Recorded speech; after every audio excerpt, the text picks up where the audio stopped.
Asia region. They have been competing with Southeast Asian teams mostly these days, but now they moved to Asia region, and I think this will be one of the watch point to check out. 16 teams will be participating in PCS North America Charity Showdown. 8 teams who made it to the PCS Berlin Americas qualifiers were invited, and rest of the 8 teams will be decided from PCS Charity Showdown qualifiers. Yeah, exactly. So we have 8 more slots to fill there. It's going to be the round of 16 coming up. By the time this is aired, the round of 32 will already be done. Guys, you can check out the round of 16 on May 16th and 17th. That should be some really intense action because only half those teams are going to qualify for the main event. So I heard that there are a lot of team changes going on in North America. Yeah, so there's been a couple different team changes in terms of their names, some player changes as well, but we'll just go with the names first. So let's start with Yahoo. You guys remember them? They've been Oath for a while now, so they're Oath, if you remember. They've been doing really well in the 303 competitions. Team 303 used to be Team Classic, so now they are 303. You're looking at Inquisition becoming Livid Gaming now. And then the final big one I definitely have my eye on is Genesis is now the Sonics. They got picked up by that team, so they're definitely one you gotta keep your eyes on. When it comes to Europe, 24 teams will compete starting from the group stage. And the best performing 16 teams will advance to the grand finals. Yeah, exactly. So 10 teams are already qualified based on their recent performances. Another 14 get a chance to compete in regional qualifiers to get to the event. So West Europe has 7, East Europe has 4, and MEA has 3 slots. And in total of 14 slots will be filled by qualifiers. Of the 10 teams that have already been invited to the event, I'm really interested in a few of them. Of course, FaZe and Liquid, some of the big names are already there. But we should definitely keep an eye on TSM, which is basically the old WTSG now. They have been moved over to that new team. The other one I'm really interested in is Navi, Natus Vincieri. They have been really good as of late. They were lights out at the Europe qualifiers for PGS Berlin. So these guys definitely got to keep your eye on them. Senya's been leading the way. PCS Charity Showdown will kick off starting with Apac on May 14th. Can't wait to watch our global events. Yeah, this is our first chance this year to have a global event, so you guys really do not want to miss this. So this is it for today, and we'll be back with more PCS Charity Showdown news. So stay home and watch PUBG Sports.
Get a kill in the air, shall we? Oh, I would love to see it, Memo. Do it. Do it. No way! 폭감 3킬. 폭감은 3킬! 폭이 없죠, 근데? 자, 하지만 나는 근접 최고의 스페셜리스트 언더다! 간다! 와! 우와! 1러! 오제 렌토스! É contra o seu parceiro. parceiro de equipe Memel, Nandinho. A granadinha. Olha a granadinha do mistério. Tacou. O quê? Lá em cima. O quê? A little bit more time to develop here in El Azhar than the one did in Montego, but KJ. Great angle for KJ to hold, knowing full well that over to his west, he's gonna get another big plays here coming from Sadie's to Noardra, but they are absolutely dominating. They get another one. さあこちらはエレメント36移動中ではありますがどうだHello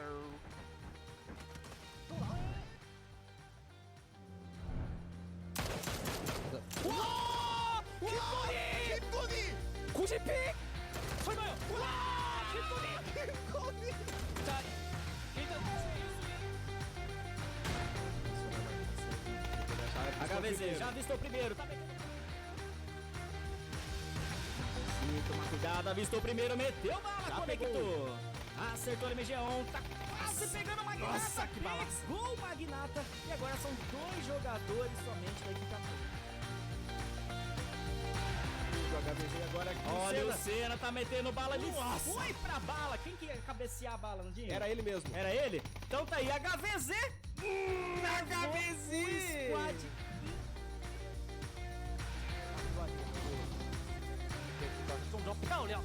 This is good. Nice! Double kill!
Yet been able to find their entry into this circle wildcard. Yeah, oh, sharp shot! You see swapping son of a gun into the back seat of the buggy onto his butt and spraying down onto. 이쪽에 NN이 맞춰거든요. 자, 기다려 못 시켰네. 바로 못 시켰어요. NN 고각 수류탄. 자 위로. 오우. 자 이제 하나 와! 슈퍼 플레이 나오네요. 진짜 울트라. You guys remember that Carnage had just a second ago? They're about to have some company and vehicles just come rolling. No, Pudgy! What? He lived somehow, some way. It's a little This is chaos incarnate. Microphone gets taken down his 厉害，这个厕所里面有人，但是他不知道，应该哎呦飞打了个屁股身进去。哎呀，这种角度真的很痛。关键是他还是背着进去的，这是倒车入库。对刺达人国良，最后他兄弟又来一个补吗？一手灯打底，补的话，没子弹了，还有12发，哇！第三个人呢？你在干什么呀？ 여욱 선수가 혼자 남아있고 여기 살리고 연막 쪽으로 소리 들렸죠 방금? 여기 있나 여기 있나요? 지금 불편한 공간을 가빈 몰랐어요. Have the numbers, which is starting to come back down the side. States is just holding the angle. He does go down from some good shots from McCoy. He jumps out of the building. His grenades go through. He spins back around on this angle. Steps around back behind him. Picks up another one. All right, McCoy. I see what you're working with. Happy birthday to you. And he picks up a fourth. I'm trying to throw the pan. They're trying to pan him. They're actually trying to pan him. They got him! H3 got him!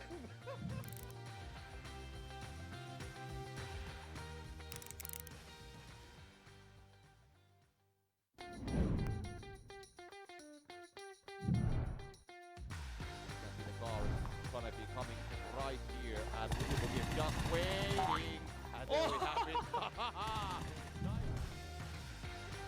5시 지역, 서클의 5시 지역에 붙어있는 두 팀인데 위키드가 욕심이 좀 많아요. 봤어요. 인디고 맞고. 네.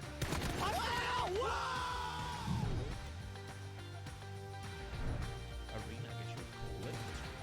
Tagged up once, tags up two. Secure this entire side of the circle, finds the third, what a hell! Oversprayed. Rubbed over the roof, it's gonna bounce up and over. Somehow no kill confirmed on that one either. They don't know about Iroh's position. They have no idea that there's one inside. That one's gonna bounce up and over and take him down. He's gonna have to hop off the roof. Vard is tagged up. Vard finds one more. Great shooting. Molotov's thrown forward now as well. Now they have to back off and run the hell out of here. Iroh finds one, and that's the third kill. 不要慌，当然还是得看后续。哦，飞起来了，被空战了。 Imaju lijepu poziciju ovdje, Marv radi dosta damage-a, međutim neće on moći ovo vjerojatno preživjeti. Kako?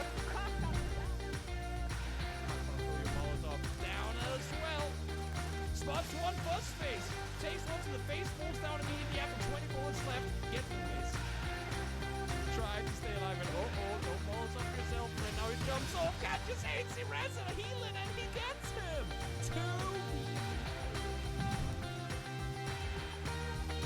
Flash straight up through. Full wide. I think. Valius. Oopsie doopsie. There's a lot of flashbang. What? How much do you want to ruin his eyes? Stop throwing flashbangs, guys! That's 7 flashbangs. They threw flashing orange. Orange finds one. He's gonna go down and return, but I'm not. 하니까 체력이 너무 없다. 바로 내려. 김치. 숨은 쉬어야죠. 그쵸? 오시는 못 줘도 커피는 주고 싶네요. 김치!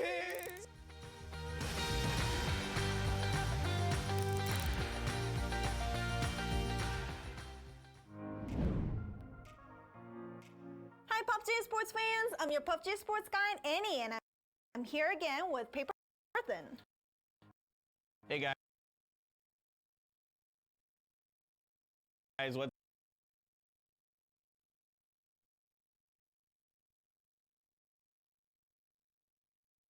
up? Paper Thin here, excited to be back. Well, briefly.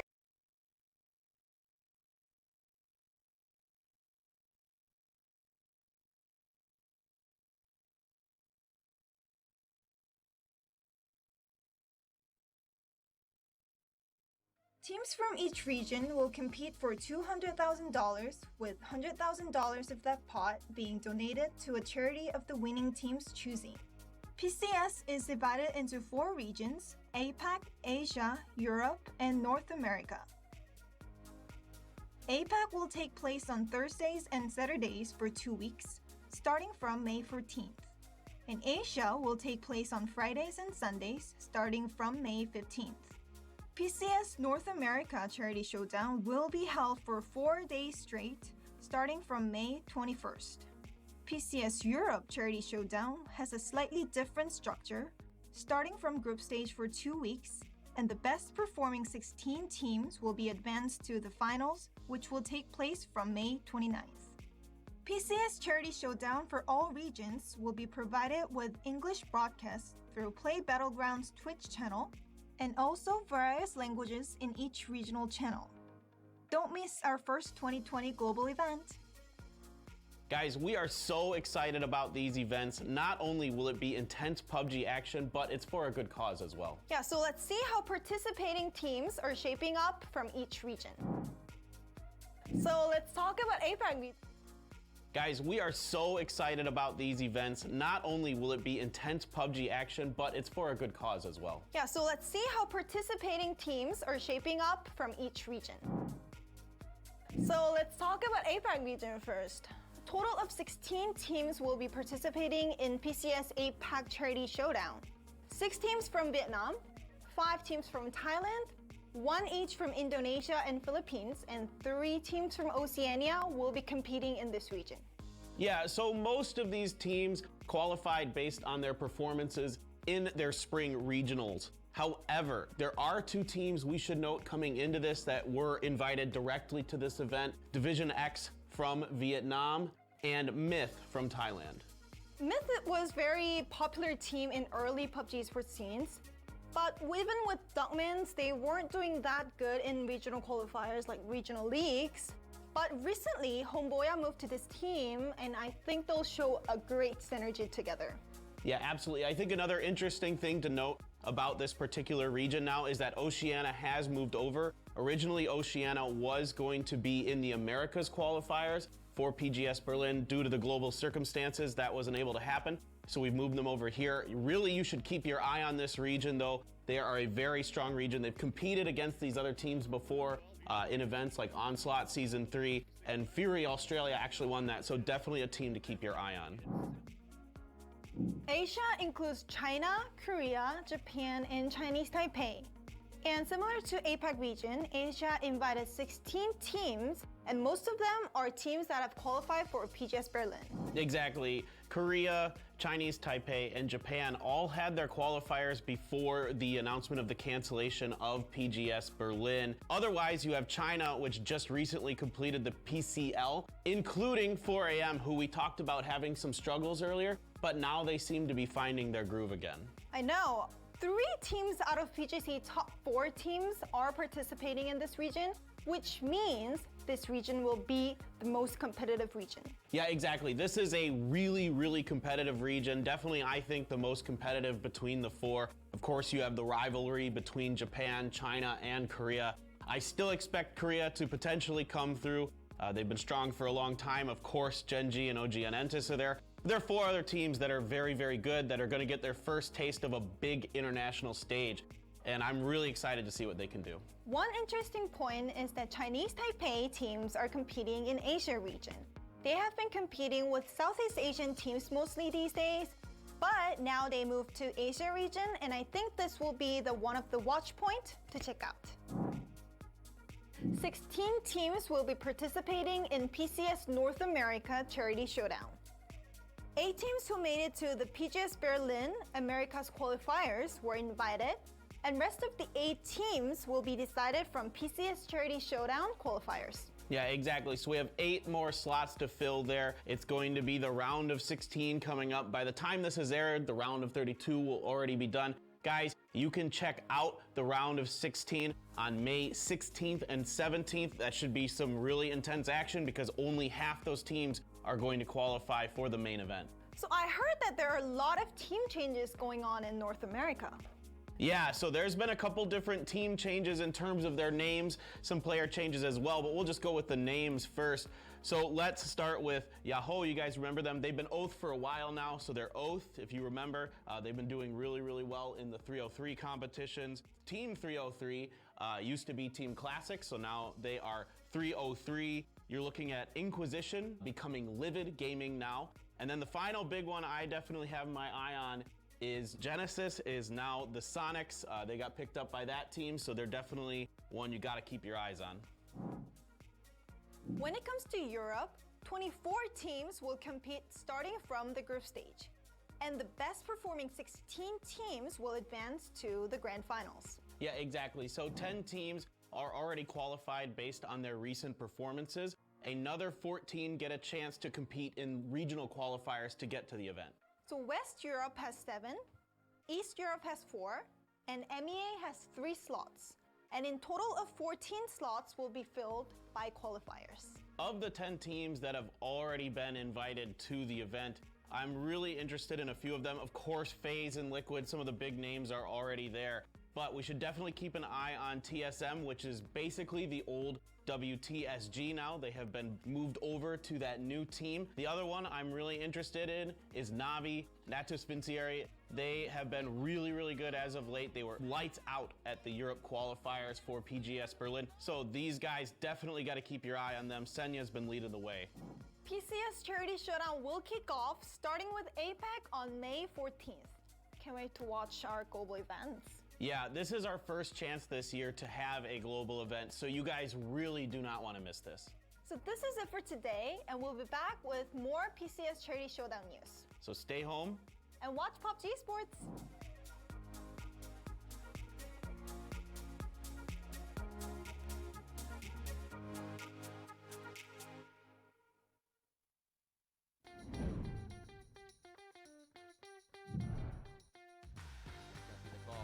Gonna be coming right here, and we're just waiting, and there we have it. 5시 지역, 서클의 5시 지역에 붙어있는 두 팀인데 위키드가 욕심이 좀 많아요. 봤어요. 인디고 맞고. 네.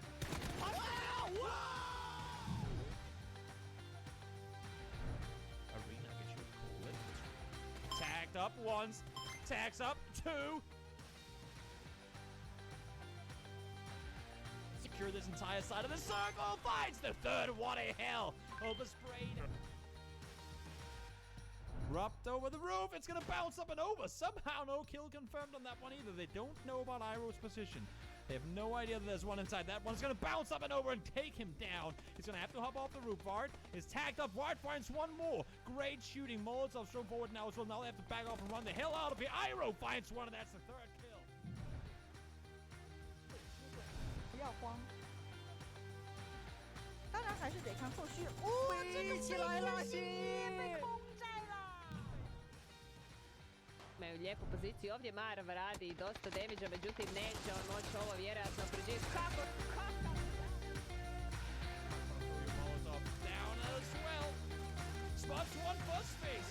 Takes one to the face, falls down immediately after 20 bullets left. Gets the miss.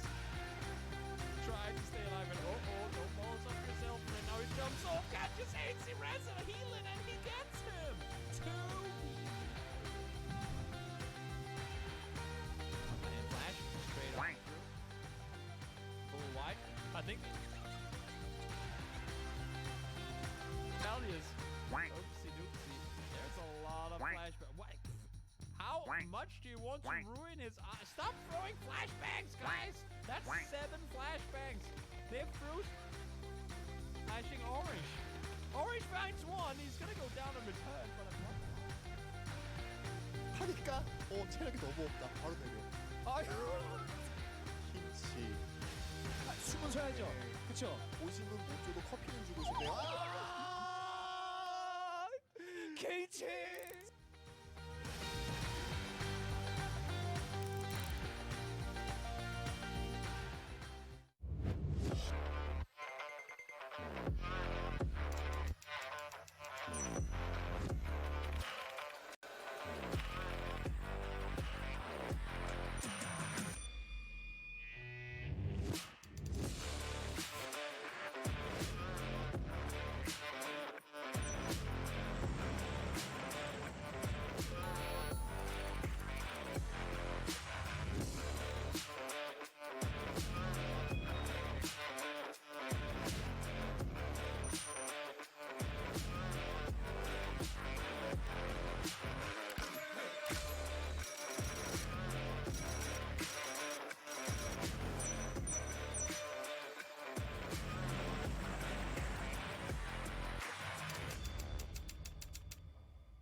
What is up, everyone? Welcome to the PCS Asia Charity Showdown. We're in the second day of this PCS event. Could not be more excited to be here. I am Paper Thin, and joining me is Bench as we get ready to watch 4 different regions battle it out. Korea, China, Japan, Chinese Taipei. This is going to be really exciting, man. And there's going to be $200,000 on the line where the winner can choose which charity they want to donate to. Half of the money will go to the charity, and half of the money will divide it between the teams that win the first and second and third and the fourth place. Yeah, exactly. So if you guys want to donate some money, this does go to COVID-19 relief. So there's donation buttons down below here. Please go ahead and donate. We would really appreciate any of that and help out with everything that's going on right now in the world. But thank you so much for tuning in. Really excited to be back here with you guys. This is going to be a stacked lobby. So we have Genji, we have Entis, we have Elemental Mystic from Korea, and 3 more teams from Korea. From China, it's going to be Infantry. There's going to be 4 AM, so on. Chinese Taipei teams are invited to this Asian event as well. And furthermore, 2 Japanese teams are invited to fill up this stacked lobby.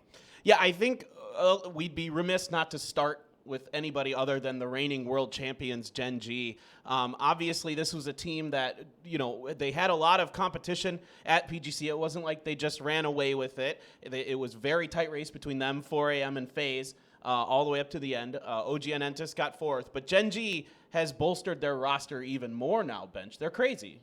So Genji basically was able to build up their Dragon Ball, so to say. So Loki and Pio was like the original Genji members, and 2 new added rosters are basically Inonix from Danawa Gaming and Aqua 5 from Detonation. So basically those 4 members were the Korean representatives at the PUBG World Cup. So their roster playing today is going to be the stacked roster ever for Genji. Yeah, I think this is a really, really big test for this Genji roster. We've seen them play a little bit. They took a break for a while after playing in the PWI in Japan, the PUBG Winter Invitational, where they absolutely just dominated the event. Now, they were playing with Mental at the time. He has since moved over to VSG because they picked up Anonix, who has been one of the best players in the PUBG Korea League. If you haven't heard of him, you should. Looks like we have a bit of a video here. Let's take a look. 어쩔 수 없이 코로나 때문에 온라인으로 진행돼서 아쉬운 점이 좀 많은 것 같긴 해요. 그 오프라인에서 느끼는 긴장감도 좀 그립기도 하고 대회 시작 전이나 끝나고 이제 팬분들 만나는 것도 많이 그리워요 지금.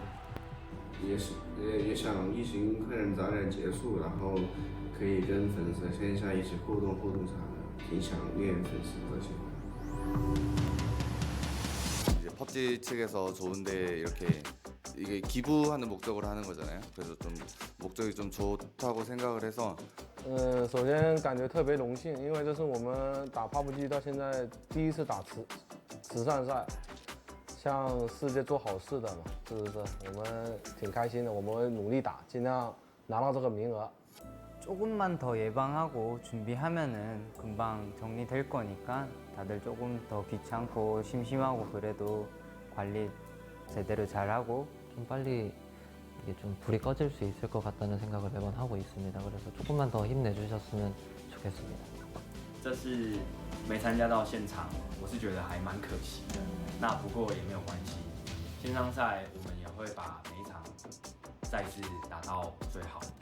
受此次疫情的影响，虽然不能举办线下比赛，但是线上的比赛的话，确实也有很多新奇的地方。我们也希望这次疫情早日结束，可以举办线下的比赛，跟粉丝们见面。 2주 동안 PCS 꼭 저희 팀 응원 많이 해주시고 한국 팀 꼭 많이 응원해 주셨으면 감사하겠습니다. And that was hearing from some of our players that will be participating in this event as we get ready to kick off the first day of the Asia region. You can see a lot of the players, and of course we are too disappointed that this isn't a live event. We would love to be there with the fans, hearing you guys cheer for your favorite players. Especially Chinese fans are really, really passionate, Korea fans as well, as we saw at PNC and other events. There's a lot of, in Asia especially, there's a lot of pride in these regions, Bench. Right, so for the COVID-19 issues here, unfortunately, we're not allowed to host any live events in South Korea. So downside to that. But, like when the things get sorted out and the whole world as a whole, survives this together, then we are going to be able to host some live events and, get back into the fans' action, cheering, and have the players get heated up with the moment. Yeah, I mean, it's been really exciting at these events when we've seen players pop off. I mean, definitely at PNC. I can remember Pio and Anonix putting on a show, and I'm hoping to see more of that today, of course. So we've talked enough about Gen G. We know they're incredible. We know who that team is. Let's talk about some of the other favorites. I'd like to talk a little bit about Infantry. There's a little bit of kind of problems going on with that team with Longsker right now. So we don't know if he's going to be playing for sure or not today. I haven't heard. I tried to keep track of it on social media, but sometimes it's a little hard for me to find the information on some of the Chinese teams. But they should be a favorite even without Longsker. Pretty much. Even though Longsker was pretty much the ace for Infantry, even without him, like they can definitely show up, put up a show, and fight through it. Yeah, absolutely. I mean, there's a lot of really strong players on that team. Baolian comes to mind. They're just really, really strong. And next, I'd like to talk about OG Enentis. So this is a team historically that has been just consistent, very, very consistent. Consistently making it to big lands, doing well at those big lands, doing well in the local Korea leagues, and they've added a new player, Under, and it seems to be working okay. So Under has been renowned for one of the best in close quarter combat fighters in PKL, and by adding Under to their roster, adding on top of Kale, they have 2 best fighters now in their team. So they're really good at rotating through the circles, playing with the map, playing with the circles, and even with Under nowadays, they're going to be able to fight through any maps like Sanok, where close quarter combats are very happening pretty much every single time, every minute. Yeah, any of you who had the pleasure of tuning into the PUBG Miracle Weekend, which was an exhibition match between Korea and China, Under had a couple heroic moments. He had a 1v3 where he came up over the top of a hill and just murdered an entire team by himself. So he's definitely a player to watch for. Indigo, I would say as well, maybe the most underrated player in Korea. He averaged almost 1.5 kills per round during the qualifiers. So he is an insane player as well. Let's move over next to 4AM. This is, of course, one of the biggest names in the world in PUBG esports.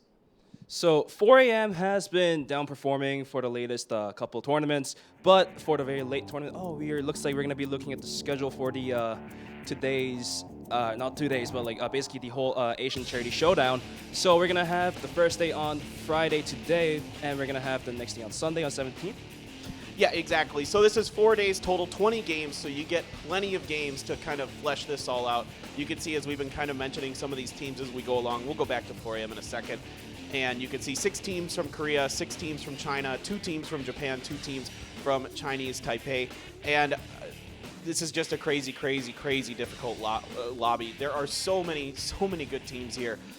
We could probably talk for hours just about the quality of these teams. So we'll see as we get more into that. Here we go. We're talking about the prize pool a little bit, as you mentioned earlier, Bench. $200,000 total. $200,000 total prize money, $100,000 for participating teams going to the top 4 ranks, and $100,000 will be donated to charity of the winning team's choice under every single team's name that's participating in this event.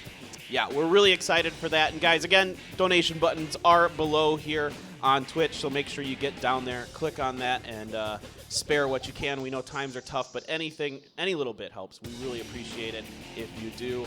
And this is cool. This is our first big event. Of course, we had to split it up into 4 regions because of the whole situation in the world right now with COVID-19.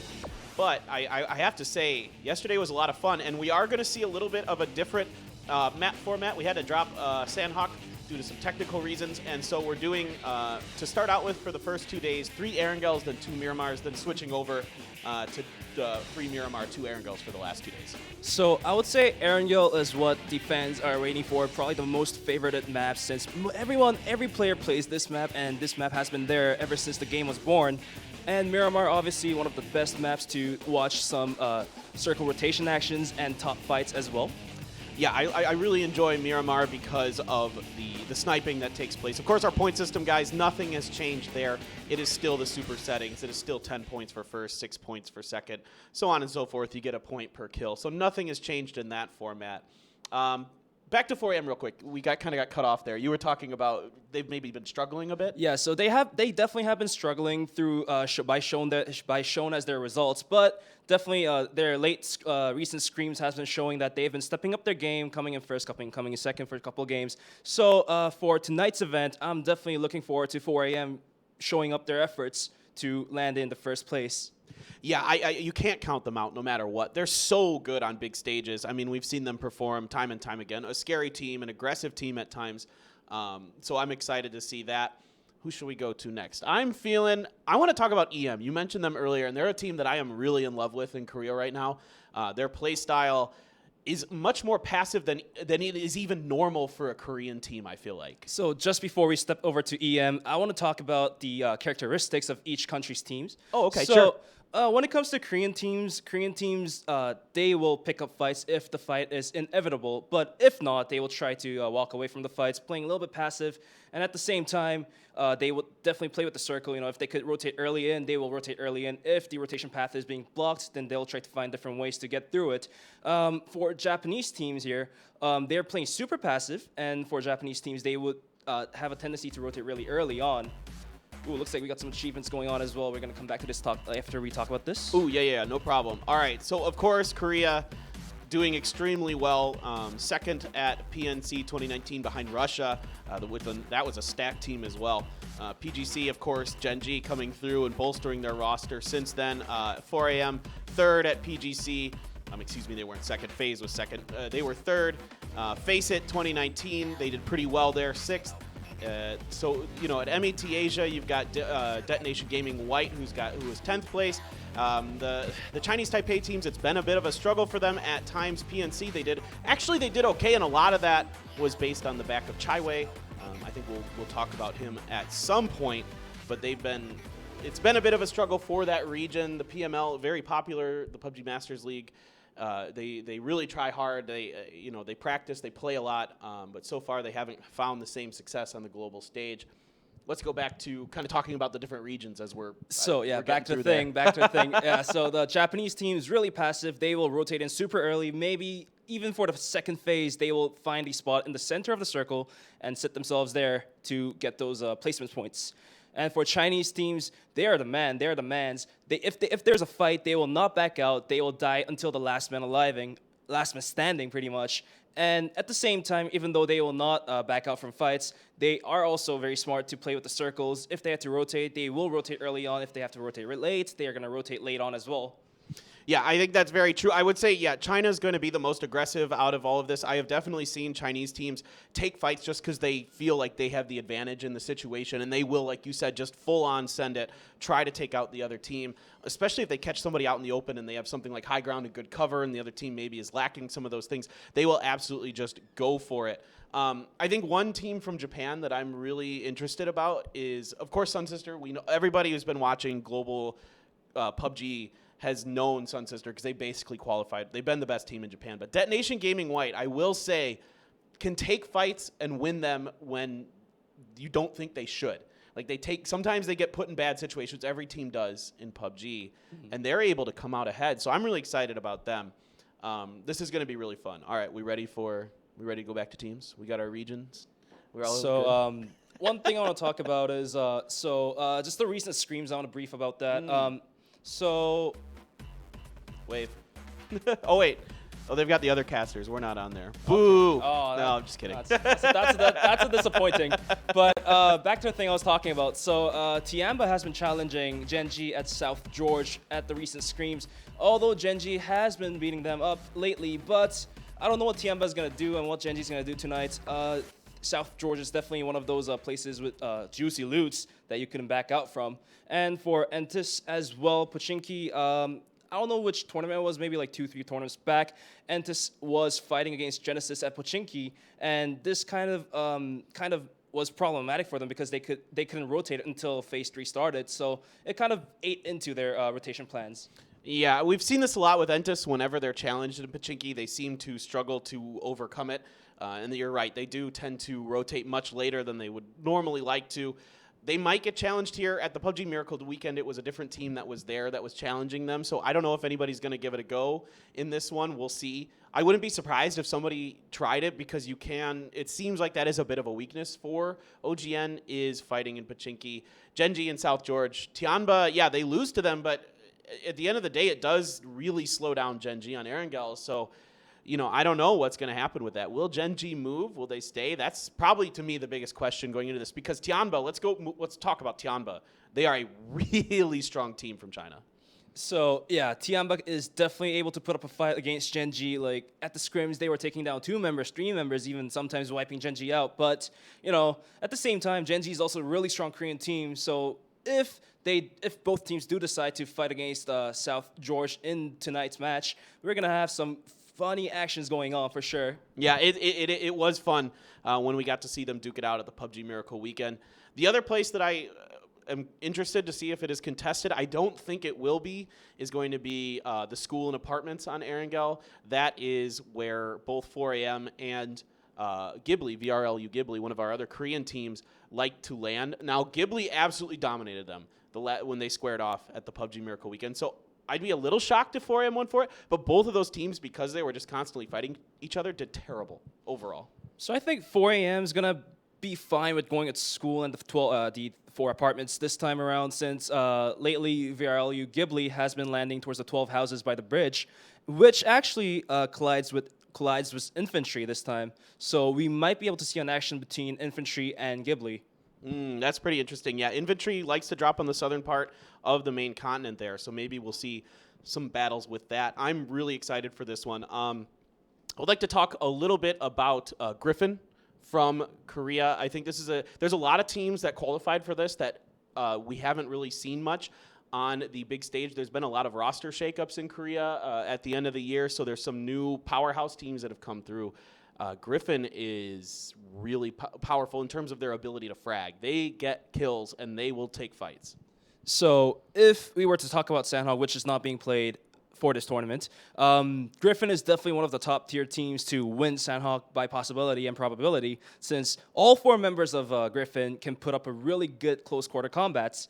And at the same time, the whole team, I don't know what it is with Griffin, but when a member dies on Griffin, the rest 2 members, they all get hyped up and they start shooting even better, 3-4 times better. So like it's like, you know, like putting up a revenge for your teammates kind of.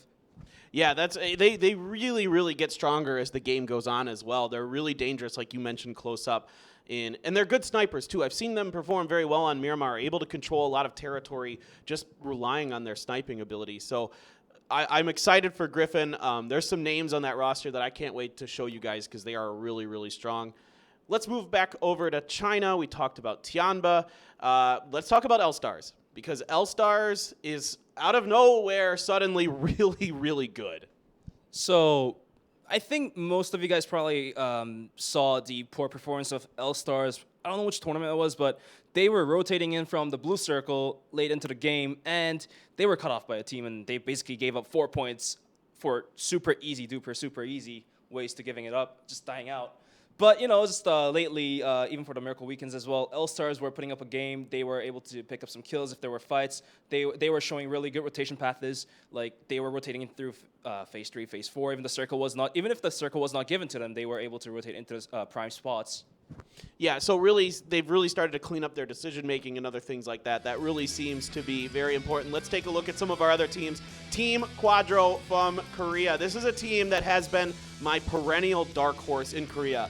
All of 2019, I kept saying Quadro has a chance. Finally, they pick up Renba, and all of a sudden, the things just started clicking. Renba has been an absolute monster.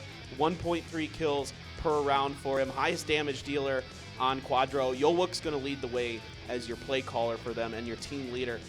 Don't sleep on Quadro. They are capable of putting up huge days. I've seen them put up 70 points in 5 games before. They're absolutely nuts. Griffin as well. You will never be left out with 2Heart with an AK or an M4. He's going to be able to put up 4 frags, 5 frags just in a split of a second. Yeah, that's absolutely right. 2Heart and 2Tap. I like to call him the 2-0. They're very, very good together, and they kind of combined forces with the old Griffin Black roster, and now with Asura leading the way as the team in-game leader, as well as he'll be your front man, your recon guy for them. He is really, really good at it. He's proven to be a very capable leader. Really, really wants it. Min Sung as well is an insanely good fragger. So there is, of course, OG and Entis with Under now. These guys, do not sleep on them. They are patient and consistent. Under and Kale, the best duos. They're both really young. Kale is 19 years old. He's such a young talent, putting up such a good fight in matches. Yeah, Kale is he made a splash when he first. I still remember when he first came into the PKL years ago, and he really made a splash with that team. There is Element Mystic. Lash is nuts. He's your play caller for Element Mystic and the top fragger. The guy is really good. Him and Maknae are going to be your bruisers. They're going to be the ones trying to do all the damage for Element Mystic. Yeah, Maknae's gonna enter a house, comes out with 3 frags, just coming out of nowhere. Like, he just finds kills with pistols, he just finds kills with shotguns. He's just crazy with fragging. Yeah, up close early on, he's dangerous. Late game, he is very patient, very disciplined. He doesn't make bad mistakes. He doesn't over-aggress. That's kind of Element Mystic's MO. They're always going to be coming from the north. All of their drop locations on the maps are up on the north, and there is, of course, your reigning world champions, Genji. These guys are absolutely the favorites. There's no doubt about that, but they have a lot of pressure on them because of it.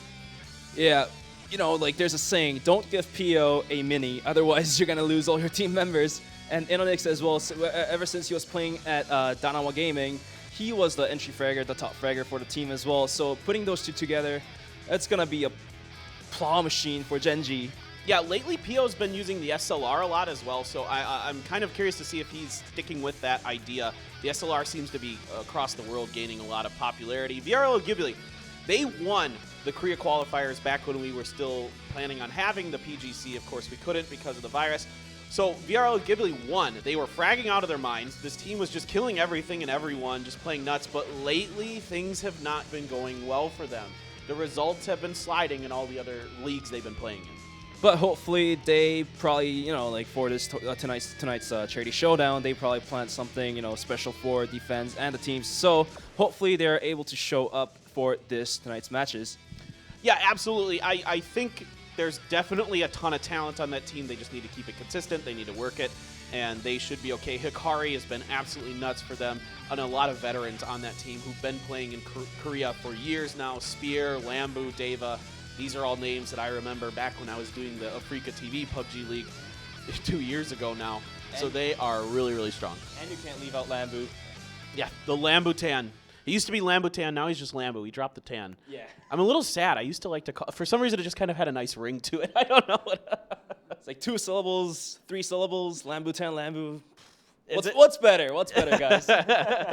Yeah, he used to be a long time ago on the Africa Freaks teams. So he's a veteran, guys, and there's tons of talent from Korea. Of course, we got to see a lot of them as they kind of have those cams and everything ready. We're just getting the lobbies all set up and ready to go as we're getting ready for the first game. We're going to do some Erangels to start the day out, just like we did with Apac yesterday. And I know you and I were talking about this. Apac was crazy yesterday.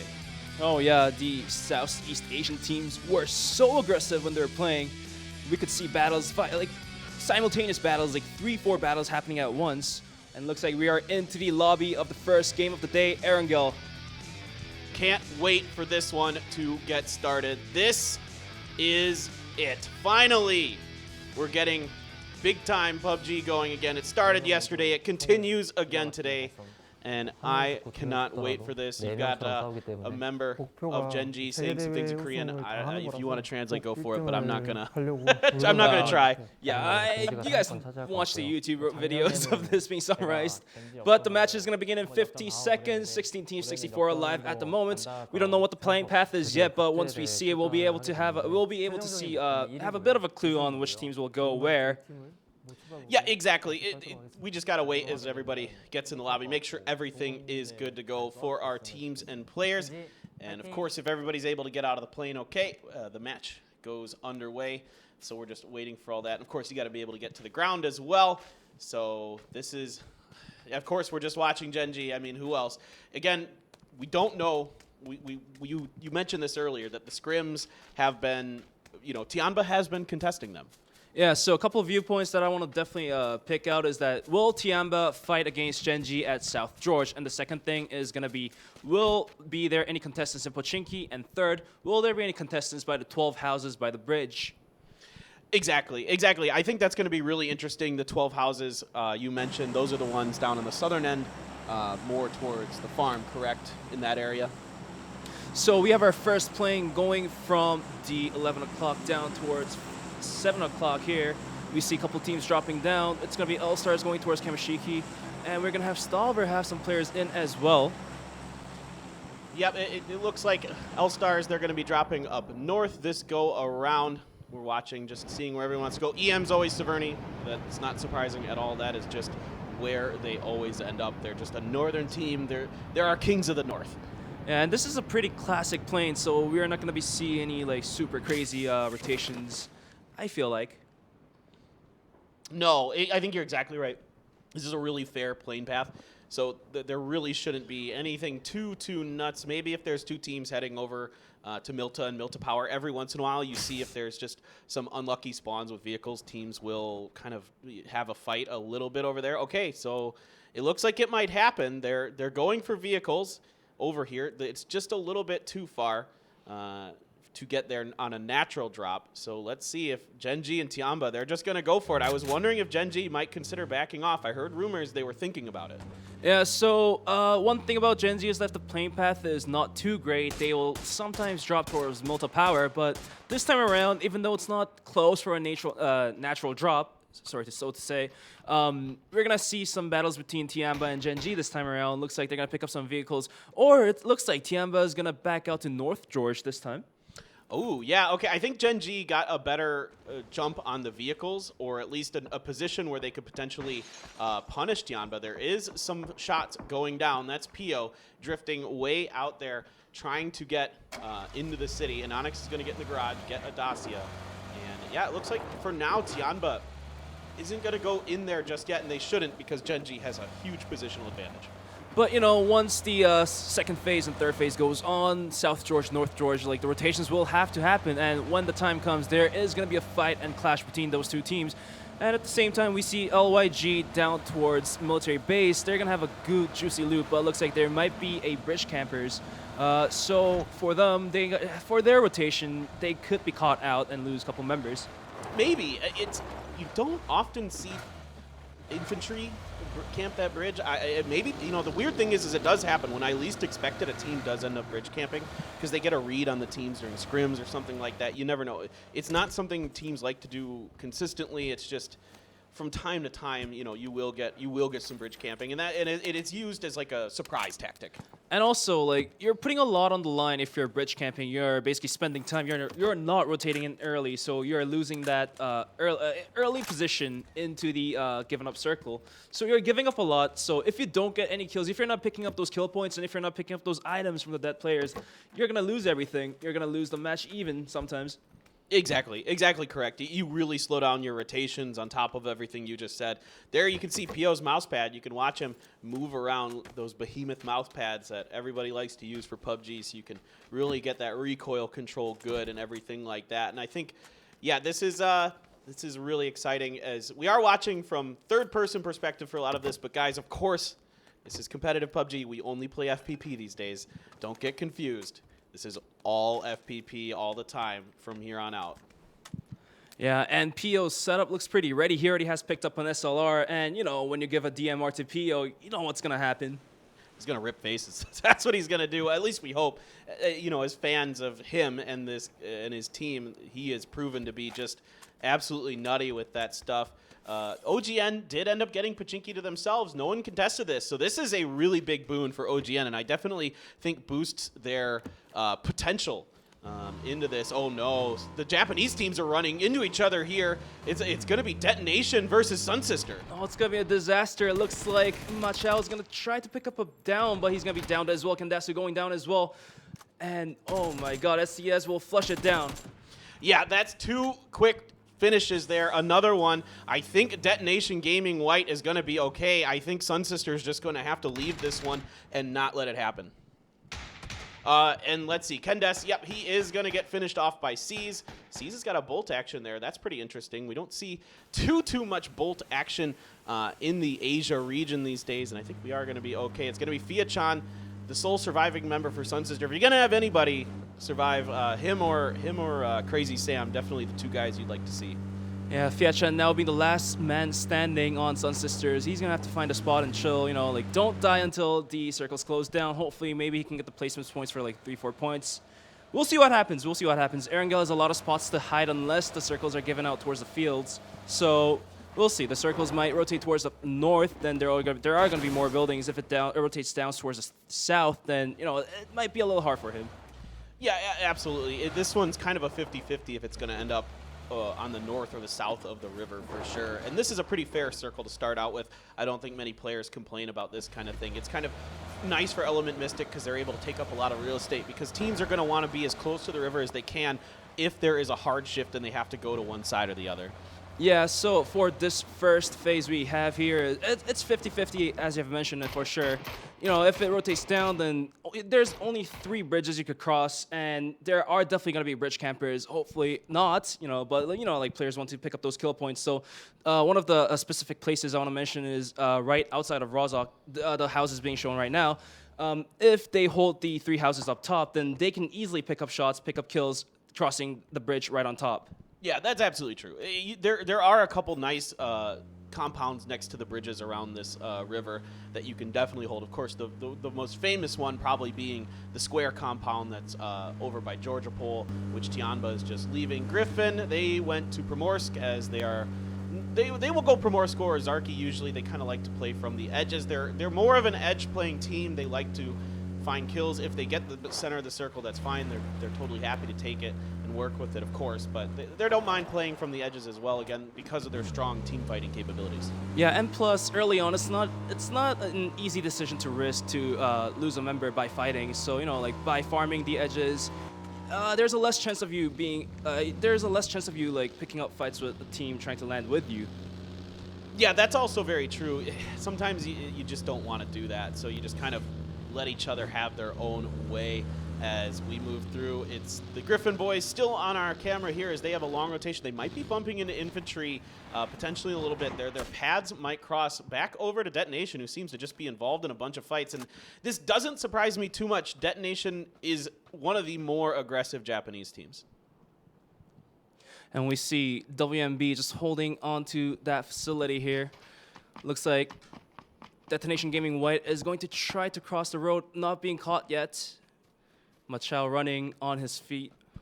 We're gonna see some actions if they do get spotted out by WMB. There's gonna be some shots coming in. Definitely Machao running on his feet. Fire. Hopefully not. He's not gonna die, but we'll see what happens. Yeah, it looks like he might have relayed the information from his teammates around the Yaz area. I think they're up in the blues by the lake. So they're going to be able to hold all of that down. But it looks like right now Detonation should be able to get away relatively unscathed here. Genji, not too surprising to see one of their members up on the Everest Mountain. This is really what they do. And I'm curious, again, we've seen some teams in the past kind of make them pay for doing this so consistently. You know, they always go up to the top here. Now, this is the opposite side of where they usually go, so Loki playing it a little bit more safe, and I think he hears infantry coming.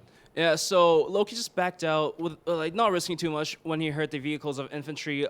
If he decided to over-rotate up top to Everest, then he might have picked up a couple kills. I don't know what could have happened, but Loki's decided to play this one safe. Yeah, absolutely. Over to Griffin. Infantry just kind of bopped on ahead of Griffin, and now they're trying to put some pot shots into LYG. And again, Griffin is not afraid to fight you. If they feel like they're in a better position than you, they will absolutely take the fight, take some shots. I think one thing that you will see a little bit more in the Asia region than we saw yesterday in Apac is teams will just shoot at anything. I mean, they don't care. Oh yeah, any cars moving around, they're gonna burn their bullets at. And now we have the second phase circle up, and it's gonna be that little island in the middle is gonna be the center for the second phase. We're gonna have teams rotating in from east and west. Genji with the vehicles coming up towards Everest, and infantry here as well. Like they're not gonna pick up fights. They're gonna try to hold on to the side of the circle for sure. Yeah, no, definitely, I agree with you. Infantry's in a great spot. They cover that bridge. They can rotate north or south depending on where this goes because we're still in a 50-50 here with phase 2. I really like Infantry's position. Genji does not. They're fine. They can at least get the information from on top of that mountain. And Hikari from VLG going to find an early down onto maps off screen there as Kira is going to get moving. More of a support style player for Element Mystic, but all of Element Mystic very, very capable. Right, so Kira's just going to pick up his teammates, and it looks like they're going to rotate in as well. Hikari flushing down maps as well. Probably just died out from bleeding, looks like. Well, he got the headshot there with an M4, so it looks like he was able to maneuver into an angle after he got the down. So not too bad of a start there for VLG. They needed something to go because it has been really tough sledding for them in a lot of their more recent tournaments since they were the top team in Korea for the qualifiers. We're going to see if they can pick it up. Fiachan all alone here. Bench. This is, I'm curious to see if he's able to pick anything up off this. Fiachan's holding a great angle, though, just right up top of the stairs, so he might be able to pick up some headshots of the players coming up the stairs. Maknae in the wrong house, though. He's going to be on the house next doors. But looks like Kira V came in through as well, 2 versus 1. I don't know what Fiachan is capable of, but we're going to see some action going on. Kira V entering the right house now. Checking out, Fiachan has noticed the sound as well. Now Kira V looking to go up the stairs, and this is a dangerous moment. Oh, he's going to look towards the back, and Fiachan is going to finish Kira V, and that's going to be a down and a kill for Elemental Mystic. Losing a member early on, not good for them for sure. Yeah, that's a bit of a misstep there by Kira. He could have come up the stairs at least looking forward. I think, great job by Fiachan not giving anything away, not looting anything inside of there. All the doors were in their default state. So Fiachan was able to sneakily get that by making it look like nobody had entered this compound. Now he's going to push over to the other one. He knows Maknae is there, but here come the reinforcements. He's going to get the first. Oh, no. Never mind. He's going to get a knock. Lash runs over Kinch. Oh, that's a disaster. And now Maknae trying to save himself by jumping out those windows, Fiachan being the first floor, and Maknae will take a down onto Fiachan. So, but, in the end, Sun Sisters will be happy with just single player, going down. Although, he was the last one. He was the only one in those 2 houses. So, for him, by picking up a kill, yes, 1 kill point is good enough, I would say. 2 would have been better, but, there was no way for Fiachan to go out of this alive. Yeah, ideally you're picking up 1 or 2 points. I mean, when you're down to a solo, it's really hard to do any more than that, unless you get really lucky with a circle that maybe ends up around a city and you're able to get inside the city and just hide in a building for forever. So unfortunate for Fiachan there, but he is able to get 1. And Element Mystic, they got to remember, sometimes people are in weird places. This circle, when it shifts, I'm really curious to see what it will exactly do when we get a look at it. Over here with Quadro and Entis. Entis likes 2-2 splits. So they're one of the few teams in Korea that kind of still favors that. Oh, good Lord, that is a brutal, brutal circle. Still 50-50 over that river. But, Tiamba is going to be favored by the circle for sure. Being in the dead center of the circle, Infantry and Genji definitely liking this circle as well. And for the teams at the outer edge of the blue circle, it's going to be harder for them to rotate in towards the center. Looks like 4 a.m. is going to be running on their cars as well, but they have a good chance of meeting up with All-Stars, and looks like some shots are being exchanged. Yeah, that's off to the side as VLG is making their rotation. Of course, the circle shifting away from them. They're up ahead of Entis. They're going to be moving through in a kind of a straight line there, which is typically what you want to do. You don't want to minimize the risk. Wayless is going to get the first knock onto Carl. Finish that easy peasy. Good spray, good finish. All headshots. That is what you like to see. Now, 4AM did lose long early on in this one. I believe it was to L-Stars or LYG. I can't remember exactly which. But VLG, this is Ghibli. This is not VSG. It's a different team. As, grenades starting to rain in from Quadro. Yeah, L-Stars tried to dodge the fight against 4 a.m. and now they're being picked up by Quadro. Yacha's gonna go in, try and go for the M4 spray downs. DLX will take down monsters, and looks like Quadro squad is gonna move in hard. Yacha going for the spray downs, takes down WMB, and it's gonna be the end for L-Stars Gaming, eliminated at 15th place. Yeah, man, that was a great fight take by Quadro. Great timing, but now they're getting pushed in the back by Rush B. So they did a good third party, and Rush B set up in a good position to pick them off. Renba going down, that is not what you want for Quadro. He has been your top fragger for that team for quite some time. So good fight. They get a lot of points out of it. Let's see what they can do going forward. If the circle shifts north, Quadro's not in a bad position. Yeah, but this time around, Quadro looks like they lost all their vehicles. I think the ones with the operating wheels are on fire with low HP. So the next rotation is not going to be easy for them for sure. Yeah, regardless, especially if this goes south, they're in a world of trouble because it's not easy to get across that river, and there's no way Rush B is going to let you get away with it, I would assume. I think Rush B, they know exactly where Quadro is, so it shouldn't be anything that they're really interested in doing. Over to the mountain as LYG is trying to come up behind Genji. So here we go, the big first battle that Genji is probably going to have to face. They have the positional advantage. Let's see if they can get it to go. Loki running hot on his feet. LYG might be ditching one vehicle here. And looks like PO is going to get off his vehicle to take some shots as well. Lash actually is going to take a down on PH111. And he's not going to have enough bullets to take down the second player. But that's definitely a happy thing for Lash for sure. Oh, great shooting by him. Yeah, he's definitely happy about this. That's a free point for EM. These teams so good at taking each other's out of vehicles. Curzon, they did not perform well until very recently in the PUBG Masters League, and they struggled a lot in Onslaught Season 4 as well, so I'm a little worried about Curzon. They're new to all of this. They've never been on the big stage. They're kind of a ragtag group of players who have recently kind of just tried to, they've been switching players in and out, but they've been doing very poorly, mostly in the PML until very, very recently. Genji did end up backing off the fight, prioritizing the circle. Like you kind of mentioned earlier, this is what Korean teams want to do. So with the Phase 4 circle being out, we might see 4 or 5 teams rotating in towards the south of the river. And, like the circle is holding on to 2 bridges. So we're going to have a clash of teams trying to rotate on through the bridges. We are seeing players swimming in the underwater for sure as well. But looks like it's going to be Lash trying to get the second kill for his kill board. Yeah, absolutely. He wants that second one for sure. EM, they suffered a loss early to a snake, and here comes Entis, easy peasy on to Leo. They're going to push on through the church by Ruins. They have all of Gex in front of them still, so they get the first one. Now they're taking a bunch of damage. Pio's going to get a knock, but it's actually going to be stolen. Makai, Pio's getting pushed. It's going to be actually Migo who's going to steal all of that. That car blew up. It looked like it might have been Pio, but no, it was Migo from LYG. Killing his own teammates as well. That's a nightmare for his team. Looks like Lin Shan's going to look towards the downside of the river, and Chai Wei gonna find a down on Sung Jang. Oh, the second one coming in through as well. Entis, their teammates. Where's their teammates? Where's the backup? Kale is gonna jump out of the window, trying to take on the revive here. Yeah, this is the guy that you have to worry about for Gex. If he starts popping off, they are a force to be reckoned with. Chai Wei is arguably the strongest player in his region. Grenades coming up and over, trying to see if he can get a finish, but it's coming up just short as both reses are being attempted. The first one is done. Second one not too far behind. Kale had to back off because he heard Chai Wei moving forward. Yeah, the two downs by Chai Wei is not going to connect to a point, but some mollies are trying to be put down to push the players back. Chai Wei on the run now, losing half HP, and Entis, they're not happy with this. They're definitely not happy with this, and they want to punish Chai Wei for that.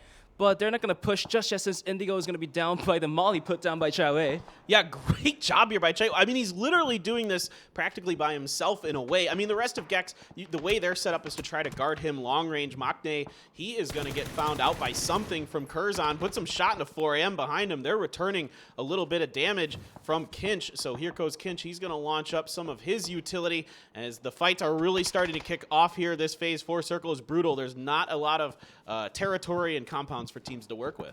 If that was a nade, he would have gotten 2 downs and 1 kill with a single nade, but looks like it's just going to be a smoke to cover himself up from the angle.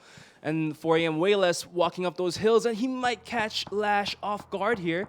The tree hiding himself. Oh, he caught the back, so Forever going to go for the shot, but not going to land it. Instead, Lash is going to punish him for that early peek here. Yeah, I thought Forever had the jump on him, but he pulled the trigger just a little bit too early. That alerted Lash to his presence.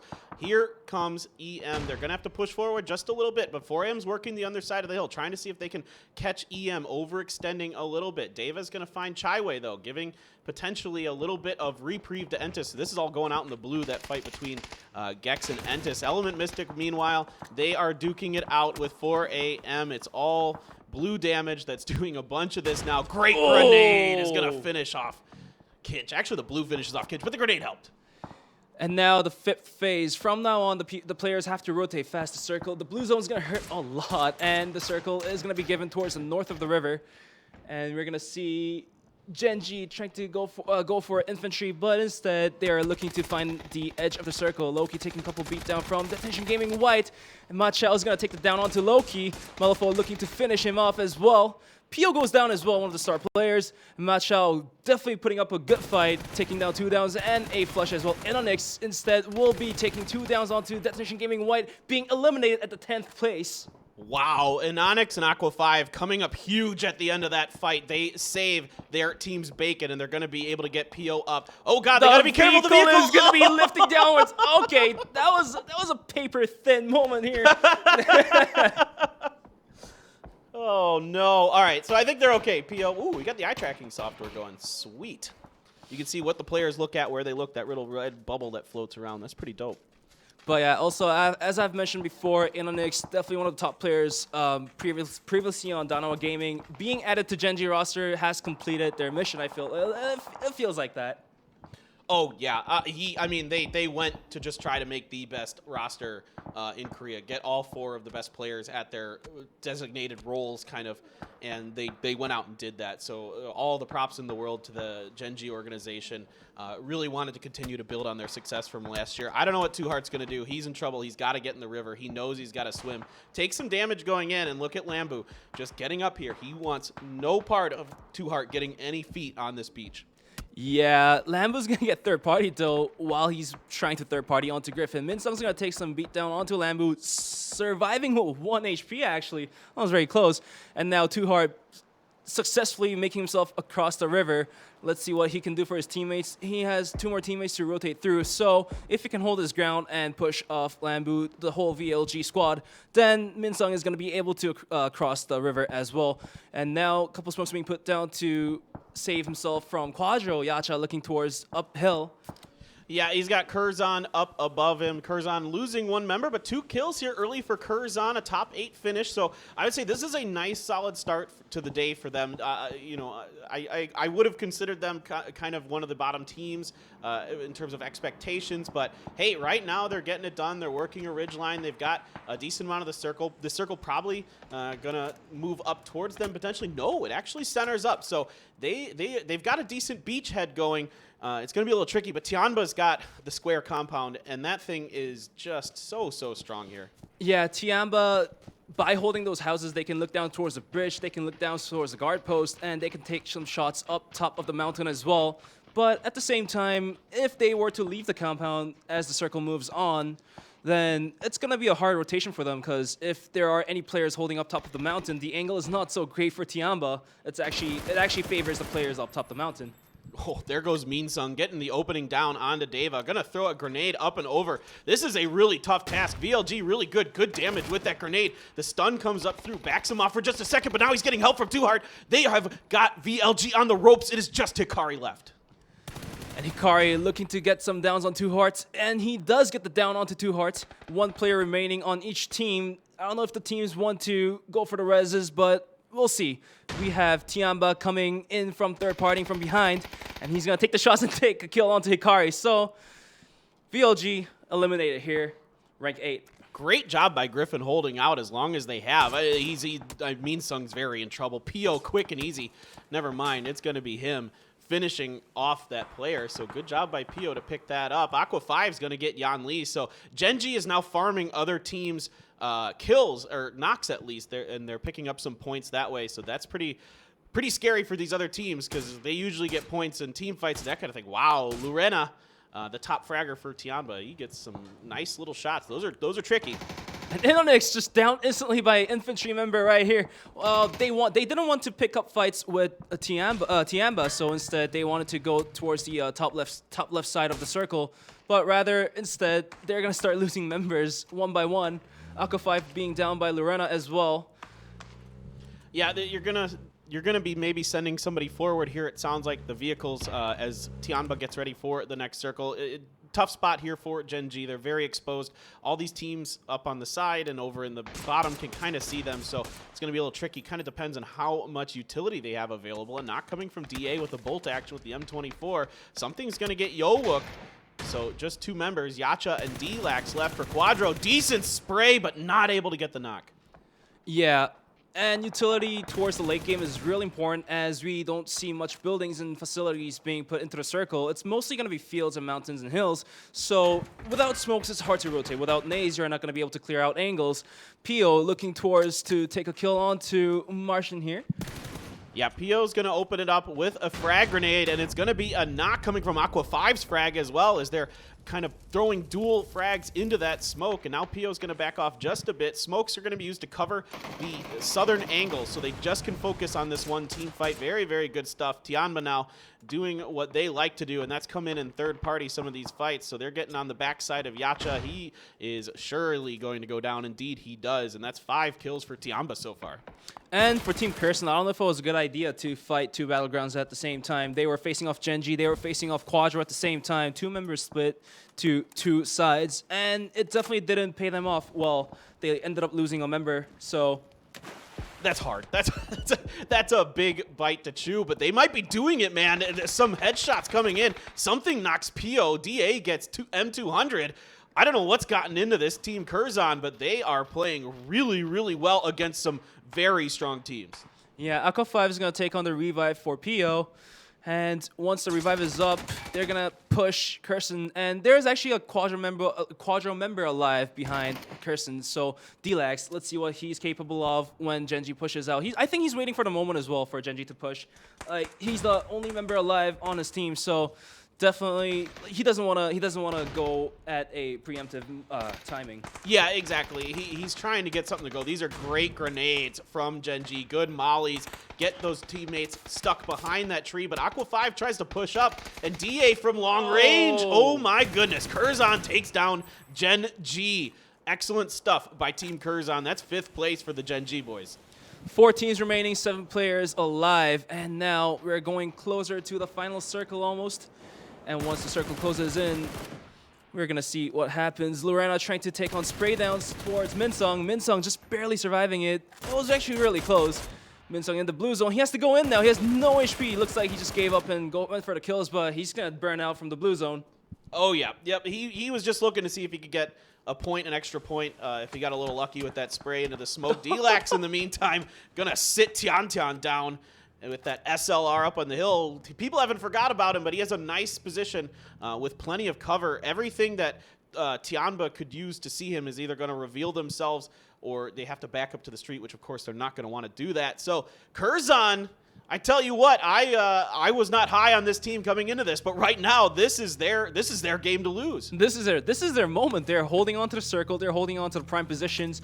1 member of Quadro and Tian alive, so it's going to be 3 versus 1, and it's hard to lose that. It's really hard to lose that, especially when you have the circle towards you as well. Well, I'm worried if the pressure is going to get to them. If if Tianba and Quadro kind of put their crosshairs onto the members of Curzon and start tearing them apart, will they kind of fold, or are they going to be able to stand strong here? Win condition is theirs. They have the situation to get it. Will it happen? It's going to be a little bit here as Dlax is going to go full boost.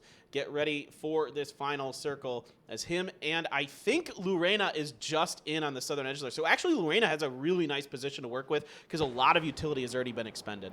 Yeah, Lorena basically just snuck in from behind, not getting caught by Curzon.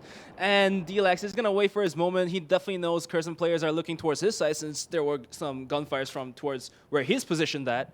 So he's going to wait. He's going to wait till the blue circle zones in a little more, and he might just run on his feet. He has a couple utilities, just 1 smoke and 1 molly. But I don't know. This is really hard for Dlax to rotate in. He's going to crawl on the ground instead. Yeah, he's just trying to hide himself as long as he can, give the least amount of sight possible to the other teams as he comes on in. Lorena looking around, seeing there's a smoke there. He kind of looks up at it, but nobody's actually home at that particular smoke. Curzon, they are set up. He has a general idea of where they're going to be, of course, because there's only so many rocks and other cover left inside of this circle. So he's just waiting to see if someone peeks out, kind of gives him an opportunity, but nope, it's going to be something that's going to get the opening damage. Dlax just going to let himself go down to the blue. And now it's 3 versus 1. Lorena last one standing. And the circle is definitely not in his favor. And it's going to be Team Curzon taking the chicken dinner to their team. Wait. Maybe Lorena, he's still down there. It looks pretty good for him. It's just going to take some good shooting here to do it from him. He's out in the open. Indeed, yes, it is going to be Team Curzon taking the game in first place with 8 kills, and this is the shocker of the year for me. I was not expecting these guys to come out and be your first winners. All right, well, so that was a pretty fun one. There's a lot of good teams inside of this lobby, and these guys come through. Tianba doing great with a 2nd place for themselves. Quadro, a really good game as well, and you know, there's a lot of really strong teams coming through here, but in the end, it's gonna be Curzon, man. That was, whew, they did a great job controlling that, and they were up against some really good teams. Yeah, in the beginning, we never expected Curzon to, you know, show up this amount of action and fight and being the capability of being able to take the chicken dinner for themselves. But, you know, the circle was given towards them, and, you know, each individual members of Curzon can shoot really well as well. So that was it. That's the conclusion. They took the first match for themselves. Right. So it was really, really impressive. They went against Gen G. They went against Quadro. Tianba, I mean, some incredibly powerful teams they're coming up against and able to weather the storm and get through. That is no small feat. So huge props to them. A really, really exciting game. And, you know, it's not surprising to see Gen G up there. Tianba, of course, but that was a good finish. Griffin doing not a bad job there holding out on that beach. I was surprised they were able to get across the river even. It was a couple teams that were kind of gatekeeping them down there, VLG, and Tianba kind of came into that, but they were still able to get it going. Yeah, for Griffin, Too Hard and Minsung definitely putting up a really good fight to cross those bridges. And, you know, like when we saw the action going on for that Griffin, like we never expected them to cross. Tianba was holding onto the facility, and one of the members were leaving the facility to flank them from the side. But in the end, they got a couple frags in and rotated through. So it was definitely a good moment for them. Yeah, they made the best out of a bad situation, I would say. I was pretty impressed with how that went. Some of the other teams didn't do so hot, but it's the first game, kind of getting the jitters out of the way, kind of figure everything out. You know, OG and Entis ran into the buzzsaw that was Chai Wei from Gex. So Chinese Taipei really coming out strong here, I think, kind of trying to show that they definitely belong in this lobby. A little bit unfortunate for the Japanese teams that they fought with each other right away. Yeah, that was a little sad. Super early on in the game, they collided with each other, losing 2-3 members of like themselves. Like, you know, like we obviously want all of the participating countries to you know, perform well, but for the Japanese audience, it's definitely not a happy moment for them. No, I know a lot of huge fans in Japan were rooting for their teams. Detonation Gaming White got some kills. They did some pretty good stuff there. You know, Fia-chan did what he could, picking up some points. But it was, you know, in the end, just a weird rotation where they kind of buzzed into each other. As Game 2 will be coming fairly soon here.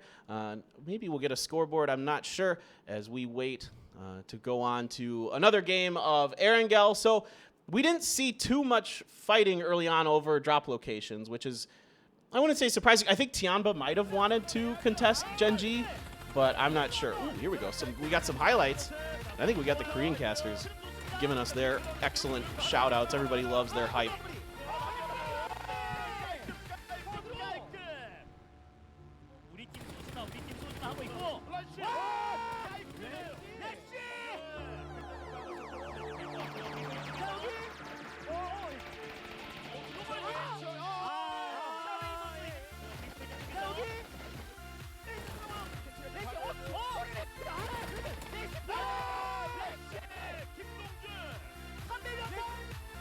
지금 젠지가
That's right, Alex. And eat at Kami's Bistro. Yum, yum. Or ride on Tato's thrilling mammoth coaster. Oh, no. Don't be scared, Alex. All this and more is now accessible on the all-new Dino train. But Dino Land is just the beginning. The entire island will soon be a top-of-the-line resort. We'll have an award-winning winery, an out-of-this-world cosmodrome, and a spa. Dino Land, so amazing, You would rather go extinct than to ever leave.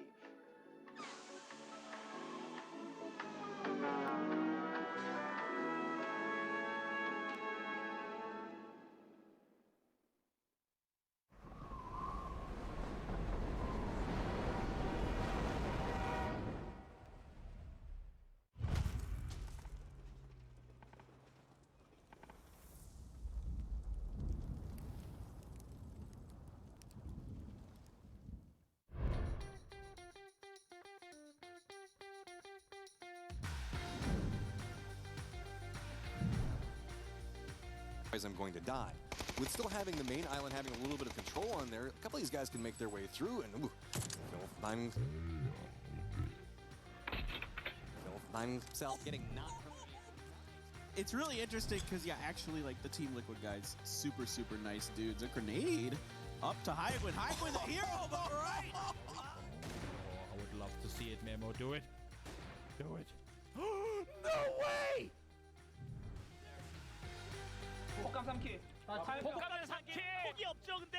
자, 하지만 나는 근접 최고의 스페셜리스트 언더다. 가자. 와. 오! 1러.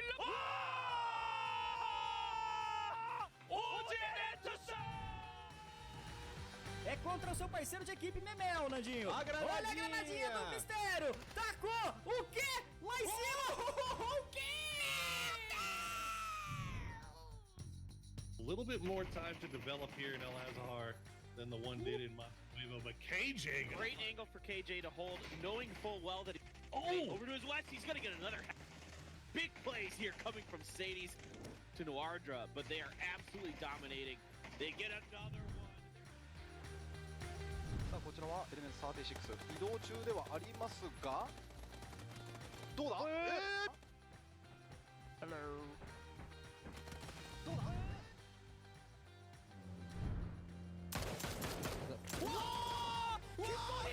김보니! 90픽! 설마요? 와! 김보니! 자, 일단 HVZ, já avistou primeiro, tá metendo. Toma cuidado, avistou primeiro, meteu bala, já conectou. Acertou o MG1, tá quase pegando o Magnata. Nossa, que bala! Pegou o Magnata e agora são 2 jogadores somente da equipe Apac. Olha, o Senna tá metendo bala ali. Foi pra bala. Quem que ia cabecear a bala, Nandinho? Era ele mesmo. Era ele? Então tá aí, HVZ. HVZ. O squad.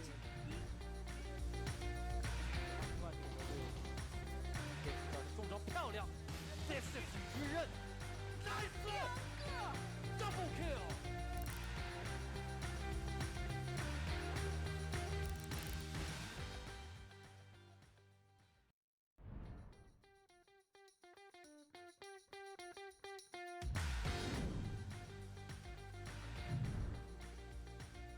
Yet been able to find their entry into this circle wildcard.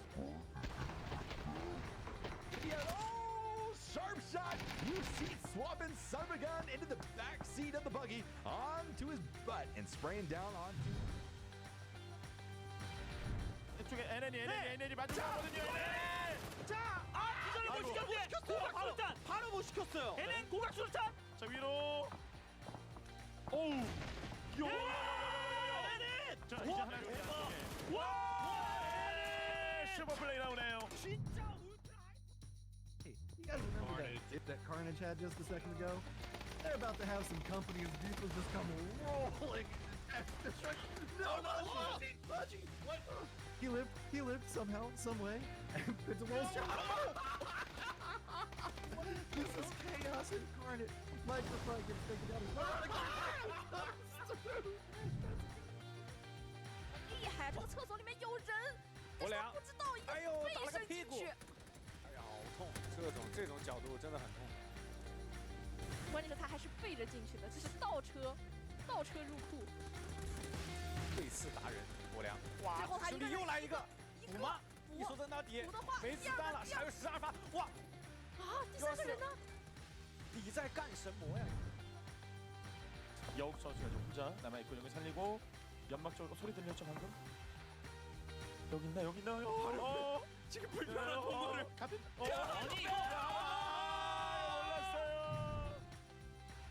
Have the numbers, which are starting to come back down the side. Mistakes is just holding the angle. He does go down from some good shots from McCoy. He jumps out of the building. His grenades go through. He spins back around on this angle. Steps around back behind him. Picks up another one. All right, McCoy. I see what you're working with. Happy birthday to you. And he picks up a fourth. I'm trying to throw the pan. They're trying to pan him. They're actually trying to pan him. They got him! H3 got him!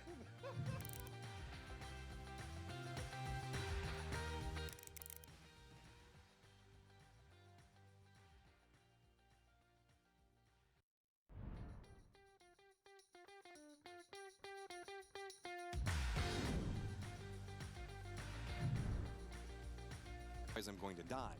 With still having the main island having a little bit of control on there, a couple of these guys can make their way through.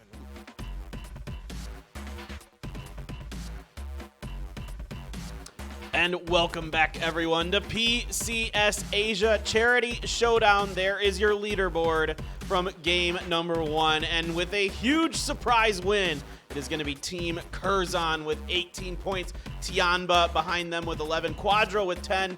Genji, Griffin, 3 teams from Korea in a row. And then, you know, Detonation Gaming White with 7 kills for themselves. So that's kind of what I expected out of Detonation. I thought they're a team who's going to do it through frags. They're not exactly sometimes the best rotational team, but definitely they can get it done with their ability to make the pew pew. VRLU Ghibli, not bad, 6 placement points, or 6 kill points, 1 placement point. Infantry comes through with 3 kills, 2 placement points, so an okay start for them. EM, 3 kill points, but they weren't able to really get in any much further than that. Thank you again, everyone, for tuning in, and we really appreciate you guys watching and supporting the charity event as we move forward into another game of Erangel Bench. Yeah, so on the leaderboard, we kind of expected Genji, Griffin, and obviously the third team as well. Like, those teams, Detonation Gaming White, obviously those teams, we kind of expected them to, you know, like move up the leaderboards by taking up the kill points. And for Genji, it's kind of disappointing that they were eliminated early on, but they did pick up enough kills to put them on the top of the leaderboard for sure, you know, the top 4th, top 5th. So for the next game, hopefully Genji might be able to put themselves onto the placement points as well, for sure. Yeah, it was, you know, they got stuck behind a tree. It was a little bit of a difficult situation for them. They had basically a car and a tree to work with. Ran out of smokes because they were having to smoke off their southern edge to make sure that the teams like Tianba couldn't get angles onto them. And the Team Curzon just had a nice split. DA there doing a great job with the bolts. Keeping people pinned down, landing his shots. So if you can get those bolts going, they can really open things up for you. We're starting to, as time goes along, see the bolt actions be used a little bit more. The DMR is still mostly preferred, of course, but you know, we'll see exactly how it shapes up going forward. There's some good bolters across the world now that I'm seeing in a lot of the regions. And yesterday, Kush from Phoenix Gaming and Apac was really lighting it up at times. So that's fun to watch. And yeah, we got 4 more games to go. You never know. The cool thing is we do have a lot of time to kind of flesh these games out. The teams get 20 games, which is a really, I think, fair amount for them to kind of get the average that they need. All right, well, let's take another look at some of our teams. We're getting a look at the Korean teams. We're a little bit biased here. What can we say? We're in Seoul. So we get to look at the Korean teams as these guys, not a bad game from them at all. D-Lax coming up big in the end, coming through as that kind of solo snake and getting some extra placement points. Yeah, Quadro definitely putting up a good fight by D-Lax, and I have no idea what they're thinking, but you know, moving on to the second map, second game, Erangel, the same map pretty much. I think they're probably just a little. They took a good fight and then just Rush B kind of put some hurt into the backside of them there at an inopportune time from the other side of the river. So I think I don't think that Quadro has anything to really be that sad about. I thought they played that fairly well. And Griffin, although they were down 2 members, the remainder 2 members were putting up a really good fight, rotating through well towards the late game as well. Yeah, Griffin, I tell you what, they are scrappy. They will not go down easily. They are extremely talented. Aqua 5's MIA. No, he's AFK. No. Yeah, no. He'll be back, I'm sure. You know, I'm assuming they're down at the Genji headquarters, which, by the way, super nice facility. I got the honor of going down there about a year ago to get a tour of it, and it is super amazing. It's like a 6 or 7 story building, just packed. Of course, they have other esports teams in there as well, but what a cool thing they have, and then we're turning the lights out for Ghibli. And for the last match, Anonix definitely showed a really good spray down and spray control, picking off 2 players, so not surprising. Not surprising. You would expect that from Anonix. He is absolutely a nutter. He is so good.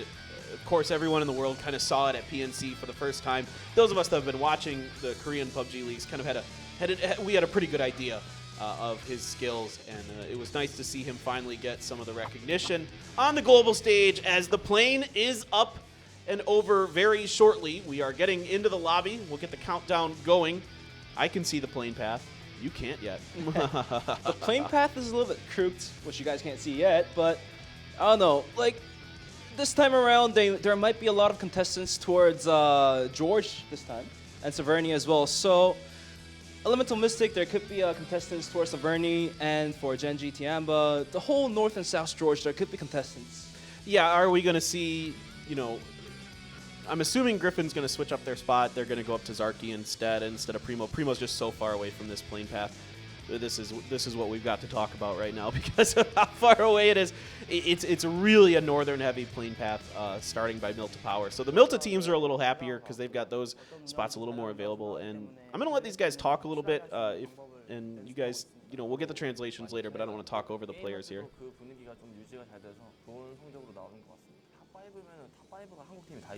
일단 1등은 저희고요. 많이 만나는 젠지의 피오 선수 정도? 항상 그랬던 것처럼 뚫어드리겠습니다. 막지 마세요 그냥. 오랜만에 국제대회 와서 긴장도 되고 떨리기도 하지만 저희가 좋은 성적으로 꼭 보답하겠습니다. 국제대회를 보고 정말 많은 연습을 팀원들과 했고 잘해서 기부하게 된다면 좋은 곳에 쓰여가지고 극복할 수 있었으면 좋겠습니다. 꼭 우승하도록 하겠습니다. All right. That was hearing from Element Mystic. I'm sure talking about how they were preparing or what their expectations were for the event. Finally, the plane up in the air.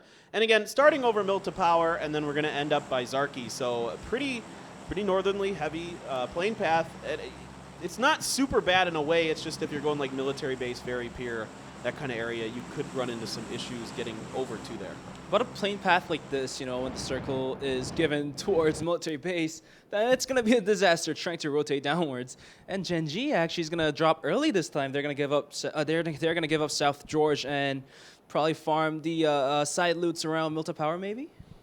You might be right. I think that looks like what they're doing. I was kind of, for a moment, my heart was hoping they'd go to Novo, even though it's really far away. That used to be the old Genji Gold's drop location. I was kind of hoping for a callback to that, but we are not going to get it. And you're right, Genji is going to just kind of hang out in between Milta and Milta Power, doing some of that split looting there, as I don't think they're really interested in trying to fight Tianba in South George.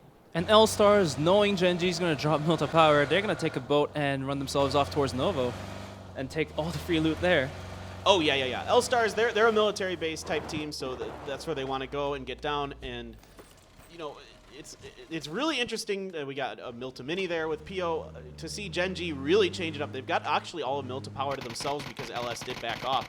So they move into that location. Some shots coming down into LYG's back. They're going to be okay to get away, though.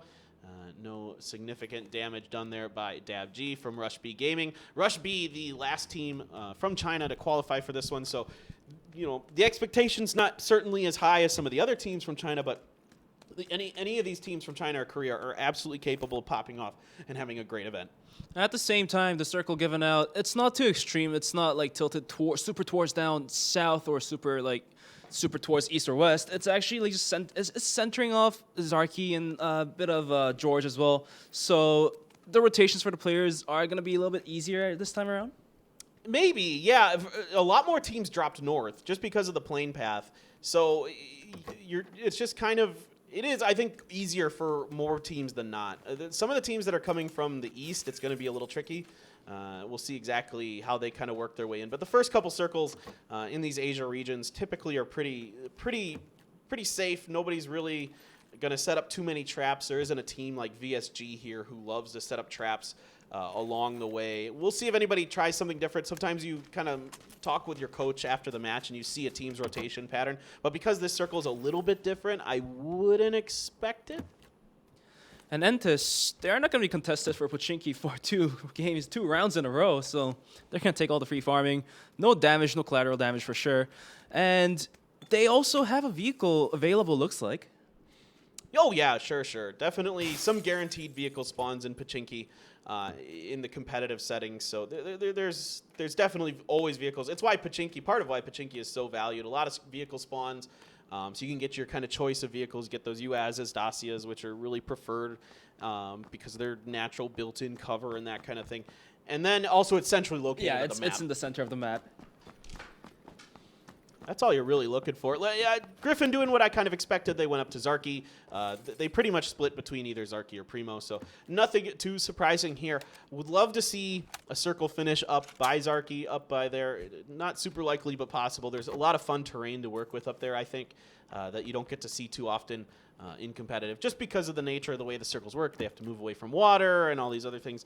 So we'll see exactly what's going to happen with that. Yeah, one of the funniest, one of the best circles that are fun to watch is when the circle includes the cliffs up top north. So, you know, like just to the left of Saberni and right of Jarky. You know, like if those areas are included and if the circle does zone down towards that area, you know, like it's going to be a lot of action, like a lot of cars just gliding into, you know, take the spot and whatnot. Oh, yeah, totally. And there's actually good terrain to work with up there. You know, it's not all just kind of flat. There's a lot of, like, dips and dives and kind of changes, and there's a decent amount of cover to work with.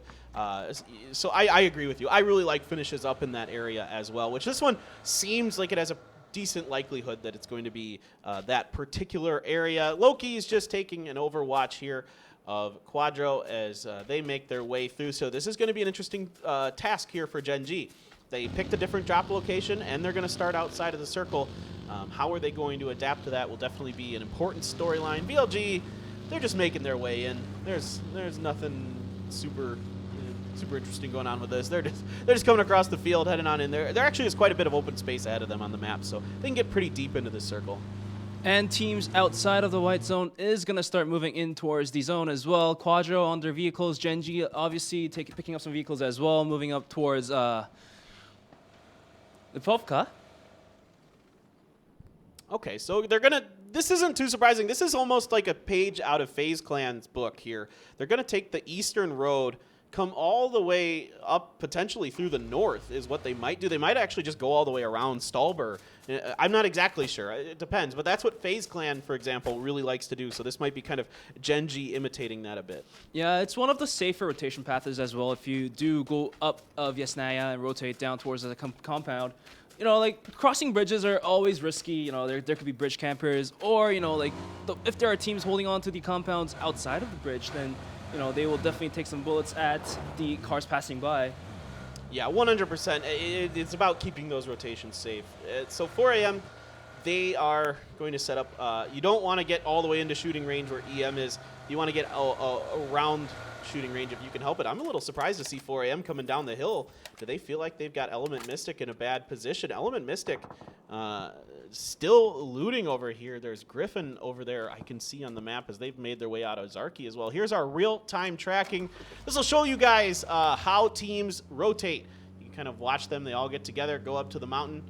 check out things there. So that's a interesting rotation path there from Entis, wanting to get the information from the top. Picking up information is quite important too. So that's definitely one of the worthwhile things to watch. And Griffin, you know, they're enjoying their time farming. They farmed the full Zarki, and they're gonna farm the big compound to the right of Zarki as well. So they're gonna be stacked. They're gonna have a lot of utilities, a lot of meds to work with. Yeah, absolutely. It's nice to have those big cities to yourself. It'll be really, really not bad for Griffin. And every team here kind of wants to start from the northern end of this circle as much as they can if you're north of the river, because you don't want to have anyone at your back as you rotate. A little surprised to see 4AM go this deep in the paint into shooting range, because they might be completely surrounded. Lash is thinking about it. I think he's going to wait until he gets a very clear angle and maybe a little help from the other members. Now he's going to unleash. He's going to get some decent damage. Doesn't get a knock, though. Yeah, way less. He's gonna have to heal up, but the nades are gonna be thrown. It may connect. It's not gonna connect. Way less will be able to take the heal off, and he's gonna run back and take some cover. All right, more grenades being thrown in here by Lash, but for now he's kind of moving. He is a little exposed on this side of the hill. If another team came up and over, you can see he's kind of a little worried about that. He could potentially get a problem. No, Makde not able to do it. Long's going to get him. Now Kinch trying to get some shots down, and so far a little bit of damage, but right now EM in trouble. They might lose Makne. Yeah, Makne was sneaking up from behind, but Long was there to watch the angle. So, you know, that's a disastrous moment for Elemental Mystic, but Lash will take a punishment down to Wayless. Yeah, that was a good angle there by Lash, getting up over the top, just getting enough to see the head of Wayless. Going to get a knock for himself. Long trying to see if they can finish Makne. Makne very, very weak. I think they were able to put a few more bullets in him, so he might just bleed out here. Lou up and over on top, providing cover for the rest of his squad. Yeah, Makne is going to be rezzed, fortunately, and the down member of 4AM will be taken for res as well. And Lash from behind is going to take a couple bullets as well, taking Long down to half HP. Not going to connect for a down. He's going to back off since his position is now being exposed. Yeah, exactly. You're right. He's got to move back a little bit. Kira's trying to see if he can find an angle. That's a good nade. That could be a really good nade. Oh, it just comes up short. It is so close to being really good. If it had gotten just another foot higher, it would have gotten over those barrels. And they're trying to keep 4AM pinned, but right now the smokes are coming down as 4AM is not really interested in being stuck in this position for too much longer. Now EM has kind of found a way to keep themselves hidden from Lou. And now, with the next circle being given up, a lot of teams, 4 teams, Infantry, Entis, All-Stars, they're all going to have to rotate up towards the bridge. And Tianba is holding on to it, so you know they're going to have to take a lot of damage. Yeah, absolutely. Tianba really liking this square house. That's 2 rounds in a row they've taken it, and they're going to farm. It looks like they're already starting to farm some kills there. Lash is going to end up going down to... I'm not exactly sure where that was from. I kind of missed it as I was looking at the map there. 4 angry men. No kills yet, so it wasn't them that got that kill onto Lash. And, okay, it looks like EM is starting to fall apart. Quadro's now getting involved in this. They're coming on the side. Really interested to see what Quadro wants to do here. Yeah, this is what happens when you enter shooting range as the first team to enter. A lot of teams, a lot of third parties will be coming towards you to find some spots to hide. And in the end, exchanging fires, so you could technically lose some members here. Oh, absolutely, absolutely. It's so hard to fight around the shooting range.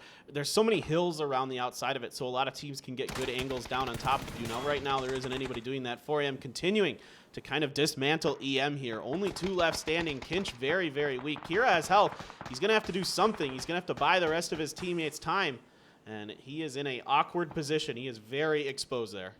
Quadra will take it down onto Kinch on the other side of the shooting range. Kiravi just waiting for the moment. The player's pushing out of the smoke. The smoke dissipates almost. No, not yet. So Wayless, he's safe. He's safe behind the wall of the smoke, and Long as well. But once those smokes dissipates, the 4AM players will have to place themselves behind a cover. Otherwise, Kiravi is going to be there to punish it. Yeah, potentially. It looks like we're losing a lot of EM to Quadro now as well. So just Kira V is going to be the last one standing. He is doing everything he can, hoping that no one is going to really kind of get out an angle from a side, potentially from like the north or something like that. They could come in. And now 4M's getting backed off. They're taking a bunch of damage from somewhere. I'm going to guess it's Quadro, but I can't exactly tell for sure. And those shots from afar is going to help Kira V hiding there in that little one corner because 4AM members will have to back off. Yeah, this is really nice stuff from Quadro in terms of at least putting some pressure down onto other teams. You don't really see these guys fighting too often, but they wanted to get center circle. They had an idea in their mind of where they wanted to go, as now you got Yowook trying to get the flank. He's going to be your recon guy, your play caller for that team. So he's going to get up and over, see if he can find any more information to relay to the rest and get some more damage done potentially to 4AM or Kira, the last surviving member of EM. And now we're going to see Griffin and Infantry just waiting for each other, kind of. They don't know if they're... I'm pretty sure they don't know. They definitely don't know if the other team is, like, you know, placing themselves over there. But, you know, like, once they do spot out each other, there's going to be a lot of shots exchanged. Quadro now taking over the little house by shooting range, which was previously owned by 4AM. Yeah, this is interesting from Quadro. They're going more north, and they're not making a bad decision because of the way the circle came in, as they are setting up. It's not a bad spot to take, and they're trying to just keep them, you know, inside the shooting range as best as they can, because it is, again, it's really, really hard to rotate out of shooting range. You can really get trapped from a lot of different angles, and Quadro trying to be the ones who can farm the points off of it. Here we go with Mean Sung. There's a member of Infantry. There's something over there. I think he definitely saw him. Now he's going to get ready. Gets the spray. Easy peasy for Mean Sung. Takes a kill point from Infantry, and Bo Liang is going to go out of the game. That's going to be painful for Infantry. And now Entus is going to join the fight at shooting range as well. So there's 4 teams clashing here. I'm pretty surprised by this, to be completely honest with you. I wouldn't have expected this many teams to try to fight over shooting range. You don't usually see it. It is a challenging position to work from. So there's Hikari, the last surviving member from VLG. They got torn apart in transition, trying to get into this circle, as now Entus is involved in the fray. 4AM just wondering, when will this end? This is just a nightmare for them. Yeah, they used up most of their meds, most of their utilities, fighting against Elemental Mystic already, and Quadro as well too. And now another competition, Entus joining into this. It's not going to be good for them. It's definitely not going to be good for them. 100%. This is not good. Hikari finally decides to try to get something out of this. He's the only surviving member. Doesn't really connect with any of those shots. Hikari, an excellent fragger in his own right. They're missing a little bit, as he would have liked to maybe have some of those shots back. Now Entus is aware of this, so they're kind of going to turtle up. And that's actually going to buy 4AM just a little bit of breathing room. Right. And as you can see here, Kira V is still alive and well, just hiding in the little corner here. I don't know how much he could do from now at this point, but, you know, like, he could pick off a couple 4AM players or Quadro players that are rotating in front of him, maybe? If he gets lucky, but I don't know. It's really weird. I'm actually pretty surprised that Quadro hasn't seen him, for example, but apparently they haven't been able to spot him out, and he's found himself enough of a spot there that he's hidden.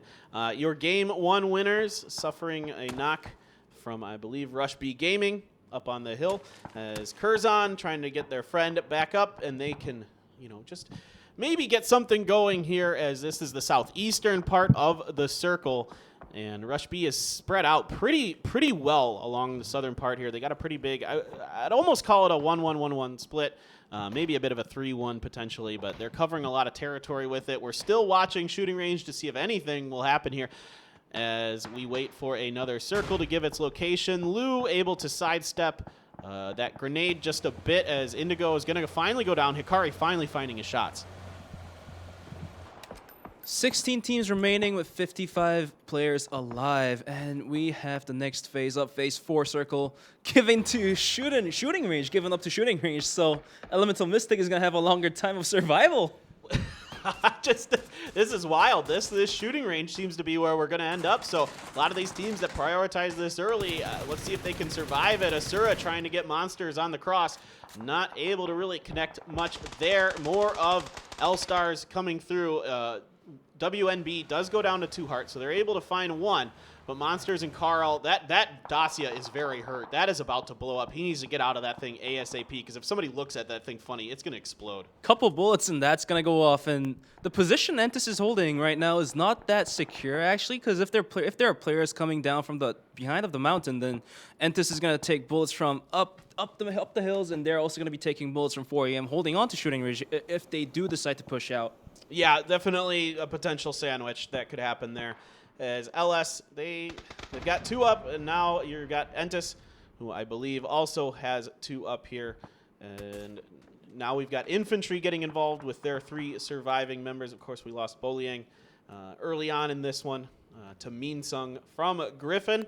That's one of their 2 kills as they're continuing to work the western edge of the circle. They've got Gex to their south. They've got LYG to their north. How is Griffin going to manage this? Griffin's players are spread out nicely, so if there are players coming to the left and the right, you know, they can respond quite fast and quite well. And Minsung's going to put down a smoke to hold off to an angle that Maps is looking at. Maps is going to take onto that little shack here, though. Yeah, the shacks, surprisingly, these days seem to be very powerful. We saw it a lot in Apac yesterday, as a lot of teams were able to get something going outside of them. It used to be pretty dangerous, but you know, the teams have kind of figured out how to work them a little bit better, how to kind of keep teams off of them. You know, you can utilize smoke, just missing that headshot as Maps. That was inches close. I didn't connect that. Oh, man, dude. But the thing with shacks is that, you know, like if a player enters the shack, like exiting the shack is going to be a really hard thing to do, because, you know, the players around the shack is going to be noticed that there's a player inside the shack. And also, if the player brought a vehicle, that vehicle is going to be tortured to all the wheels going out. Right, exactly. I mean, you know, it's so easy to pop the tires on those vehicles, and everybody's so keen to do it these days. Asura trying to lead the way for Griffin. Going to get knocked in the process. He is going to be your frontliner for Griffin a lot of times in terms of recon and getting information. It looks like he is going to end up being flushed down by Maps, as now LYG wants to get up on the side of Griffin as they are trying to go up the other side of the hill now. Didn't like the fight against LYG, but they might have to run into Gex here in a second. Yeah, Griffin, their rotation path might have been a little risky. They ended up losing a member, but they did, you know, conserve 3 members to play with. So with their current positioning, they might be clashing with GEX now. You know, they're the ones pushing downhill, so Griffin has a better angle against GEX. Yeah, potentially they could. It all depends on how GEX is split up there. And now Gen.G on the move. They are getting ready for the next circle. You can see it's just about to pop. So the idea here, get in your vehicles, get going, and get ready. Try to find something, if anything, inside this next circle. And we're just shooting range, apparently. We are never leaving. This is Kira's dream right now. He is just sitting here going, wow, who would have known? Okay, Anonix is going to get knocked here by a headshot from Maps. You can see that guy is getting that bolt action working, and that makes this a lot more difficult for Gen.G. Griffin picking up a lot of kills, taking it down onto Leo as well. LYG trying to respond by taking some fires, but he's going to have to heal up. Crazy 112. He's down to 20 HP, close to 20 HP. And Gen.G, they're gonna try to take a res onto Enix, one of the top fraggers.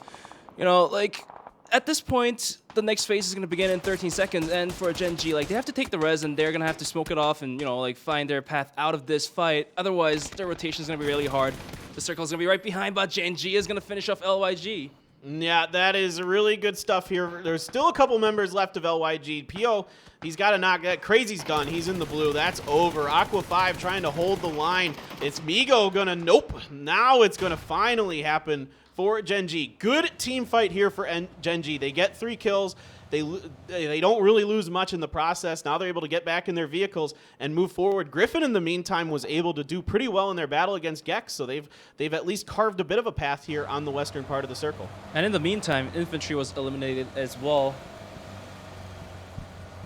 Yeah, Infantry looks like they have gone down, so they lost their 3 surviving members. There was a bunch of fights popping off, as is typical in competitive PUBG around phase number 5. And there's Chaiwei.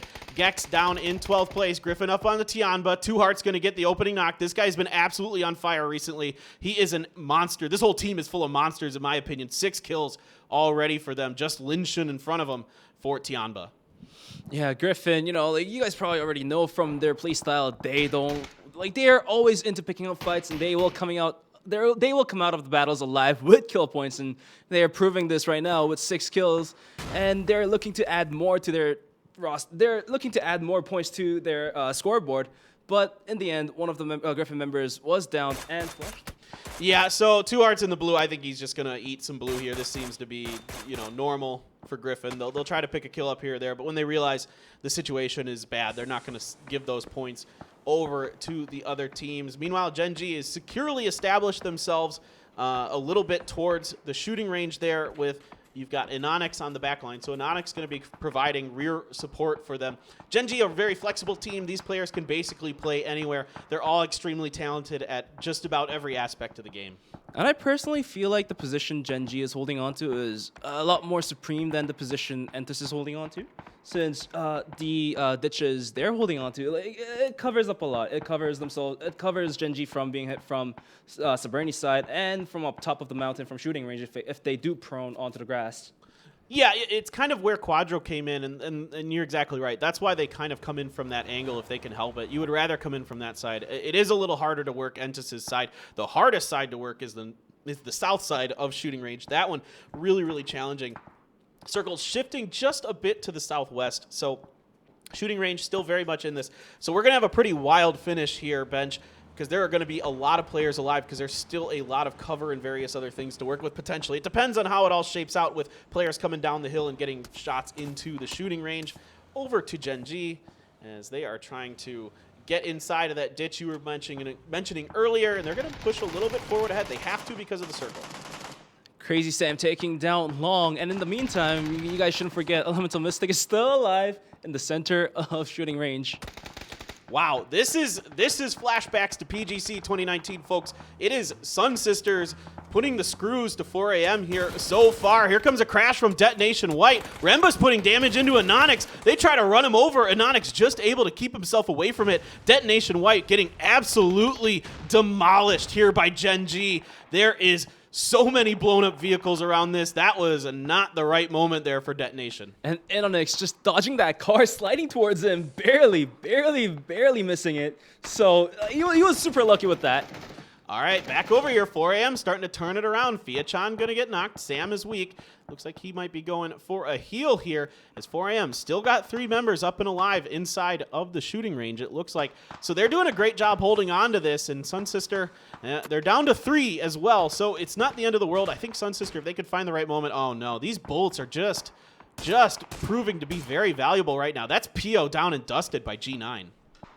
Gen G losing one of their members as well. Last 2 players standing will be Anonix and Aqua 5. Aqua 5, yes. I was like, wait, Loki died earlier. That's Aqua 5. Yeah. But Rush B Gaming is going to look down towards where Gen G is holding on to, and Team Kirsten is going to close their gap towards Gen G as well. So they're boxed in. They're boxed in that little corner there. And if there are nades showering down, it's going to be a hard survival, and that's what I'm talking about. Anonix is going to be down by a nade thrown by a CCS. Yeah, exactly. Now they liked the position earlier on the northern eastern side of the shooting range, but the more south you have to go, the worse it gets. 4 a.m. here, still in a battle. Ooh, Lou's going to find the angle on a Crazy Sam. Crazy Sam kind of just standing a little bit out in the open. Let's see what Wayless can do. Faye is going to put Lou down with the AK headshot. That is some nice piece of shooting from him. Faye, a new member here for the Sun Sisters, has fit in pretty well with the squad, but unfortunately for them, it is going to be 4 a.m. taking them down. That looks like it's going to be Quadro's go time, trying to get involved in this action with Lou on the ground. They might be able to take their odd man advantage against 4 a.m. And for the time being, while Quadro was rotating out from the little compound, they ended up finding the kill on Takira via Elemental Mystic being eliminated. And now it's gonna be 4 a.m. trying to hold off Quadro desperately. They are low on utility. They are low on meds. So what can 4 a.m. do possibly? All they could do is hold on to an angle, and hopefully like Quadro just walks into the angle the players are holding on to. Yeah, that's all you're really trying to do is just try to make Team Quadro make a mistake somewhere along the way. Wayless going to go down forever. You can see Renba has a pretty good idea of where 4 a.m. might be set up in this particular fight. But for now, Forever keeps his head down. He's going to get Yowook with some nice SLR shots. Lou's going to put Renba back He has to fall back because of that fire, and now 4AM doing exactly what you're talking about, holding these angles, keeping Quadro at bay as the rest of members come up. Yacha's gonna run into him. He doesn't have a gun out. Oh no. Bare hands, bare hands. That was not good. That was not good. Yacha's gonna be wiped down by 4AM. And looks like Quadro is gonna move in now to take revenge onto their teammates, but he's gonna get D-Lex is gonna get third-partied out by RBG. Yeah, Rush B Gaming doing a fantastic job working this hillside. They have the angles down onto everything inside of here. Finally, Renba is going to be the hero for Quadro. He gets hurt as he goes prone. Not sure if anybody is going to be able to get an angle to him. Curzon looking for him. They've been hearing this fight going on, so they want to come over, see if maybe they can finish off the job onto Quadro and continue their strong start to the day. 4AM definitely put up a good fight, really good fight. They had to fight off 2-3 teams at the same time and consecutively as well. Yeah, absolutely. They're doing a fantastic job. By the way, right now, this guy G9 is absolutely robbing people in this lobby with his bolt action. He is heating up. I'd love to get an angle of some of what he's doing up there. He has gotten so many knocks, so many kills. He is just a monster with those. All right, so we are finally leaving the shooting range. Now, OGN, their patience has paid off. All this fighting going on inside the shooting range has kind of kept the attention away from them. So they're able to just hold this dip for a long, long time. But one thing is that if OGN wants to take a good care of their behind, you know, like people exiting from shooting range, then they're gonna end up taking bullets from RBG holding up top of the mountain. So they're kind of sandwiched in between the two in a sense. And for RBGs, they're holding on to a good location. But you know, if they do peek out, players from shooting range will definitely take on the, you know, like DMRs and bolt actions and, you know, go for the headshots. Exactly. And this is a Phase 8 circle as well, and there's still 4 teams alive, 12 players alive.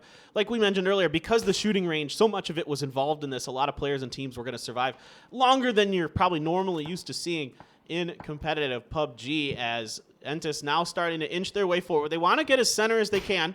Of course, this circle has to go dead center of the Phase 8 one. For the Phase 9 ending, and Indigo trying to put some shots into Rush B Gaming as they cross over. Smokes are down for them as they want to keep Entis kind of from being able to get good shots into them. Yeah, towards the late game, these smokes and flashbangs are really valuable, you know, like for flashbangs to clear out angles and corners. And Indigo's going to go for the shots. Is he going to connect? And it's actually going to be Martian Chun to take on to DabG. And Sungjan's going to actually steal the kill in the end. So that kill point is going to go back towards the hand of Entis.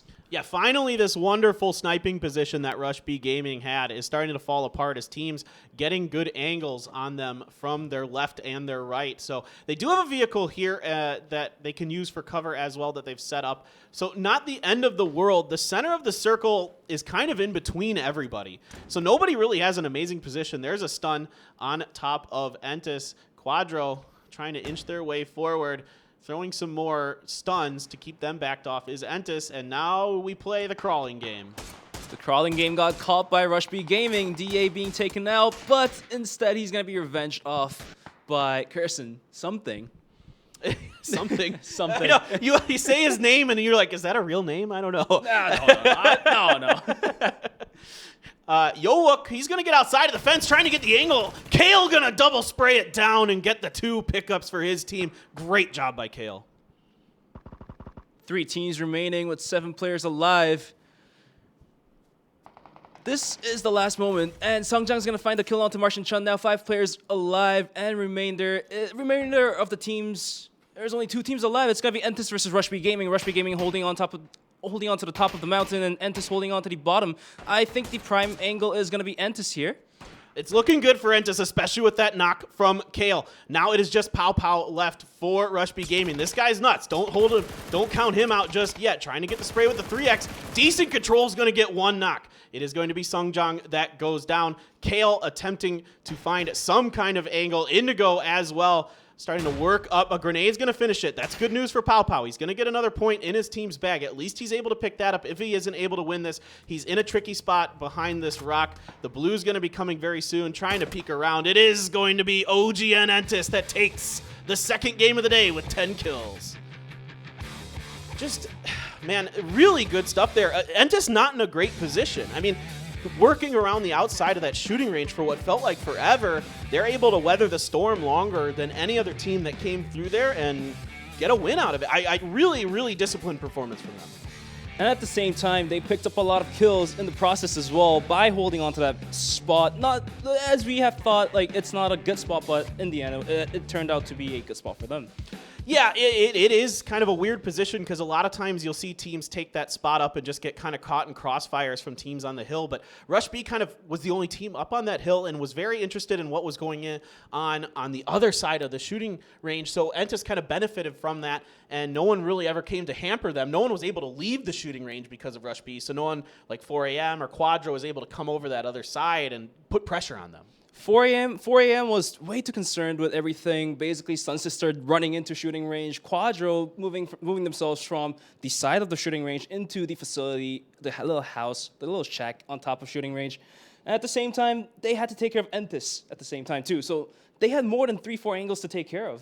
Yeah, you got to give 4AM a lot of credit in that particular situation. They took that shooting range pretty early and held it for basically the whole match against a ton of different opponents. I mean, the 5 or 6 teams were involved in them at some point, shooting at them. And that's really impressive to be able to do that. You got to give them a lot of credit for knowing that situation, knowing how to work the shooting range itself. Clearly, their knowledge of that particular site is high. So basically, Entus showing off their performance, coming into the first place, taking kills as well. And what was the second place again? No, Rush B. It was Rush B Gaming, yeah. So you're like making me think. I'm like, Rush B Gaming, they couldn't capitalize off of being on top of the mountain. Like, I thought they could have picked up more kills while they were on it, like with the 6Xs, 8Xs, and DMRs, but they didn't capitalize off of that. Yeah, I mean, you saw some good sniping from G9 with the Car 98, but other than that, there wasn't a ton particularly of... You would expect maybe a few more kills. Now, it was a little wild down there. There were so many teams, so many players. It's almost like maybe you get a little distracted. It's kind of like there's just too much going on. It's hard to focus on one area or another. And then, like, your kills are sometimes getting stolen as well because the other teams are battling each other out, and they'll see a knock in the kill feed. They'll be like, ooh, that was the team we're fighting. Let's go steal that. But regardless, Rush B doing a really nice job in the end, at least getting to that second place position. That was a pretty fun one, though, in terms of, like, where the circle was. You don't often get to see a circle with that much of shooting range in it for that long. And at the same time, for that, you know, like, we can't forget about Elemental Mystic benefiting off of that. Kiravi, the last member, staying alive. Like, once Quadro moved themselves into the little shack, like, Kiravi was really exposed, but Quadro didn't decide to peek out, so he could survive a little longer. And he had a chance to take a couple kills onto Quadro when they were rotating out, but Yacha was too good, so... Yeah, poor Yacha, though, caught running with his hands out, his fist, no gun in his hands. That was a little wild there. I guess probably the communication there just a little bit off for Quadro. They didn't quite know where a player was or thought a player was somewhere, and then they were somewhere else. Happens to the best of us, and so Yacha ends up going down to that. But Renba gets a few kills for them in the end. They do a decent job there. A few teams kind of struggled along the edges of all this. The teams that surprisingly went for shooting range early benefited a lot. It's almost like everybody knew it was going shooting range or something. It's like everybody had this like premonition where they're like, yes, shooting range. This is where this is going. And they were the ones who ended up paying dividends for it. So it was really, really, really, really interesting match. You don't get to see a match quite like that too often. So like early on in the game, we saw 4AM rotating in towards shooting range, down towards like second phase or third phase, was it? But like we were questioning it. We were questioning whether like if that was a good choice, but it turned out to be a really good choice. Yeah, I normally am not a fan of going into that area. But, guys, we got to take a break. We will be back with game number 3, one more game of Erangel here at PCS Asia Charity Showdown.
불안해요. 좀더 수류탄 조심하게. 수류탄 조심. hom장이다. 기다리는 자에게 있어요. 예, 파워. 나와라. 오제.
I'm going to die. With still having the main island having a little bit of control on there, a couple of these guys can make their way through and find himself getting knocked from. It's really interesting because, yeah, actually, like, the Team Liquid guys, super nice dudes. A grenade up to Highwind. Highwind, the hero, though, right on top of him. 来看一下这边3名成员不明推进面对 Harry 的架枪，这里打第一支、第二支、掉第三支，也超漂亮。Well, he's gonna have to work his way forward. They're next to each other. He's actually just gone around him.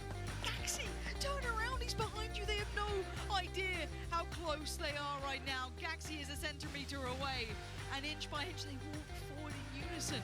Ghoststar just around this one. He has no idea that Ghoststar is still behind him. Boom, Ghoststar! Ghoststar's in the blue! Oh my god, he might go down now! We'll see Ghoststar, but it's not quite enough. K-Man gets him down. K-Man goes for Fuzz. Fuzz forced to go down. He's going to stick to the spray. He's got no bullets left. Mini Fuzz in. Oh my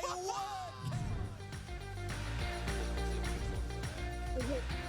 してリラックス取り特殊部隊サンシスターを沈めに参ります。ケイデス下手投げグレネード一旦効果出て当たってる当たってる。さあノッポのダウン裏回って降りて外側1人目ダウン3人目いけるか3人目ああセーフ取れるか倒したカバーマリア So many teams now piling up from the south. T-Bone. Oh my word, T-Bone's right next to him. He's gonna fly.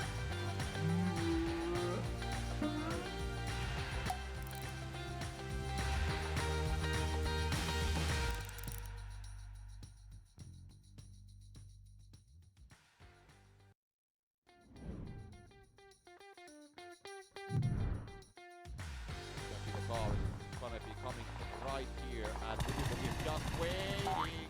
And there we have it.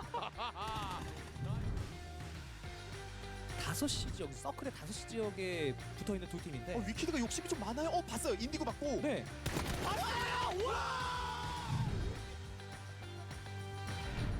Arena, I guess you would call it.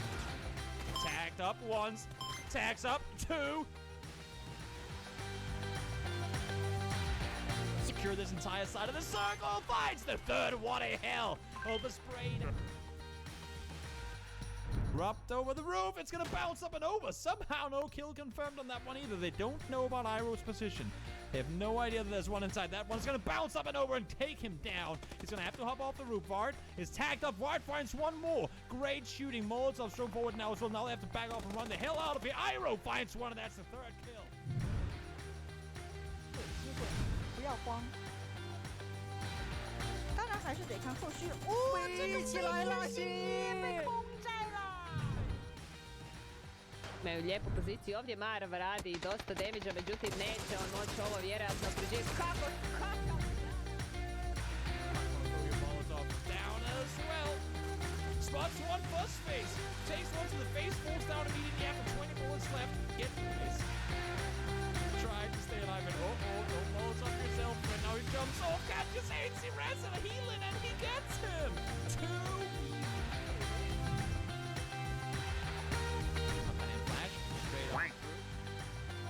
Full wide. I think. Valius. Oopsie doopsie. There's a lot of flashbacks. What? How much do you want to ruin his eyes? Stop throwing flashbangs, guys! That's 7 flashbangs. They threw flashing orange. Orange finds one. He's gonna go down in return, but at one. 하니까 체력이 너무 없다. 바로 내려. 아유. 김치.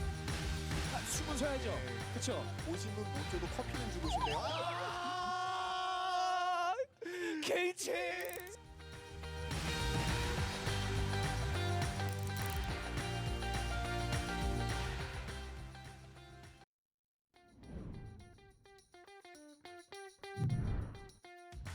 Get a kill in the air, shall we? Oh, I would love to see it, Memo. Do it. Do it. No way! 복감 3킬. 복감하는 3킬! 포기 없죠, 근데? 자, 하지만 나는 근접 최고의 스페셜리스트 언더다! 간다! 와! 오! 1루! 오지멘토스! É contra o seu parceiro de equipe, Memel, Nandinho. Olha a granadinha do mistério. Tacou. O quê? Lá em cima. O quê? A little bit more time to develop here in El Azhar than the one did in Montego, but KJ. Great angle for KJ to hold, knowing full well that over to his west, he's gonna get another big plays here coming from Sadie's to Noardra, but they are absolutely dominating. They get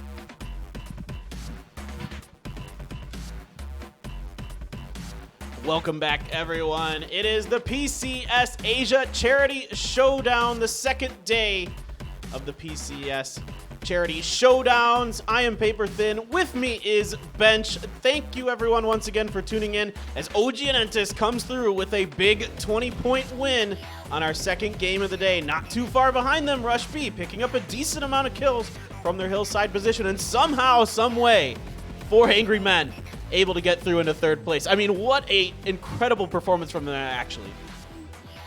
It's quite rare for teams to pick up 20 points in the map.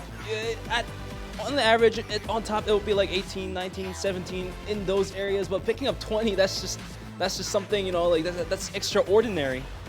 Yeah, definitely extraordinary for OG and Entis. 20-point games are not easy to come by, and they are looking pretty strong here. Genji up there in 5th again, so not too bad. Quadro once again having a good finish. Griffin in 6th. So a lot of the Korea teams up on the left-hand side of that leaderboard, and a couple Chinese teams as well. Somehow Curzon is doing okay. I mean, they didn't get a lot of kill points that time, but they got more placement points. They're doing a very nice job navigating these circles, not overextending themselves. So I got to give a lot of credit to them. I did not expect much out of them coming into this tournament. Meanwhile, over on the other side of everything, some of these teams like L-Stars and some others are underperforming compared to what we maybe expected. But there are 3 more maps to go. 1 more Erangel, 2 more Miramar. So those underperforming teams could be underperforming for those past 2 maps. But, you know, for the upcoming maps, they could be taking the first place. Chicken dinner, maybe a lot of kill points too. So, you know what could happen. Yes, absolutely. I mean, all it takes is like 2 good games in one day, and all of a sudden you find yourself at the top of the leaderboard. There again, Aqua5, he's not interested in being on camera in between, so he goes and hides. No, I'm sure that's not the case. I'm sure he's just busy doing stuff. Some players, everybody has like different routines in between matches. Bench, what do you do? Like if you're playing some games and you need to take a quick break, like what's your go-to? I'll open my window and take some fresh air to refresh myself. That's like my routine between the games. Not bad. I usually get up and like pace around my apartment and like make some tea or something. But yeah, I like the fresh air. I like your idea. Yeah. That sounds good to me. Just taking a look again. We're on the Korean feed here, so we get to see all the Korean focused kind of viewpoints. These guys, Element Mystic, looking to kind of start turning it around. It wasn't the best games for them. They a little bit of luck with the circles for Kira. Otherwise, that might have been much different for them. You would expect that with a northern circle like that, because they dropped Severny, that they might do a little bit better. But for some reason, I think Element Mystic kind of doesn't mind if the circle leaves them. They seem to do a really good job coming in from hard shifted circles. Yeah, they just somehow happen to find like an open angle to rotate through safely. Exactly. That's exactly it. They really do a good job of finding those open angles. These guys were your Game 2 winners under Sungjang, Kale, and Indigo. Absolute beasts. Griffin playing kind of their normal game, taking fights when they think they can, doing pretty well in those fights. Quadro's maneuvering well today. I will give them that. Their team fighting inside of the shooting range maybe left something to be desired a little bit, especially Yacha getting kind of caught out there. A bit of a misstep by him, but overall these guys are strong. Again, Renba, keep your eyes on him, guys. He is an absolute monster. Can't wait to see what Quadro has in store for us. I think they're playing well. It's solid PUBG. And Quadro, they must have been disappointed from the last match. Like they could definitely have done more. So they're looking forward to showing themselves on to the next game. Yeah, I think you're absolutely right that Quadro definitely probably wanted that fight against 4AM to go a little better, but 4AM was able to come out ahead of it. Quadro did have a weird situation after the battle was kind of said and done, where they had to then go outside of the shooting range fence, and there was Kale waiting, picks up a double, and then all of a sudden it's a 3v2 situation almost. I think Curzon was still involved in it, but it comes down to a 3v2 at the end for OGN versus Rush B Gaming. And I looked like for a second Pow might do it. He got that first down and flush, but the surviving 2 members of OGN just a little too much for him to handle. And the final circle was definitely not in his favor. The blue zone closing down towards him a lot faster, so he was the one who had to move out of the rock position he was holding on to. And OGN, all they had to do was wait and wait for the last member remaining to peek out, take the shots on him, easy kill, and easy win. Yeah, exactly. Sometimes you're a little unlucky in situations like that. Credit to Pow getting an extra kill and a second place out of it. So good job by him. Hello, beautiful people. Welcome. I'm so excited to be back, guys. We are really loving the games here so far today. Get the word out there. Go on your social medias, whatever preferred platform you would prefer to go on. There's a lot of P's in there. I'm good at alliteration, I swear. But get out there, let people know what's going on. This is incredibly high level PUBG we're seeing here. Teams doing a great job weathering storms, coming out through situations where we didn't expect them to necessarily be able to come out through them. So a lot of good stuff. Of course, nutty shooting. You know it's China and Korea, so you're going to see a lot of that. Japan as well. Detonation Gaming White, we've seen some moments of brilliance from them. And Curzon as well from Chinese Taipei. So everybody's stepping up here so far. Nobody's like really just looked kind of, flat.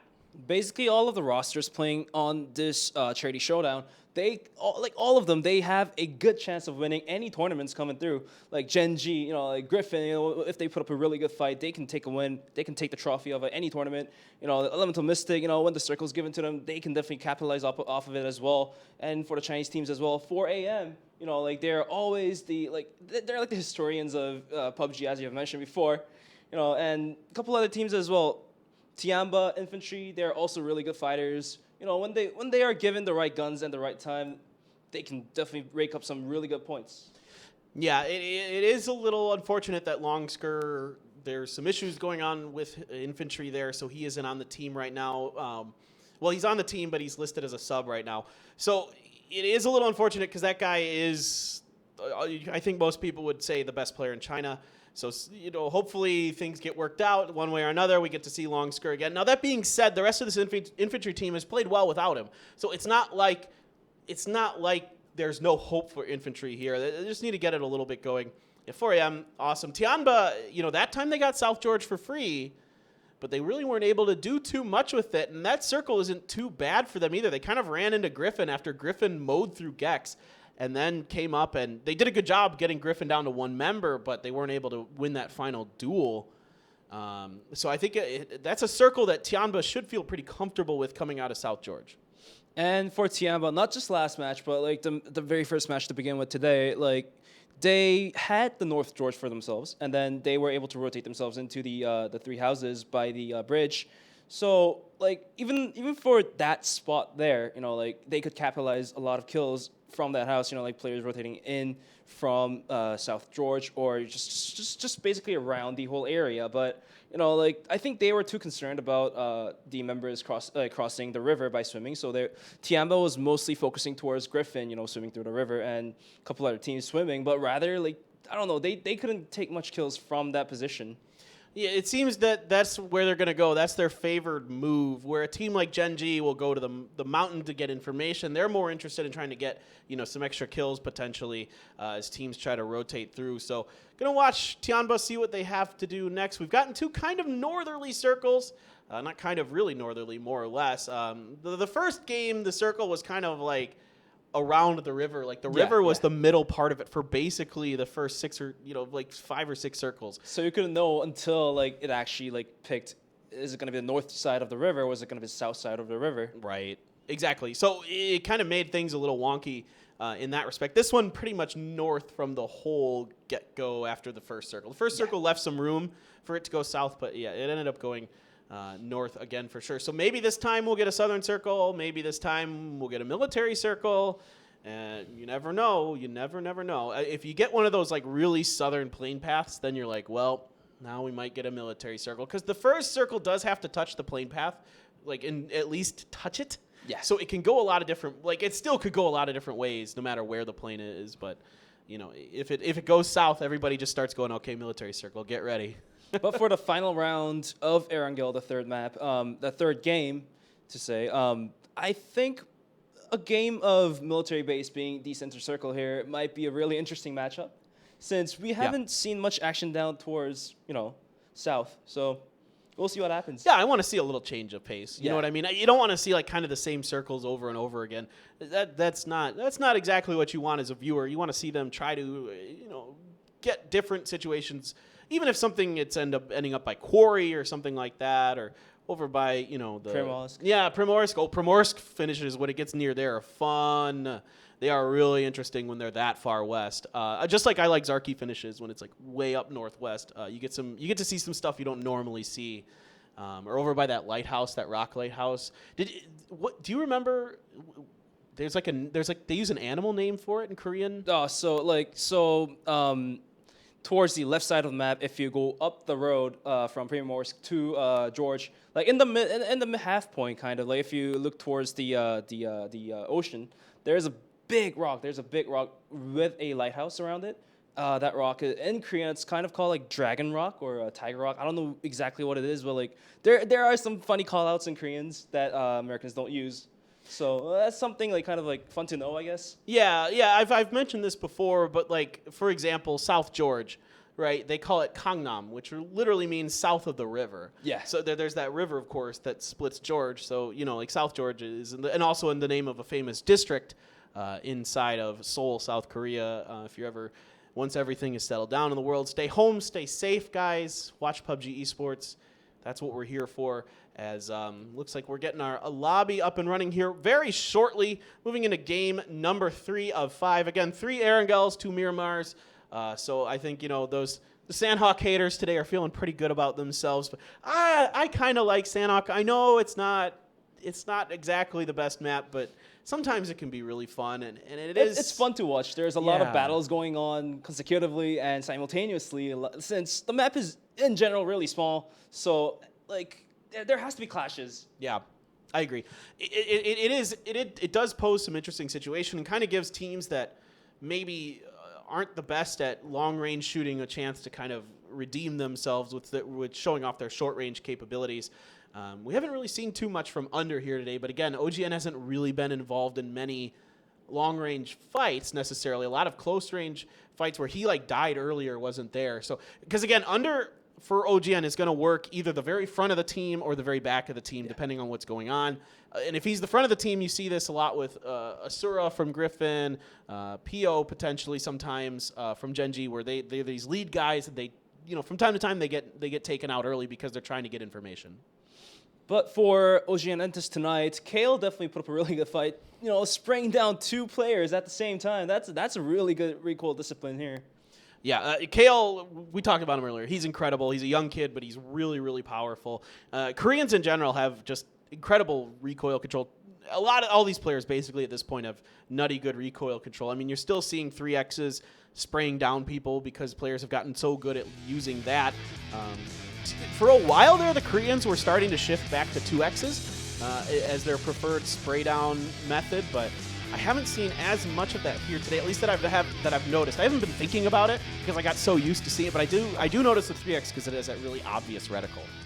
Yeah, it's one of those crazy moments if you see a player spraying a 3X barrel, and gets a headshot or just simple body shots in and takes it down. Dude, that's one of those shouting moments. Exactly. Well, guys, the plane is up for game number 3. We're going to start at about the 2:30 position. Head on over just to the other side there around 8 o'clock or so.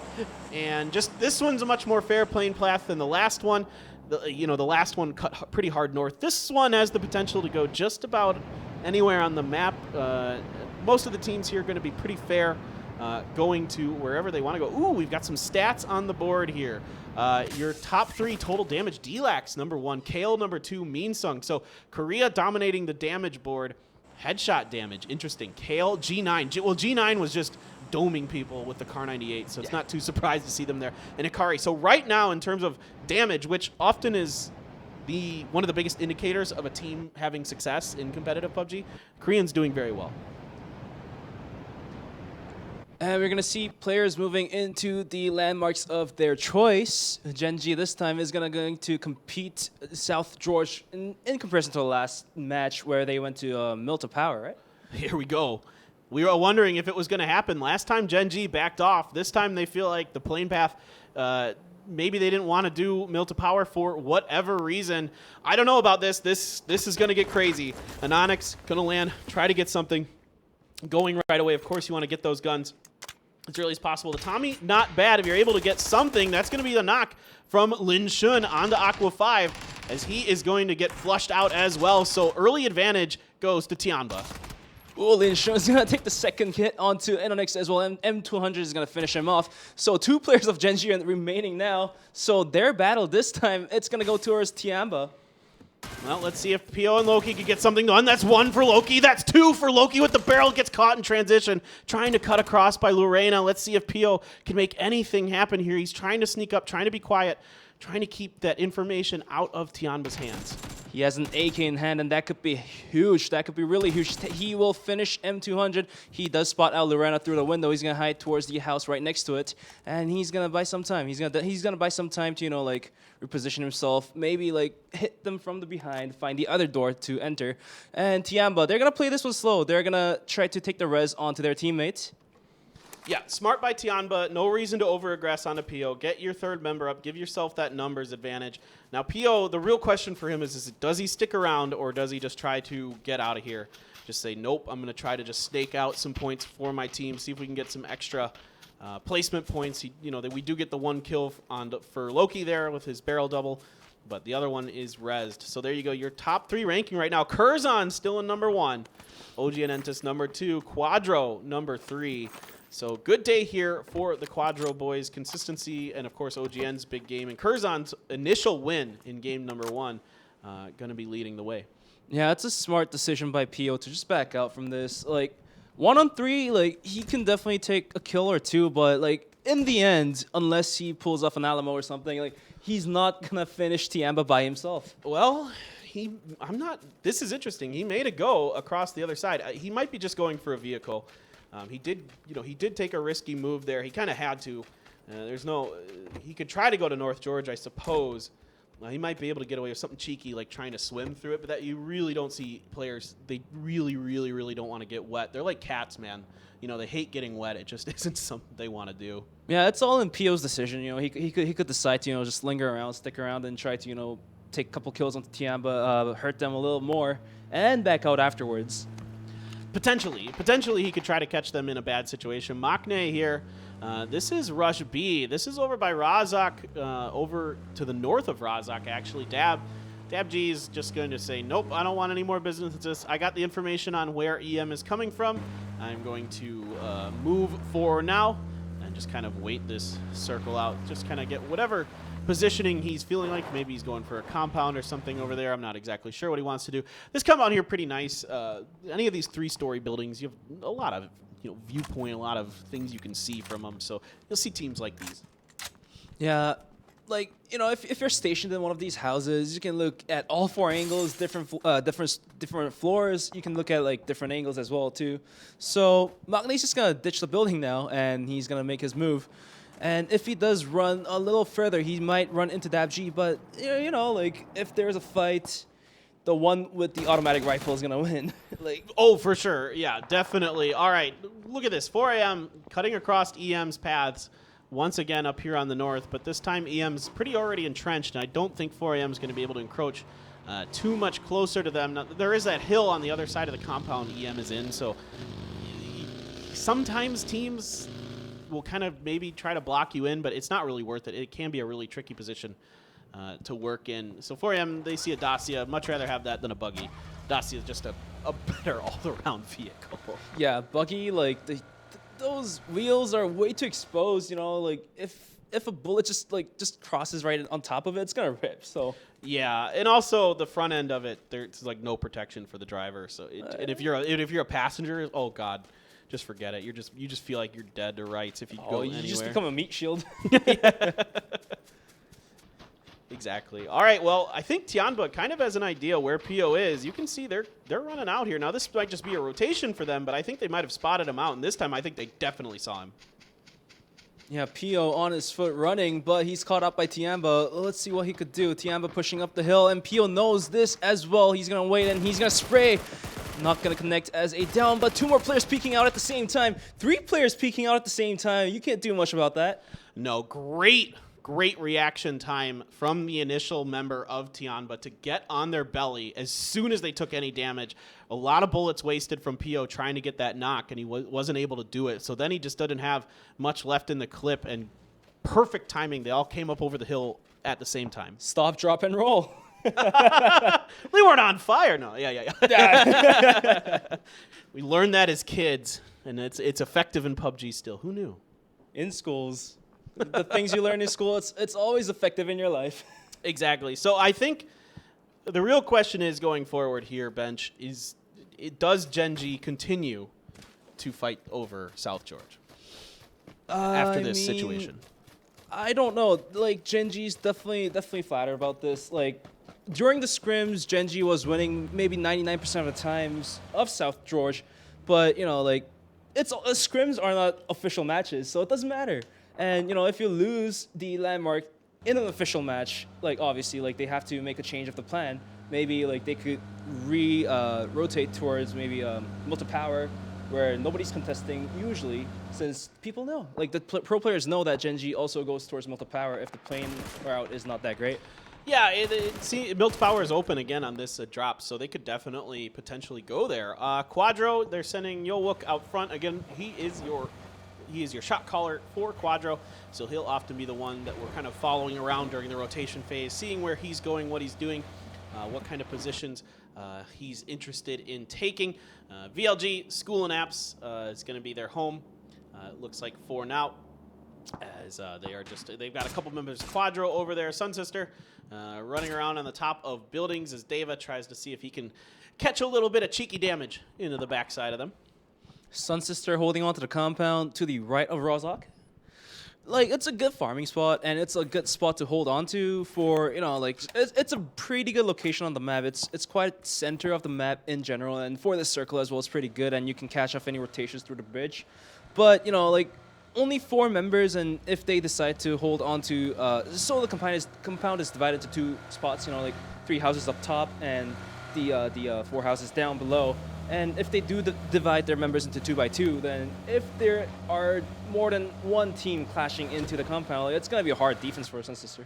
For sure. Yeah, it's nothing.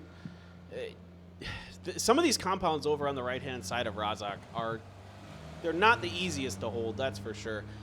But we'll see. The circle is going to go east. Look at this split Curzon has. Look at how much that peach-colored team controls right now. The entire eastern half of this circle is theirs right now. They have some open territory in there. And remember, this is new Erangel, guys. So the Yasnaya field's much more playable for teams. There's a lot of ditches and divots that you can use. Particularly, I can remember Team Sadie's doing very well with it in Onslaught Season 4. So here we go. This is Luminous Star Gaming. They have been kind of quiet today as the top team coming out of China. Forever is going to take a spray down to DabG. Only going to connect a couple shots. He's going to take out his DMR. DabG's just going to ignore and just pass through the bridge. But little does he know, there might be a team waiting on the other side of the bridge. Well, it's so congested on the map right now. It's hard to say. Wherever he goes. Wherever yeah. There's going to be a welcoming hand. Exactly. Wherever he goes. Oh, no. Lash.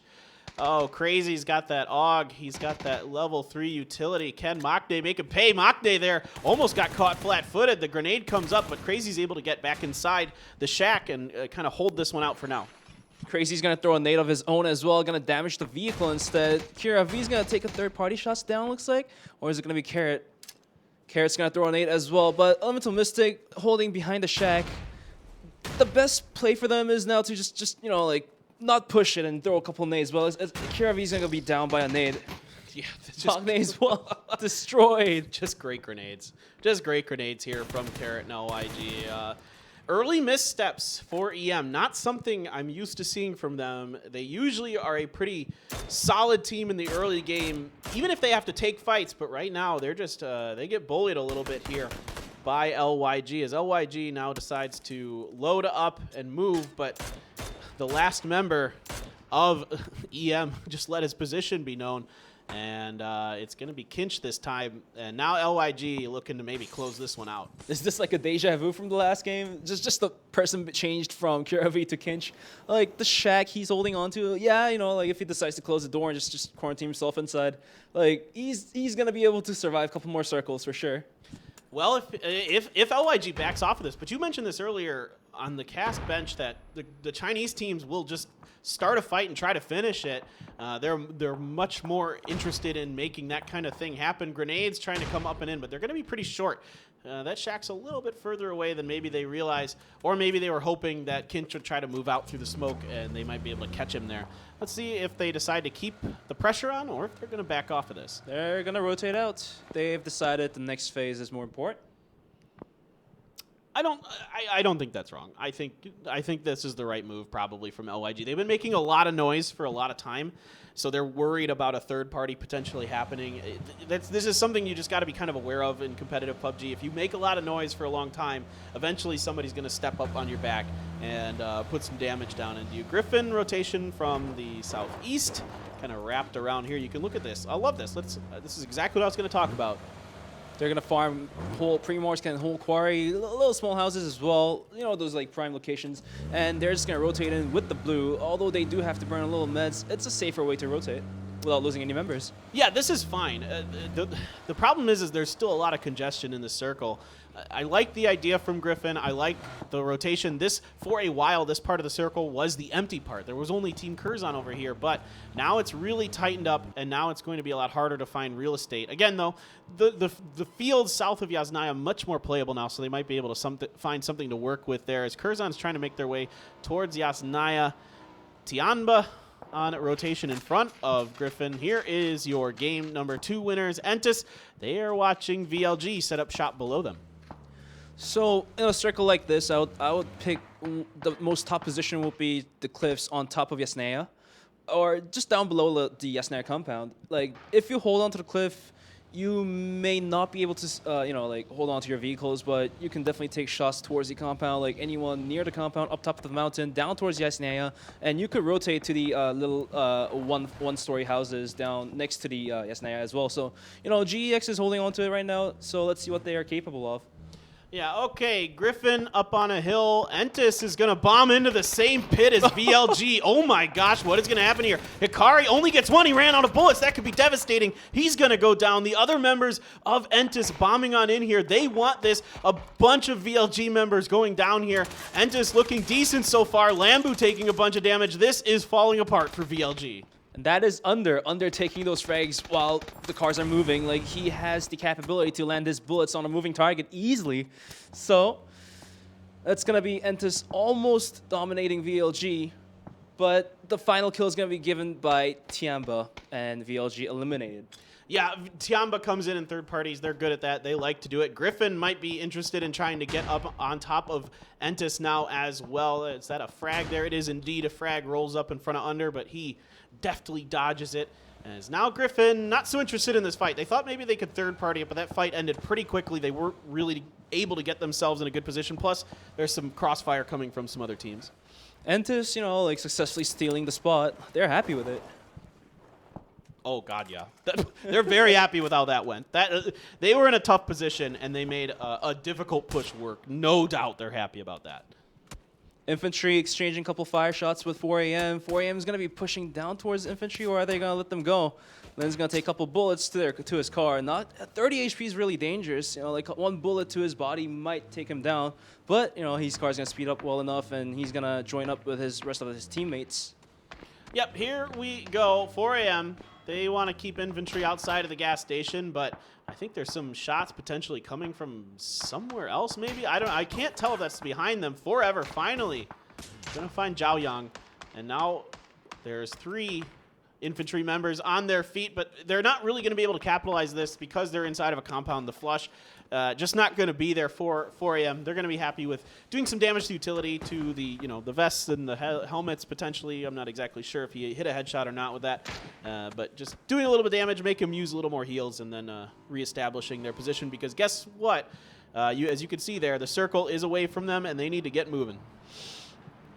Then, you can see GEX rotating out from the cliff position to the houses, and this is what I'm talking about. Like, it's a super easy rotation, and you're not going to lose any members while rotating through that. And for the teams on the left side of the bridge, it's going to be a hard fight for them. Like, if there are any team holding onto the gas station, it's going to be a hard rotation. But at the point we are talking, like, it's empty, so the first team to move on to it is going to capitalize off of it.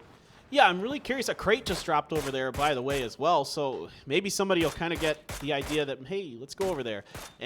Griffin, they're on top of Entis still, just trying to keep them pinned down.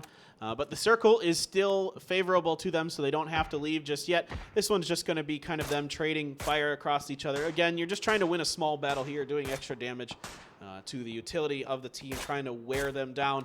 So if you run into them in the late game, well, you hopefully have a little bit of an advantage. I think things are going to, other than on the western hand side of the circle where everybody's out because it's shifted towards Yaz, things are going to quiet up on the eastern front for now. It looks like most teams have some kind of position. So being in the center of the circle, like it's indeed good, but like being at the edge of the circle, it's not necessarily a bad thing. You know, like as you're moving in, you can pick up some kills and you could gather more information indeed. Oh, yeah. I mean, some teams, that's all they want to do. They don't want to be center circle. They much prefer to be on the outside. Maps, Tiantan, easy does it. And that is another kill here as OYG is coming up through the backside of Yasnaya. Not maybe expecting somebody that far out because that is outside of the news circle. Now, granted, there is a long time before this circle really does close. Phase 4, one of the longer lasting ones as 4AM finally finds some way in for themselves, taking some damage. I believe that Sun Sister shooting down on them, and there is Kinch. He's still alive. Last member standing for Elemental Mystic. He's going to rotate towards the top, but GX is holding right onto it, and you know, if he decides to go on the other side, he's going to have to run into Detonation Gaming White. Yeah, absolutely, and they're not a team you want to scrap with. We saw it in the first game. They got 7 kills. They can go if they want to. Now, Sun Sister has a pretty good position in this circle right now. They're in the trees. There's some dips and stuff that they can work with, trying to keep 4AM at bay. It's really interesting that these teams really keep butting heads. They seem to have pretty similar ideas on how they want to rotate right now. And it's kind of fun to see. There's like a bit of a, in my opinion, a rivalry developing a bit between Sun Sister and 4AM. As we shift back over to Yasnaya, the circle's going to force this one in, Bench. Migo's going to go for the push through the smoke. Tiamba does know about this as nades are being thrown. Tiantian's going to go up the stairs to take a peek at it, but that is a good peek. He's going to take it down onto Migo. And can he finish this? He's going to take a couple bullets. He's going to back off from that. Yeah, he doesn't need to finish it. The circle's going to do the job for him. He could just leave. He did all of the work he needed to do. You know what they say, you know, work smarter, not harder. So don't worry about that. Just get on in. Crazy, he's up, and he's the only one running for LYG. Going to keep an eye on the kill feed, see if he's able to come through. Griffin outside of the new circle as well, as this one still somehow Entis, that ditch they took. Still going to keep them in. What is Griffin's plan? There's a couple other ditches that you can use next to each other, but then a lot of your utility is going to be wasted. And here we go. 4AM squaring off against Sun Sister. Kendes going to be the first one to get knocked. Crazy Sam throwing a nade, might explode the vehicle, and Crazy Sam's going to take a spray down. Not going to connect to a down. Lou's going to take a bit of damage. Crazy Sam as well. Going to toss a nade to back them off, and the nade exchange is not going to work, and instead Wayless is going to take a down. Second one not coming through, and he's going to be down as well. Yeah, Faye coming up big there, able to control his spray just enough to get the knock on Wayless. Forever very, very hurt. Kinch goes down to the blue. Nothing he can do. Wasn't able to find a way in. Forever taking a bunch of damage. His infantry's coming up behind this as well. They're going to steal a kill off of this. Let's see what Faye can do here. Faye's trying to get Forever. The spray control not bad, but there's enough of a tree in the way that Forever's going to get behind. Can he get Wayless? Nope. Nope, he cannot. That is a nice flank by Fiachan. And now they have to face off infantry coming from behind as well. So there's a lot of third parties happening in this little force and ditches. Yeah, tons of third parties happening. In fact, Rush B Gaming is getting involved on infantry's back end now. So let's see. Griffin doing what I think is the right play here. Getting up just a little bit ahead of Entis, most likely where this circle will end up. It's going to be on Griffin's favor. So I like the play here. Good timing by them to get on in there. Meanwhile, Tiantian is a one-man wrecking crew. Sit down, Gex. This guy is on fire today for 10 Tiamba. kills, 10 points. But Griffin's position here, it's going to put Entis in a little icky position since they're holding on to any angle that Entis could rotate out from. So, like, for Entis, they're going to have to burn through a lot of smokes if they want to get out from this situation without fighting with Griffin. I think they have a pretty clear idea of who's holding on to the ditches in front of them, too. So. Oh, for sure. For sure, they've got to know. They've got to be like, oh, there's one of our fellow Korean teams. Oh, boy, oh, good. And especially if it's Griffin, a team that's very, very dangerous up close. Sun Sister still doesn't have to move. Great job by Sun Sister holding down their position. Now, they only get 2 kills out of it. A couple of those kills onto 4AM were stolen. But for now, they're going to hold up, play it safe, as you would kind of expect from our Japanese team. 20 minutes into the game, 19s remaining with 30 players alive. Entis with the new circle it's a really short rotation path, and we're gonna see the replay from here from Tian. Oh my gosh. One. Easy. He just goes around and holds the spray and gets all 3. Are you for real, Tian? That is some good play there. All right, now Entis sends it on in. They're going to take down Martian Chun. Indigo does get knocked, but the smokes are there for now. They have some utility. Ooh, good shooting here from PH11. He's going to get another knock. Yeah, Entis definitely burning through those smokes to get out from the situation. Is not going to be happy with it. But, you know, the thing about holding onto those guard posts, like, it's not a safe spot in a sense. Like, there's multiple angles you have to take care of. And under, he's going to go for the spray down, but is going to be taken up by Minsung. Griffin just clashing onto Entis here, and Sun Sister going on to RBG as well. I mean, this is an ego push here from Griffin. They're just like, no, you guys tried to push ahead of us. We're going to come up and clean up some of your kills, steal some of these points from Curzon. Once again, Curzon. They're in the placement points. They're having a fantastic day here so far. Yacha, though, going to make 2Heart pay for that push. That was it was an aggressive move by Griffin. I think they just wanted to get whatever points they could. And Yacha taking a look at one of the easiest angles, shooting through the smoke will take it down, and Sun Sister moving into the compound as well. But Quadro is all ready. They know Sun Sister's moving in, so they're acting to respond. Yeah, great job here by Sun Sister, picking up a couple more kills. You love to see it from these guys, but now they've got Quadro next to them, and that is one of the top teams here so far in this lobby. Faye takes a bunch of damage, plops his butt down as we see the next circle here, and it's just kind of centering up as we get into phase 6, so only a couple more to go before we know where the center will be, and D-Lax, he's going to cook a grenade, try and get it on in. Don't hit those bars. Nope, I jinxed it. The grenade wasted. But in a circle like this, Griffin is definitely going to be favored by this. Crazy Sam's going to be burning by the fire. Oh, but he's going to be able to pull off the hill in time, or is he going to be down? I think he's just going to be able to get it off in time. Yep, indeed. Those first aids come through. More grenades coming in. Fiachan on the receiving end of that one. And Team Quadro does not want Sun Sister anywhere near this compound. They're going to slowly push in, trying to clear out the compound. Sun Sister, knowing this aggression is going to happen, is going to come out, but D-Lax is ready. D-Lax is ready to take a kill onto Crazy Sam. The rest of the members of Sun Sister is holding onto the compound, but, you know, like, Quadro is holding on to all the angles that's outside of the house, so there's not a lot of options for Sun Sisters now. Yeah, Sun Sister's just trying to wait this out, but Renba too good. He's going to get Faye. Fiachan, the last one coming. Nope. It's going to be Renba and Yacha cleaning up Sun Sister. Great methodical push here by Quadro. Basically flawless, only taking a slight amount of damage in it. So you got to give Quadro a lot of credit. They are playing very, very well today. Their first time on an international stage, and they are making the most of it. You'll love to see it. And, you know, we see the open circle here for the next phase. And in a circle like this, teams that are moving in from the edge has a better option, you know, so to say. But, oh, those nades are going to wreck Griffin. 2Heart going down. And Remba as well taking some shots towards CRS. Quadro will eliminate Griffin. Minsung and 2Heart all gone. Yeah, they held out as long as they could. You got to give them some credit. They got whatever points they could out of that situation. Curzon continues to do well, but Tiantan, what a round from him. I want to look at what that guy had in his total kills at the end of this one, because he was absolutely incredible. But this Curzon team is being really, really effective from the eastern side of this map. They're so efficient. They aren't taking a lot of fights. They don't really need to, but they still have 5 kills because of their overwatching position of this field. Quadro have found themselves a little spot to position themselves for the next circle. And Curzon's just going to look down towards that, but there's no way. Like, it's a ditch, so. Maybe something can come in there if they have grenades or something. But, yeah, otherwise, I don't think there's anything that's going to be happening there. Good split here by the Luminous Stars as they are controlling a lot of this circle now. If they can hold this 2-2, they're going to put themselves in an excellent position to win this. However, it is a 4-man of Quadro they're squaring up against. I don't know if they can hold this down.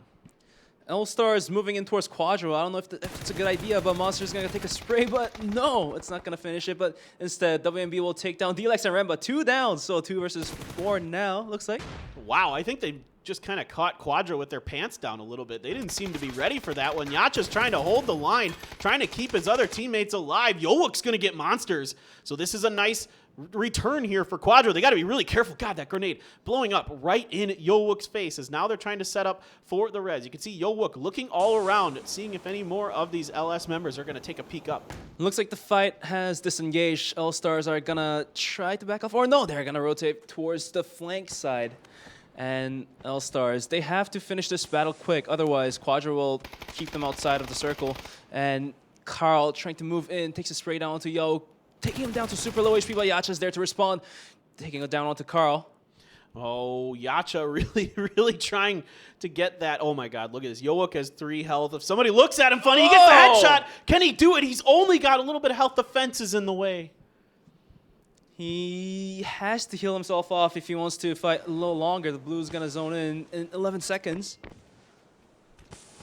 I don't know. Carl's really weak. I don't know if they can get to him. Yeah, definitely not. Yeah, Carl's gone. Carl's a goner. He's a goner. Rip Carl. Rest in peace, brother.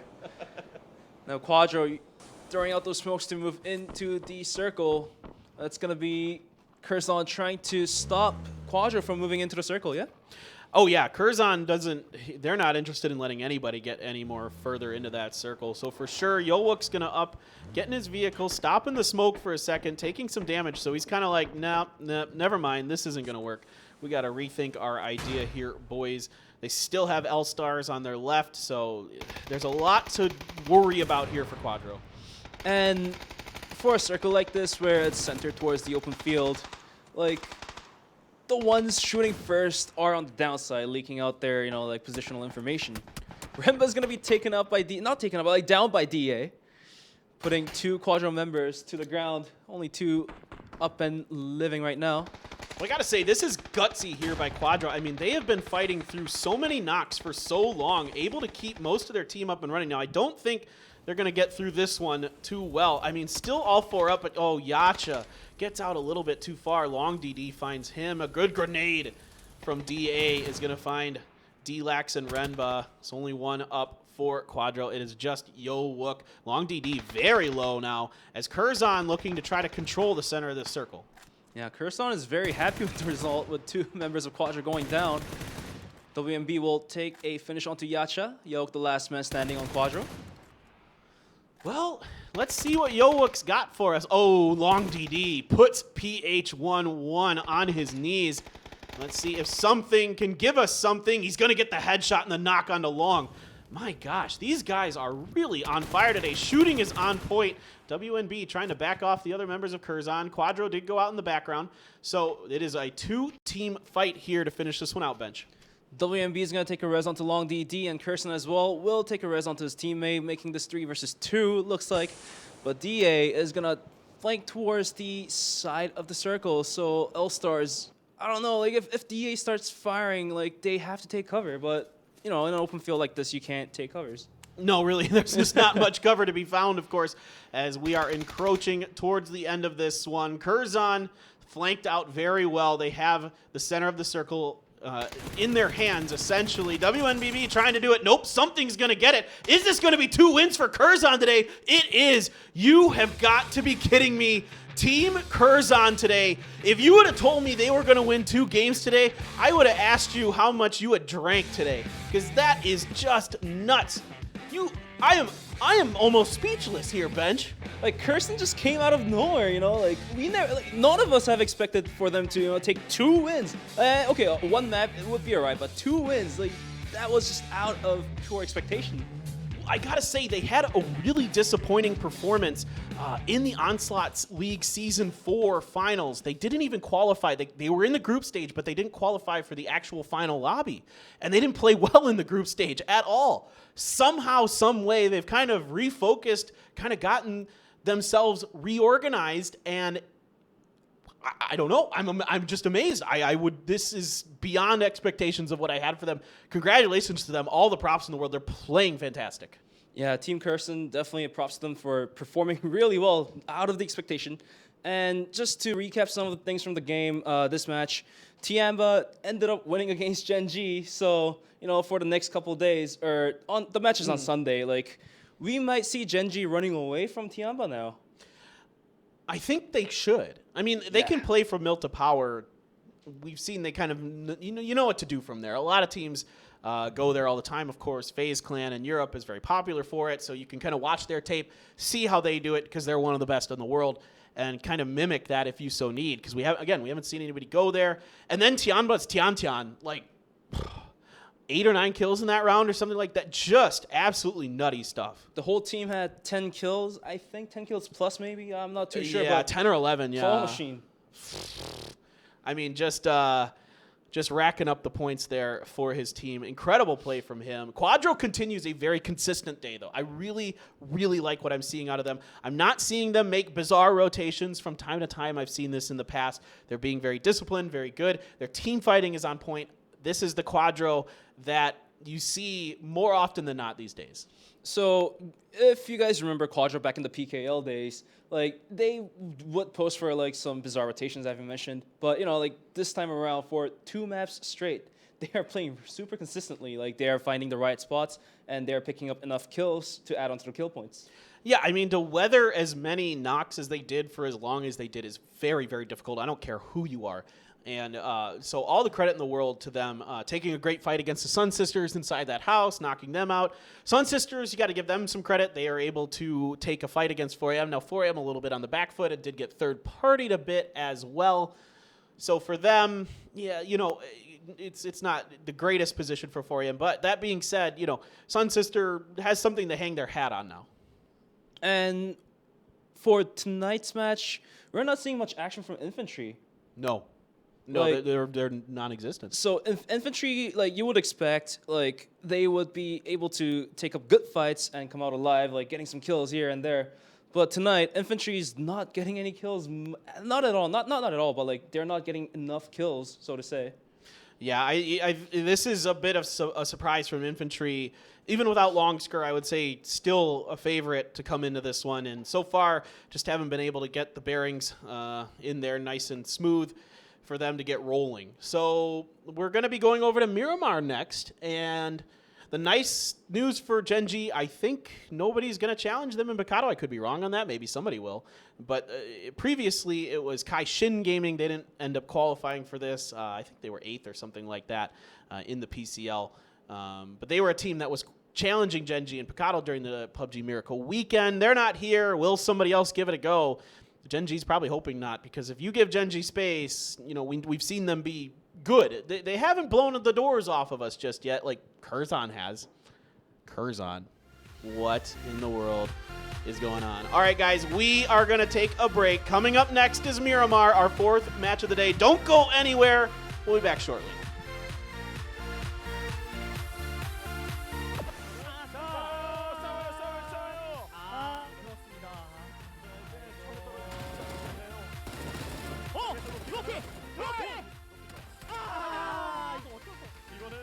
바꿔가면서 2번 싸워야 될 것 같거든요. 예. 발소리. 자존심 대결. 나오고. 하나. 누웠어요. 근데 이거 라인을 이거 타이밍을 빼앗아 버렸어. 이겼고요. 플래시로 맞았어요. 위치 걸렸습니다. 좀 멀리 등선에 쓰고 있어요. 들어가야죠. 크레이지 선수에게. 엘와이 선수 끝내지 않았어요. 연막으로 들어가네요. 가요. 전투력이 다시 공격. 여기 그냥 가요. 밀어보자. 예. 이거 안 되면 리플레이. 여기도 괜찮아요. 여기 스스로 잡는 점이 나오네요. 와! 둘, 와! 지금! 이야! 진짜! 자, 브리핑이 됐죠? 됐어요. 자, 일방적인 로직이니까 하나 남았어요. 한번 미칠 듯한 슈퍼플레이. 루미너스 한번 보여주나요? 문현 선수가 엄청나게 했거든요. 문현! 안 됐고요. 서칭에게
get a kill in the air, shall we? Oh, I would love to see it, Memo. Do it.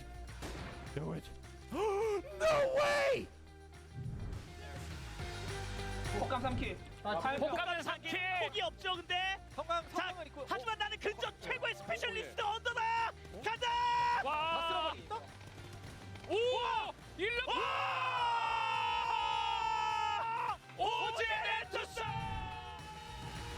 É contra o seu parceiro de equipe, Memel, Nandinho. A granadinha. Olha a granadinha do mistério. Tacou. O quê? Lá em cima. O quê? A little bit more time to develop here in El Azhar than the one did in Montevideo, but KJ. Great angle for KJ to hold, knowing full well that over to his west, he's going to get another big plays here coming from Sadie's to Noardra, but they are absolutely dominating. They get another one. さあこちらはエレメンツ36移動中ではありますがどうだHello. どうだ와! 킴보니! 90픽! 설마요? 와! 킴보니! 자, 일단 HVZ já avistou primeiro, tá metendo. Toma cuidado, avistou primeiro, meteu bala, conectou. Acertou o MG1, tá quase pegando o Magnata. Nossa, que balaça. Pegou o Magnata e agora são 2 jogadores somente da equipe azul. Olha o Senna, tá metendo bala ali. Nossa. Foi pra bala. Quem que ia cabecear a bala, Nandinho? Era ele mesmo. Era ele? Então tá aí, HVZ. HVZ. Squad.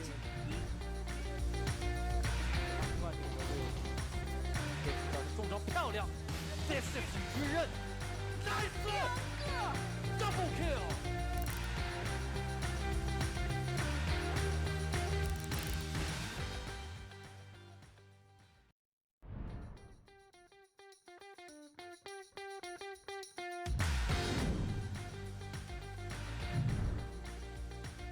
Yet been able to find their entry into this circle wildcard.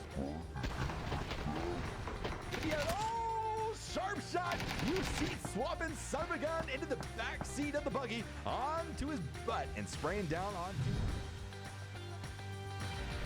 이쪽에 NN이 맞추고 있거든요.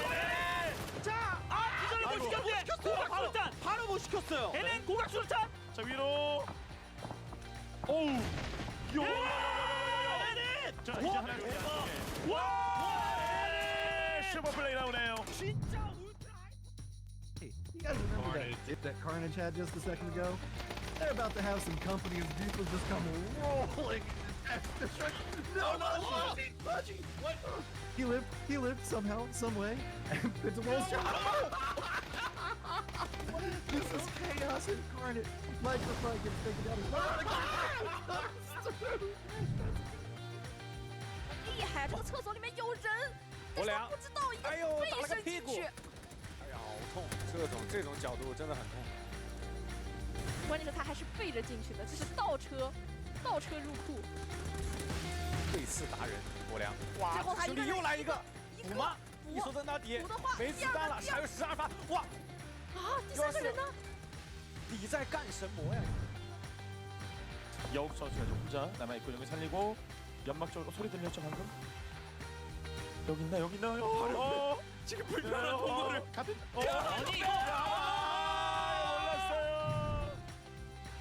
Half in numbers, which is starting to come back down the side. And Stacy's just holding the angle. He does go down from some good shots from McCoy. He jumps out of the building. His grenades go through. He spins back around on his angle. Steps around back behind him. Picks up another one. All right, McCoy. I see what you're working with. Happy birthday to you. And he picks up a 4. I'm trying to throw the pan. They're trying to pan him. They're actually trying to pan him. They got him! H3 got him!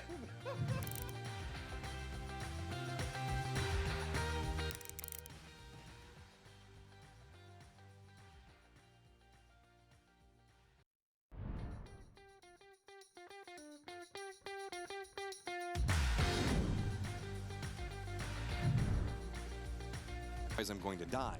With still having the main island having a little bit of control on there. A couple of these guys can make their way through, and find himself getting knocked. It's really interesting because, yeah, actually, like, the Team Liquid guys, super nice dudes. A grenade up to Haigwin. Haigwin, the hero, though, right on top of him. 来看一下这边3名成员不明推进面对 Henry 的架枪，直接打第一支、第二支，掉第三支，也超漂亮。Well, he's gonna have to work his way forward. They're next to each other. He's actually just gone around him. Gaxi, turn around. He's behind you. They have no idea how close they are right now. Gaxi is a centimeter away, and inch by inch they walk forward in unison. Ghostar just came out of the smoke. He has no idea that Ghostar is still behind him. Boom, Ghostar! Ghostar's in the boom! Oh my god, he might go down. And welcome back, everyone, to PCS Asia Charity Showdown. 2 games of winning for Team Curzon. 21 points that time around. Tianba putting up 13 kills, a few more than we even realized, and they get 17 points out of it. Team Quadro, 13 points. So this has been a monumental day, putting the PML on the map, the PUBG Masters League. They are showing up to play today right now, and we're switching maps, though, and a lot of times when we switch maps, things tend to change around, but we'll see if that's going to be the case. I'm paper thin. With me is Bench today, as we are past the halfway mark of the day, and I tell you what, there's some teams where I expected them to be doing as well as they are, and Curzon is very much opening my eyes to their abilities. Yeah, Team Curzon definitely performing really well, out of expectation, taking map number 2 and map number 3. And Tianba as well, like, on the very first match, it wasn't too great for them, but, you know, like, they got started. Their engine has definitely started. And, you know, that showed as a result for the last match, they taking 13 kills. Right, winning the battle against Genji and South George, making sure PO wasn't able to escape. They did a fantastic job with all of that. They come out of it 3 strong. They only lost 1 member. So that puts some question marks going into Sunday when we will be back with the next date. Guys, by the way, this is a charity event. And if you look below, down below your screen, if you scroll down a little bit on Twitch, there's a link there where you can go and donate no matter what region you're from, where you're from. You'll get to the right one. It gives you the instructions down there, tells you what to do. Let's take a look at the replay here from Team Quadro. But please, guys, go make some donations. It's for a good cause. We would really appreciate it. And here you go. Look at this. Look at how they're fighting here, Bench. They just keep having to make revives, but they're somehow able to just keep going. And I like the eye tracker as well. You can see... Yeah, where the players are looking at. Yeah, that's so cool. A lot of briefings going on. Quadro. It was in the heat of the moment for them. Like, they had to throw down a lot of smokes, a lot of players going down. You see that nade taking out 2 players, Remba and Dlax. It was just so hard for them to get through all of this. Look at how many smokes are out on the ground for them. They're just trying to do everything they can.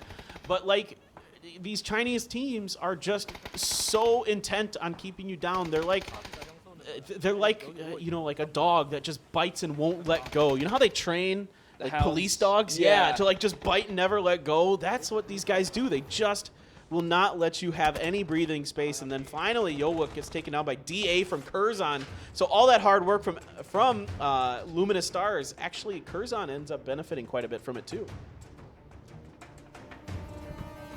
Well, this is game number 4. I almost said 3. And I was like, no. Going into Miramar. Yeah, Miramar time. So things change up. You know, often in PUBG lobbies, you'll see teams that kind of started the day slow, get their footing underneath them. It's like a map change kind of refreshes them, kind of gets them feeling a little bit more comfortable and confident, and we'll see if that can happen. These are all your Korean teams. Again, we are piggybacking off the Korea feed a bit, so we're going to be a little more Korea-focused, particularly for this one. So if you like Korean PUBG, and you should, you're going to be pleased with how this one's going to play out.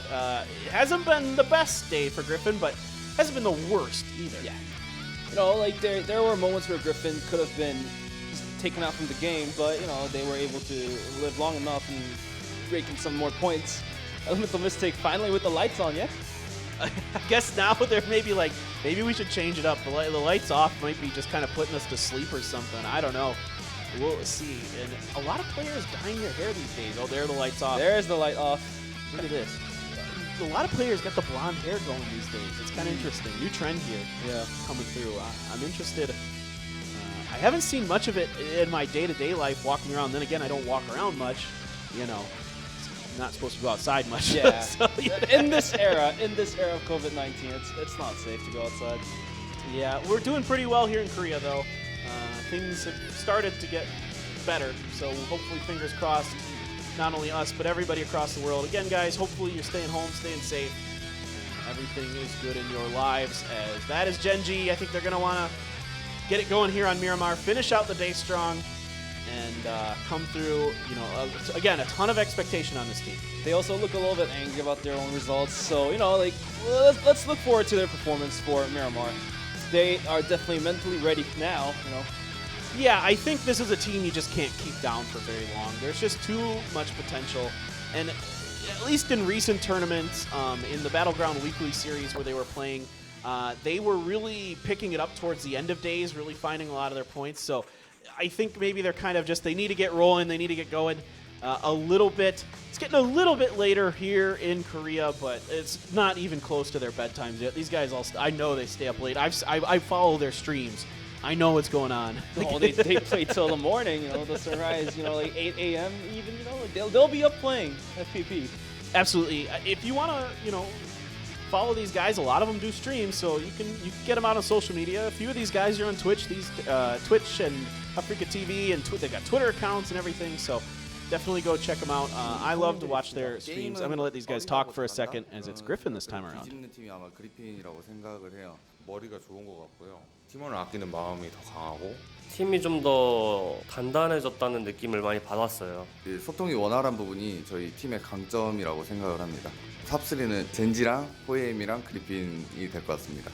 선의의 경쟁을 통해 정상에서 만났으면 좋겠습니다. 지금 룰에 맞춰서 더 연습 많이 하고 있으니까 이번에는 저희가 우승을 가져가도록 하겠습니다. 뜻깊은 대회라고 생각을 하고 정말 열심히 할 거고 한국인의 매운맛을 보여줄 수 있도록 하겠습니다. 꼭 1등에서 그리핀 이름으로 기부할 수 있도록 하겠습니다.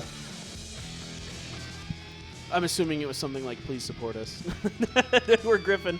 Please root for us. Thank you very much. I'm just letting that one go just in case people want to translate it and get it for themselves later. If they so feel, give those players a little room to talk. A plane approaches as we get into game number 4, starting out just to the south of Al-Azhar there. You can see it up on the wing. Just going to crest across, and then we're going to cut through over La Bendita all the way down to the prison. And this one, well, if you're wanting to go northwest, which is where EM typically likes to go, it's going to be a little bit challenging. A lot of congestion if you're trying to get northwest. It can happen around San Martin and that kind of thing, or towards the road to Monte Nuevo, as the plane is out, and we're just letting everyone fly and seeing where they want to go. Looks like Tianba is going to be the only ones making a deep dive. Impala or Puerto? I think they're probably Impala. Most teams don't go Puerto unless they can't go Valle del Mar. Typically, you'll see that kind of split going. Now, that's a little too far of a farming spot, and Griffin obviously dropping early. He's going to clear Al-Azhar for themselves. And towards the final destination of the plane, GEX might be contesting. Ooh, no. I think, I'm not sure. That's over by Valle del Mar. It looks like they're out of the plane, so not sure if Rush B. Oh, this is going to be contested. Infantry and Sun Sister. What in the world? We're fighting over one thing. I have never seen anything like this, especially on Sun Sister. Lynn's got a VSS. Oh my God. Boliang, is he going to get 2? He's going to get 2. This could be disaster for Sun Sister. They are down, out, and dusted. Infantry, easy does it. I don't think they took any damage. Rank 16 eliminated. You know, like contesting. Sun Sisters contesting that. I kind of expected that to happen, but you know the result is not definitely great for them. I'm surprised. I'm really surprised to see Sun Sister consider doing that. That is so against their MO. I mean, in a way, it might kind of catch a team by surprise because of it. But wowzers, just That might get infantry going, man. We've been talking about how they've been struggling. Maybe this is what they need to keep going. You can see your top kill ranking right now. It's going to be Kale. He has got 15 kill points today. My word, Kale. That is special. That's averaging 5 kills a game. That is really, really something else. Tian right behind him, I'm sure, with that crazy good game 3 that he had. And let's see. OGN, they're going to drop around La Bendita, around the crater, typically. And so they have a lot of space. They like it's a good position. It's easy to rotate out of. That's why they really, really like that particular situation. And the circle, it's going to be given up towards up north, actually. So, like, the teams down south, they're going to have to make their rotations quick. Otherwise, you know, like, for Miramar, rotation paths are always taken by somebody, and you're going to be taking bullets to your face. Yeah, it's the hard part about Miramar is that rotations can be difficult because of the terrain. Most vehicles kind of struggle getting over the terrain easily. It's easy to kind of hit a ditch at a funny angle, and all of a sudden you're flipping your car over. And there's really only a couple cars that handle the sand very well. The buggy, the motorcycle is pretty good, but it is, you know, players have gotten so good these days that they can just take people off the back of a motorcycle like it's nothing. And it is difficult. So a lot of teams, yeah, they got to go on the roads, right? Because it's the safest, easiest way, but teams are aware of it, of course. You know, I think the beauty of Miramar is if the players don't have vehicles, because of the terrain, like, there are a lot of, not too close of a quarter, but just medium distance combats with, like, just like 4Xs and, you know, like 6Xs and DMR just crossing fires, taking the reses. So we'll be able to observe a lot of that today. Oh, Martian Chun on top of 4 AM, but he's outdueled way less. No way, dude. Barely any health, and that's why this guy has been one of the consistent top players in competitive PUBG. That was Martian Chun, I thought, had him done and dusted. That looked good for him, but that is not the start Curzon wanted here with their incredible day 1 so far. Regardless of what happens in these last 2 games, Curzon, I think, going to be very, very happy going into Sunday. Gen G just farming Picado, all free to themselves. You know, after farming up, they are in the circle as well, looks like. Yeah. So their rotations are going to be super easy. Should be pretty easy for them. They do actually have a lot of open room in front of them. They'll pace themselves. They're not a team that typically makes overly aggressive bad rotations. Of course, you know, Pio, the superstar, leads the way for them, as is the normal thing that happens. 4 AM has a long split there, as we're being shown on the map. They're able to kind of cover a lot of territory. I think the Korean casters are the ones drawing this. Oh, that's cute. You're drawing a face in the middle of the circle. With glasses. I thought that was going to be something else for a second. Oh, that would be dangerous. That's a dangerous one. That is a dangerous one. I won't go any further than that. Okay. Fair enough. Why are we drawing on the map screen? I want to draw on the map screen. This isn't fair. So, moving forward, EM, they're up north. I thought they were going to show us something that 4M was doing. I actually like what 4M is doing, the split they have along the mountain by the water treatment plant there. They cover a lot of territory. You can see a lot of this circle from there. So, it's a really powerful position to hold. And in general, water treatment, it's up high in the rise. So, like, you can gather a lot of information about players rotating, like, which compound might be empty for their next rotation. So those information will definitely be added to their capitalization. Yeah, it kind of becomes, the only thing that kind of stinks is if you're forced to go through or into the actual, like, facility, because it's on the low ground. Outside of it, fantastic positions to utilize. There is Griffin. Hasn't been the best of days, not the worst of days for Griffin. Indigo up over Detonation Gaming White. He's going to go for it. He's waiting for the last car. Puts the spray down. Doesn't really get too much onto Gokuri. And Gokuri should be A-okay. That's why you love those hard top Murados. It's hard to shoot on top from a lot of angles, actually. The hard top covers so much of your body. And not only that, it's really fast, too. So, like, it's hard to motion track those fast cars moving. For sure. And, of course, this is the one this is the vehicle that for a long time people loved on Miramar. But now players have gotten so good at shooting you because you're so exposed on the back. Here goes Chaiwei. What has Chaiwei got for us? He's waiting. And the spray down right connects onto Crazy, and that's going to be a flush as well. Yan Lee trying to steal that from Chaiwei there. No, I mean, Chaiwei got the knock, so he gets the kill no matter what. But he wanted to run him over. Yeah. Ideally. I mean, I'm okay with that. Why not? You're not going to damage their armor or helmet if you do it that way. Gen.G is finally rolled up. They're next to Griffin, though, and too hard. Oof. That is some nice shooting. Going to get the headshot and the knock on Anonix. Fortunately for Anonix, he was at a door, so he's going to scoot on in. The Korean Clash. Griffin, though, this time, being able to take it down onto Inonix, will they be able to take more and, like take Gen.G down lower even more? Hey, look! Real tracking time. Let's go. Griffin, like you said earlier, in Al Azhar, they just went to the double warehouses over by the road, and it's a nice little position. Not my favorite. I don't like the warehouses too much because I find them to be tough to defend. But this early on, I don't think anybody's going to crash you. Adam, I mean, it'd be a huge risk. Tantan. That's another kill for him. Gokuri finally going down. Poor guy. Yeah, he was safe in Mirror, though, but, finally he's taken out. So, well, there goes his destiny. I think they rolled up and got out, potentially. We didn't get to see it on our particular view. But there you can see Tantan. He knows Melifo is there. And Gex, they're over on the western hand side with LYG kind of underneath them. And we're going to find out our next circle in just a second here as Lin Shun puts some more damage into the retreating members of Detonation Gaming. White Luminous Stars taking a bit of extra time to come in from a wide southerly eastern rotation. Wow, we're going way north. You don't get to see Zergles up here too often, folks.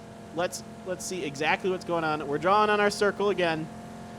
As we're kind of explaining what's going on here. So they're explaining there's a side on the edge of this mountain. At least this time they're drawing appropriate things. There's a side on the edge of this mountain that you can kind of look down upon, but EM and Kinch I think are going to go try and hold a crossroads here instead and get some hard cover inside of these barrels and various other things. GX might be able to catch LIG off guard, and EM is going to take some couple shots onto Migo as well. But there are going to be none of the action towards any downs, so that's going to disengage like that. Yeah, right now there's still plenty of space available in the circle. Tons of compounds, actually. It's kind of weird because there's the Oasis up there. There's Toria Humada. There's the mountains over to the north of water treatment. There's actually quite a bit of terrain that you can utilize here. And there comes Griffin up on the southeastern side to the north side of Cruz de Valle. Smart move by this. You can kind of gatekeep a lot of this part of the circle from here, and then if anybody comes up behind you, you're in the better position. Now, Entus is trying to rotate around the outside of them. I think Entus should be okay. I mean, there's kind of a hill in the way, so shouldn't really be too dangerous right now unless L-Stars rolls up behind him. I mean, at the end of the day, one's being able to take over the compounds are going to be happy because Miramar, if you are out in the open, you're way too exposed unless you're hiding inside the ditch, pretty much. Oh, yeah. And that's what this is all about, is finding those ditches to hide in sometimes. And you can see, actually, Entus kind of stops. This is outside the circle here for Entus. I think they're trying to figure out, they're getting information. So up here, you can see their vantage point. That's why the observers are giving this. They're showing you what OG Entus is seeing and how they're going to make their decision. So they're going to see that's Gen.G out there. They're going to see that compound is taken. Okay, we can't go there. Let's look at the next one. Okay, we've definitely seen Griffin. We know they're in Cruz de Valle. Where can we go next that's safe? And Entus, by gathering information, they could rotate a lot safer, and they're going to zone in slowly after, gathering those information.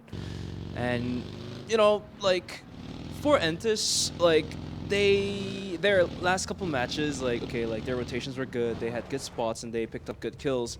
And coming into Miramar, they definitely want to put themselves into a higher rank this time, so they're playing extra safer now. And Under taking a couple bullets, yeah? Yeah, this is what I was worried about. Kale's going to get the first knock. Can he get two? He gets the headshot, runs out of ammo, so isn't able to finish it off. But he's going to get some help from Sungjong. That's two down here for Entus initially. L-Stars in trouble. They need to get something going. Carl needs to get up here and get some help. This is fantastic work so far. Under is weak and a little bit exposed. Here comes Sungjong on the rotation to give him some help. But Carl's caught off. His position has been given up. So there are nades being thrown out. Monsters rotating in to, back his teammates up. But Kale with the spray control is going to take down Carl. And now just a single member of L-Stars remaining. Entis doesn't want to let them take the res. Kale's going to push up furthermore. He's looking for any possible L-Stars member laying around, and that's going to be it. Kale will take down the final member, and that's going to be L-Stars eliminated at 15th place. You have got to be kidding me. 3 kills for Kale in that fight, almost single-handedly outdueling the L-Stars. Incredible day from him, just adding to his insane day. That's 18 kills for Kale here today. This guy is feeling it today. My goodness. Such a young talent, and he's not even like a new talent. Like, he's been in the scene for a while too, and he's proving that even young players have the capability to be the star player. Oh, 100%. 100%. We're seeing a lot of new young talent making their way into competitive PUBG across the world as they reach that age limit of 18 where they're allowed to compete on the big stages. As Pio overlooking something. Was he the one who got the knock onto Too Hard? I was too busy being enthralled with Kale's abilities that I lost track of my mind. And here goes Pio. This is Pio things, guys. He's out there by himself. You think this is dangerous. Maybe it is, but he's pretty good at keeping himself safe. Again, just gathering the information. Looking at the 3 teams around him, he's going to see VLG, he's going to see Curzon, he's going to see Griffin, and here is the Infantry boys. They might be squaring up with LYG. Yeah, Infantry slowly moving in, but little do they know, Maps is holding the small house here, and he's going to peek out through the window. Infantry realizes that Maps taken down to a super low HP, and Infantry trying to capitalize off of that. It will push harder. Maps trying to take the heal off. Yes, he has enough time, but Infantry's already up close, up to his nose, and take the down onto Maps. Migo trying to help his teammates out, takes a couple shots, but it's not going to connect. No, it doesn't. You're right. Great job here by Kai coming up, getting that first one. Good push from Infantry, 2 at a time, giving yourself that odd man advantage. As Pio took a little bit of damage, he took a headshot here. Let's see. Is this going to be him on a 2 heart? 1, 2. Are you going to find the 5, knock? 6, 7 bullets was enough. Headshot. Wow. Pio. That is a tough shot to pull off. And they slowed that clip down for you, but the rate at which he was firing that, pretty impressive. It was probably just like mad clicking, tap, tap, tap, tap, tap. But, he lost his helmet, almost losing his helmet down. His helmet's down to a super low HP, and for Miramar, it's hard to find replacement items for yourself. So it's a little bit sad for Pio, but it's good enough for him. He got enough information. He also took it down and gathered Griffin's information.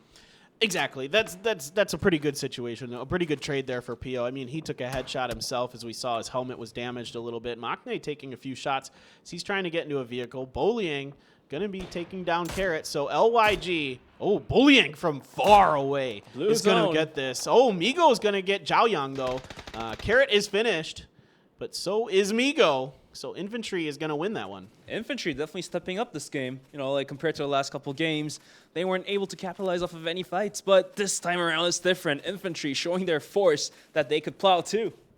Yeah, this is what we expected out of this team coming into today. Finally, we're seeing that high-fragging, high-skill team. Good positioning, great job by Boliang, covering the sniping angle from up on the mountain. Now, we're looking over towards the eastern side to where Griffin and Genji are from our map drawings. More drawing. And more drawing. They got the Telestrator. I'm jealous, again. We don't have one. I know. Again. Yeah, we're going off the Korean feed, so I'm assuming that's the Korean casters. Drawing something? Drawing something and explaining things, absolutely. As they are very, very, very skilled casters. They know this game incredibly well, of course.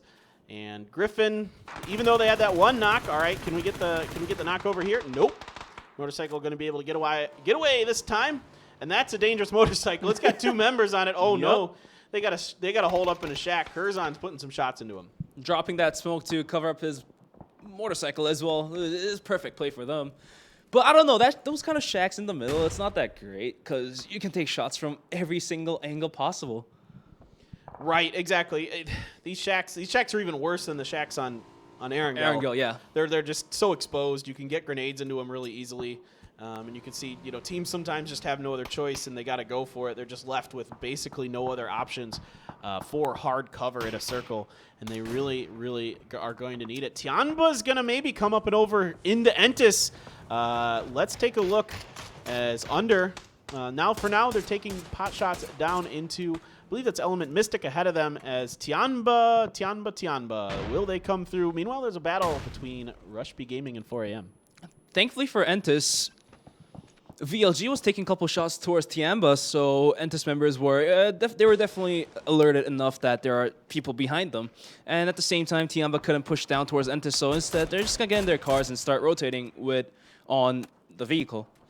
Exactly. I think Tianba might have thought about it, but it's hard. One of the hardest things to do in competitive PUBG, I talk about all the time, is coming down a hill. Exposed. Oop. Oh boy, way less. Can you get Yacha? Not quite, because now we're going over here to Rush B as they are now trying to third party onto 4AM. 4AM has been gifted great circles so far. Pow trading some damage there. Finally, Tianba is going to get onto Entis, and they did find a better angle to come through. They rotated like you mentioned. They're going to come up behind them. But Quadra's over here with Infantry, as Infantry coming in through the west. Quadra with a pretty big split, but they've got the high ground. And we'll find out what's going on. Over to Entis. Entis trying to hold their ground, dropping a couple smokes here. And Sungjang taking a look towards over the ridge. He does know that Tianba members are there looking down towards them, so he's gonna aim down right there. But in the end, their ground is pretty good. It's a dish, and Tianba's gonna make a push. Well, they gotta. At some point, they're probably gonna have to fight, and there isn't much else they can do. Back over to Quadro.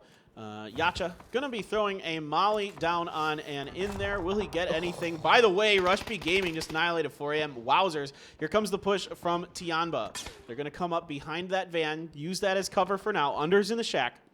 Under's got that M4. We've seen him be crazy at times. Kayla's on the ground. Under takes a bunch of damage going outside. There's a molly out there. He's got to be super careful. He's going to get knocked. This could be it. It is just Sungjang left for Entis. Lin Shun and Tiantan doing the dirty to Under. As the grenades come into Sungjang, he has been spotted out. Can he hold off? Tiantan performing this game as well, taking down Under. He's going to look towards where Sungjang is proning to. Oh, the spray downs. It's only going to hit once, not going to connect completely for a down. But now, Sungjang knows, like, he can't re-peek again. PO battling through. All right, PO coming around, looking to get with his teammate, get out of that bad situation. Didn't like the fight that they were going to be given. Rush B Gaming, though, very hurt. They did win the fight against 4AM, but now they've been beaten up a little bit. There's a little bit of blood dripping from their noses as they do end up pushing up. Genji is more content to continue to hold the circle territory, get the high ground, get the compounds, and then just box Rush B Gaming out. A very smart play. Meanwhile, Quadro takes down Infantry. Infantry started out so well this round, but it's going to be once again Quadro picking up kills, outdueling opponents, and looks like they have a good shot at getting into the late game again. Yeah, you don't want to face of Quadro late game. Like, they're always taking the prime positions. So, like, if you ever run into Quadro mid game or late game, you are going to have to lose a member or two, even losing the whole team in a sense. Exactly. It's okay to lose one or two early, and if you can kind of wait it out, you can get some work done in the late game. Let the other teams fight, beat each other up, get themselves out of their four-mans if possible. Find something to go. VRLU, Ghibli, quiet today, but they have a big fight potentially against Griffin. If they decide to go for it here, if one or the other decides to go for it, it might be a trap from VRLU Ghibli being set as Griffin senses something, though. Two Heart being very, very cautious. Lambu and Two Heart just holding the same rock, the nade thrown up top. They kind of know somebody. The sixth sense of pro players is unnegligible. Like, they know, they feel it. And you see these two players just holding onto the rock. Neither of them is interested in going around. I mean, of course, I don't think Two Heart has any clue that somebody's there. Asura opens up to Lambu, takes it down. Two Heart finishing Lambu off. Griffin, they're looking to wipe VLG out from the game, but they're going to take good covers. Good enough covers. Yeah, it's okay. Griffin's trying to come up, pushing up through. Still 4 up here for Griffin. EM and Tianba really going at it over there. It looks like EM's getting the better of it. Griffin up top now. This is potentially really dangerous for VLG. They're kind of squashed into a pit. Now VLG is also squashed together. So some big grenades or something like that, some good mollies could spell disaster for one of these two teams. You know, Paper Thin, like in a position like this where Griffin and VLG's holding on to, like who do you think is a better position, you say? Griffin definitely, but that doesn't mean that VLG can't outduel it. But Griffin just comes down, brings the hammer. That is going to be VLG out. Smack to death, pretty much. I mean, they just have such good timing. The instincts on Griffin are so But good. Kurson's going to take down 2 members from Griffin. Like, Kurson, you know, wow, like, we never expected this to happen either. They're just so good. They're just, I mean, they're doing great. Oh, PO! Oh. PO2! Oh. Off the bikes! That is the PO you know and love. That's going to be an easy double for him. You cannot rotate past this man. He's got to be careful. G9 has that bolt. See if he's got any answers in return to what PO just did to his team.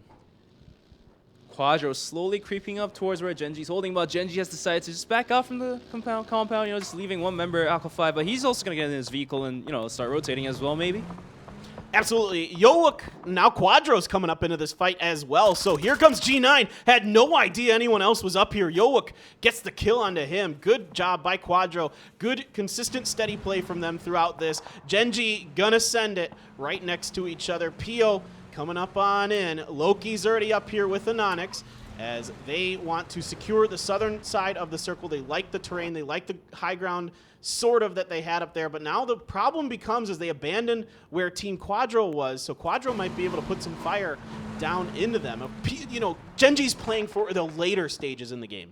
Yeah, going into phase 7 as the circle will definitely shrink even more. Holding on to higher ground will definitely be a big upper plus for any team being in the higher ground. In this case, Quadro holding on to where Genji was at originally.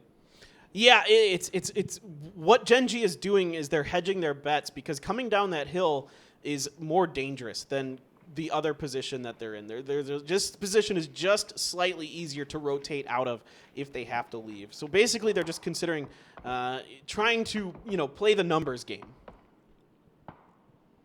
Now, circle closing in, just 25 seconds away from all being gone. Renba's going to take a couple shots towards Genji. Not going to find any downs yet, but he will definitely take down Alpha 5 to a low HP. Pretty close, pretty close. He's going to continue on, but Genji definitely positioning themselves behind a ditch. Yeah, there's just not a lot. Once this circle makes Quadro leave, this is a great spot for Genji. No one else can really see them except for Quadro. I think when they left this spot, they didn't really fully understand that Quadro was actually sneaking up behind all of that. They thought, okay, we got Rush B dealt with. Now we can move forward. But Quadro now putting shots down. D-Lax, nothing connecting with that particular SLR bullet barrage. And here we go. Now Genji, still 4 vehicles, still the ability to get wherever they need. And this is great to have 4 vehicles up this late in the game. Really important. Oh boy, they're gonna try to get underneath Quadro. They might just crash into Detonation Gaming White. DTN White throwing nades to stop it, but it's not going to connect. Almost running him over. Macho taking a spray down will be taken out by Anonix. Malifaux taking 2 downs, but it's not going to be enough. Asura actually from the behind will try to get a kill onto Anonix and will take a kill point onto that. Yeah, now Quadro trying to keep PO down. He's the last member of Genji that's still alive. So Genji trying to hedge their bets, and it just isn't going to pay off quite right now. Detonation Gaming White, great defense here. Malifaux, he has been their top fragger, and he's showing you why right there. They are going to get it up and going. PO's like, nah, I'm going to try something else here. Let's get into the center maybe or something. Or he's actually going to try and take advantage of this, try and take advantage of the res or something. I'm not sure what's going on. And this is what I was talking about. Poor Quadro has to come down. PO just comes in and finishes off Detonation Gaming White. 4 kills for him. He is a madman. And now with the circle, we might be able to see Kurson taking another map or Elemental Mystic, since Elemental Mystic has been underperforming for the past two matches.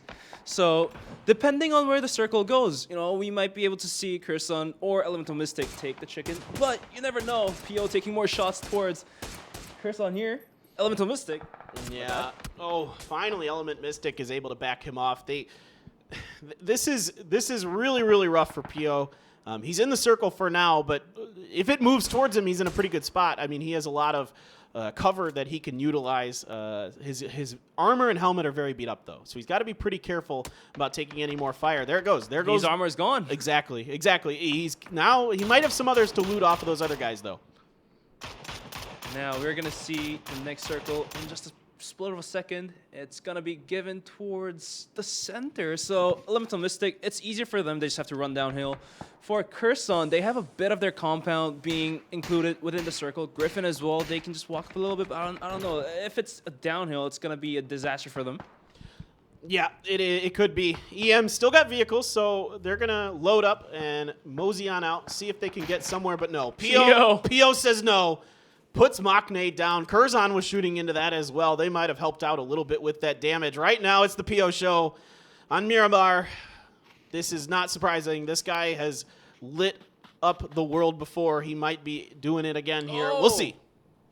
And where Griffin is hiding, if Pio looks down, he's going to take an easy angle, and that's an easy headshot onto Minsung. Another kill point as well. He does take a little beat up, but, two-tap. He's downhill and Pio's uphill, so it's going to be another easy frag for Pio. You never know. Yeah, and unfortunately, that alerted something from Curzon to what was going on. EM finally going to try it again. Pio, he's going to move over. I think he's either thinking about getting in a vehicle or trying a different angle. We'll see. Something has a pretty good angle here. Smokes down for EM. As now Pio's going to send it himself. He's trying to utilize this timing to get himself down the hill. That is a very beat-up Bronco, but it is able to move behind that hill. He's going to shoot out his own tires. He wants to keep that low to the ground so no one else can get as good of an angle onto him. Yeah, Pio ended up going into a decent spot. Not the best spot, but he's the only one member alive from Gen G, so that's the best he could do. That's the best he could do at this current time. Now EM's going to blow up Pio's vehicle. Makes sense. Pio, of course, very aware that someone was probably going to do that. He backs off. Curzon now has to leave this facility. There's only one way in or out, and that's right there in front of that windmill. So the smoke's coming down for them. I would imagine Curzon has plenty of utility available to them here. They really haven't had to move too much in this game. Curzon in a top 3 situation again. They are playing so well today. Element Mystic, this is their best game. 7 kills, more of what we would expect out of them. Kinch gonna get something. Ken DA and the other surviving members of Curzon, it's PH111. Do anything here. It's going to be rain shower with nades, but a little too short to connect to Curzon. And Pio from the side will take down something, stealing the kill here. This is nuts. Pio is a one-man wrecking crew, guys. This is one of the best performances you will see from a solo player. This is why most of us consider him to be the best, if not one of the best players in the world. Pio coming down, but it's actually going to be the blue that's going to finish the job onto Curzon. Can Pio get a 1v3 against EM? EM very, very weak here, but the blue is here, so Pio. Oh, he has to give it up. He has no choice. That's a little disappointing, but, it's inevitable. It's a fate. It is fate. Great job to EM. They are going to win game number 4 here. We were hoping beyond hope that maybe Pio had something there, but again, the circle, at that point, he just had no chance. He lets it go. He had to. I totally understand what Pio is doing. But Pio has done what he could have done at his best rate, Gen G could have been eliminated even before, maybe rank 10 or rank 9. But Pio was there to salvage his team, save his team, ranking 2. And even more importantly, he picked up more kill points for his team. Yeah, I'm reminded of his performance on Miramar, and I can't remember exactly which game or which day. I believe he was squaring off against the Vietnamese teams and some others, where he was a solo. He went into some hay bales by himself, somehow pulls out a second, picking up a bunch of kills. This is exactly the same thing. The guy is just so confident, so good, so smart, so aware.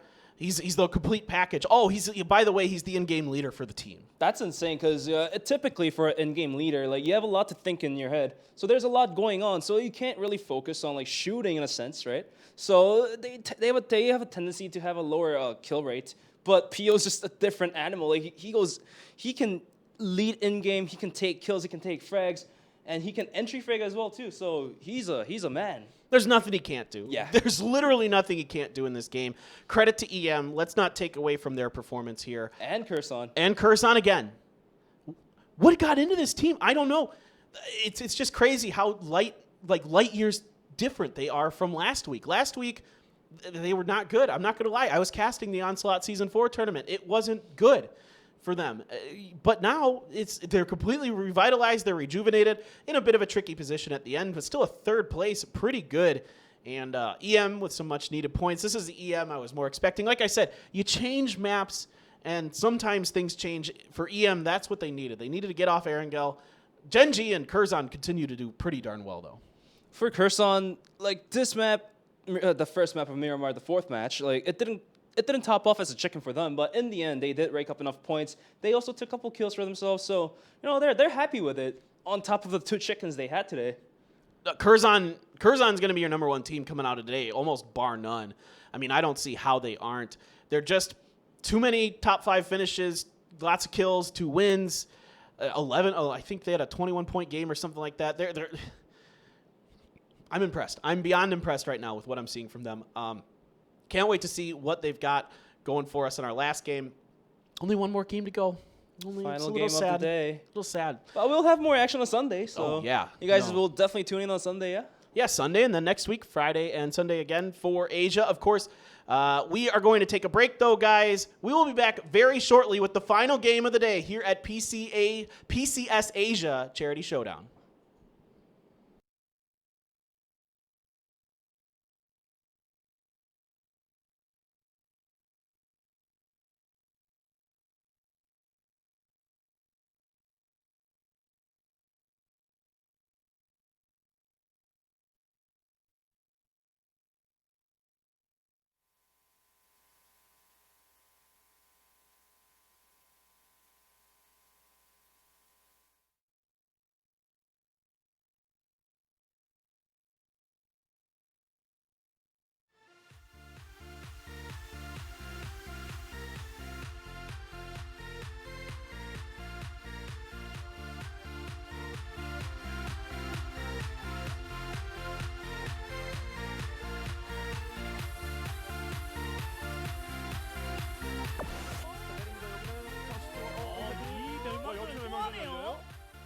설마 했는데 또 해요. 싸우자는 거죠. 바로 제 M16 들었어요.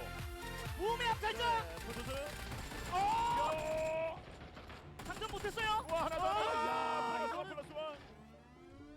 그냥 쐈어요. 싹쓸이 알려져 있거든요. 그런데.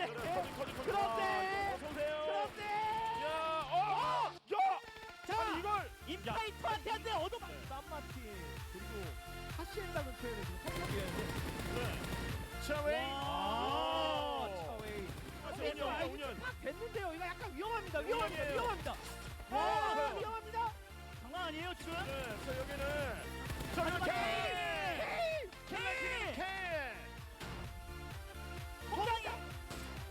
커튼. 와 그리고 자 밖에서 살아나고 있습니다. 열심히 게임 데토네이션이 있고요. 라이딩샷. 이거는 밀어버리고 내려서 샷으로 밀어버립니다. 멜로코가 얘 피어만 남았어요. 이게 그리핀이 갑자기 튀어tus지 왼쪽 여기까지. 와 튀어tus지 여기도 개볼 차수볼. 우와 피오 어깨가 안 돼요. 저 위에서는 와야 되네. 모자랍니다 어깨 위에서 피오. 커밍 끊었어요. 집 밖에서 안 되네요. 자 이제 아무나 이기면 됩니다. 저기 피오의 캐노 아직 나는 죽음을 택하겠다. 엘리먼트 베이스.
I'm going to die.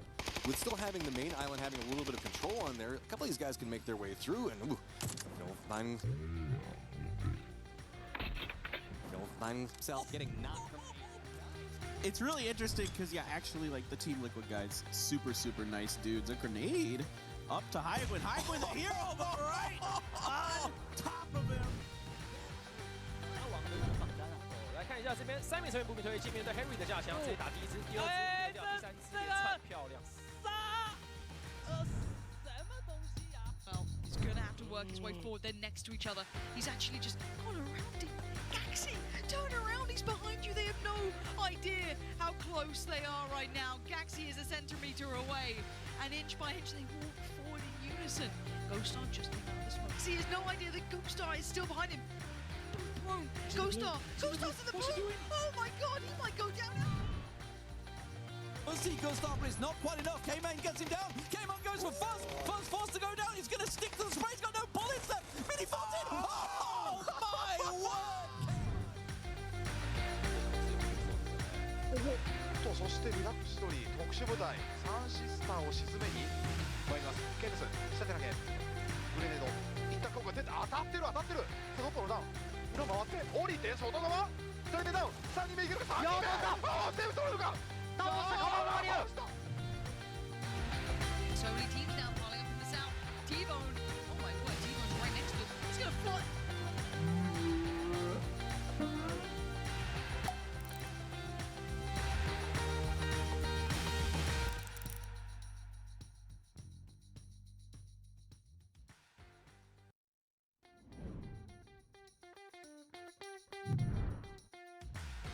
The ball is gonna be coming right here, and he's just waiting, and there we have it. 5시 지역, 서클의 5시 지역에 붙어 있는 두 팀인데. 위키드가 욕심이 좀 많아요. 봤어요. 인디고 맞고. 네.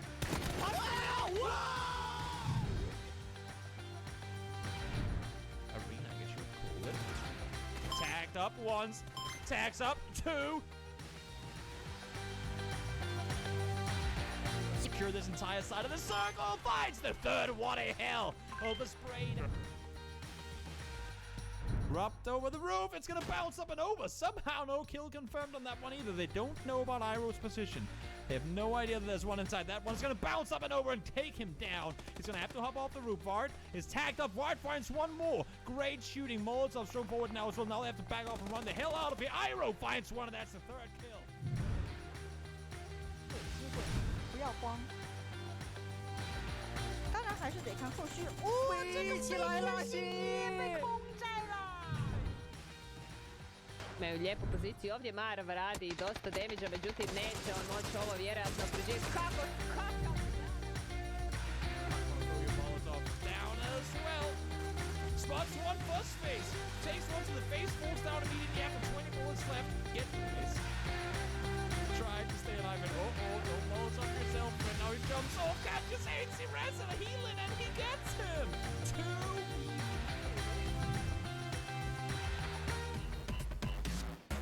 And welcome back, everyone, to the PUBG Continental Series Asia Charity Showdown. There are your kill leaders and damage dealers. I guess K only has 12. I was gonna say 15 seemed a little out there. Might have had a little bit of a glitch in our stat system. Something's your damage leader. This guy, 1,800 damage. I mean, you know, that's 18 kills worth of damage. And he was just raining bullets. Yeah, dude, just making it rain. Look at this PO climbing up right behind him now. But for the last match, to recap, Pio was the man. Pio was the man to save them. He's insane. This is going to be from Element Mystic's perspective. And, I don't want to really try to translate this. You can see that they're very aware of where Pio is. They're trying to put the pressure on him. Lash now, he's looking over. He wants to keep Curzon pinned. It's very easy for them to keep Curzon pinned. There's a fence in the way, so there's not many exits unless you try to vault a fence, which is just asking for death. And at this point of time, like, we all expect that Curzon's gonna come in second, Pio's gonna die. He's the only member alive from Gen G. But let's see what happens. Really, I'm really curious about this, as we could just get to watch straight from Element Mystic's perspective on this. A grenade actually gets really close to them, surprising. And then Kinch finds the first knock. They're still peel, peel, peel. You can hear them dancing. They're all aware for sure. Yeah, you gotta be. You gotta be aware of that guy. And look at this. He steals their kill. I'm sure that's like making you think bad thoughts there. And this is great. I love that we get to see this from the player's perspective. You see, they're blowing up their vehicle. They want to give themselves some extra cover. There's no reason to like chance it. There you go. Curzon just lets themselves go down to the blue. Nothing else they could do, and then Pio's going to end up having to do the same. Just based on the situation, I think Element Mystic kind of knew it at this point. Pio sends the firing shots of giving up. And there you go. Pio gets to smile a little more than Curzon. A little sad for Curzon that they didn't get the second place, but you know, hey, in the end, like Curzon's still happy enough. They took 2 chickens and they took enough kills, and even for that first map of Miramar, like they're happy. They're happy coming in third. I mean, they haven't gotten any lower than third today. Curzon first, third, first, third. Are they going to win again here? Is that the pattern we're developing? I mean, they are just crazy, dude. This is nuts. Tianba's in second right now. I'm going to give you guys the overall leaderboard here. I've got it up. It is Curzon in first with 53 points. Tianba in second with 41. Quadro in third with 40. So Quadro having a fantastic day. OGN Entis, 29 points. Genji, 28. Griffin, 27. So 4 Korean teams in a row there. Then Rush B at 26. EM now up to 20. So up until that last round, it hadn't been good for EM. So they desperately needed that win to kind of right this ship. Behind EM is Detonation Gaming White in 9th. Infantry, 17 points. 4AM, 15 at 11. 11th place. Sun Sister, 10 points at 12th. L-Stars, VLG, LYG, and Gex to round this out. So some of those teams down there I kind of expected, but Curzon being the top team going into the final of the game of the day, 1,000,000% not what anybody expected going into this. I mean, huge underdogs. Congratulations to them for having a great day so far. And we expected a little more performance from the Japanese teams, given that Sun Sisters, okay, they put up a good fight when the time comes. And for Detonation Gaming White, you know, they're the best fighters we could tell from the Japanese Pro Series. But just tonight, I don't know what's with them, but they're not doing too great lately. Sun Sister, for the last match, they just clashed in and couldn't get any kills, but instead of being wiped out. Yeah, it's tough sometimes for Sun Sister against these top-tier teams. They seem to falter. They play so well in Japan. I think they just kind of need to keep their normal style. Don't try to do anything super different, I would say. Maybe just try to rely on what works, but we'll find out. Day 1, match number 5, guys. Get hype. We are going to go into one more game on Miramar to finish out the day. And then guess what, guys? A couple things I want to know. First of all, there is a donation button down below your screen. If you scroll down a little bit, please consider donating if you can spare it. We're going to give some charity money to the relief efforts for the COVID-19 and really try to help things out. I almost thought the game had actually started. I'm like, oh, we're going to have a punch fight. No, we're not started yet. Yeah, so of the $200,000 on the line, $100,000 will be given out to players. $100,000 will be donated to a charity of the winning team's choice, and it's going to be donated under every team's name. So hey, it's for a good deed. So why don't you add your couple cents into it by donating, by clicking the button below. Yeah, please, guys, really consider it if you can. It would be a wonderful thing to do. And the other thing I wanted to mention. Now I remember. You've got PCS Europe charity showdown coming up here pretty soon. And you've got the group stages for that coming, so that's going to be a lot of fun, a lot of really good teams. Make sure you guys stay tuned for that, and keep tuning in for all these PCS events. They are nuts. They have been great so far. Apac was fantastic yesterday. Asia, it's the PO show again, at least for that last game. But hey, we have Curzon. Yes, Curzon's been nuts. I mean, it has been the Curzon show, really. But you know, if you want to come and see individual nutty performance, this is you're gonna get it. You've been seeing it. But Curzon doing stuff today that's just out of the realm of my thinking coming in today, and mad props to them for doing it. Plane is very north, so this one kind of stinks. We might be kind of a northern circle again potentially. We'll see. Or it might just center up. Who knows? EM, they can get a lot of split loot.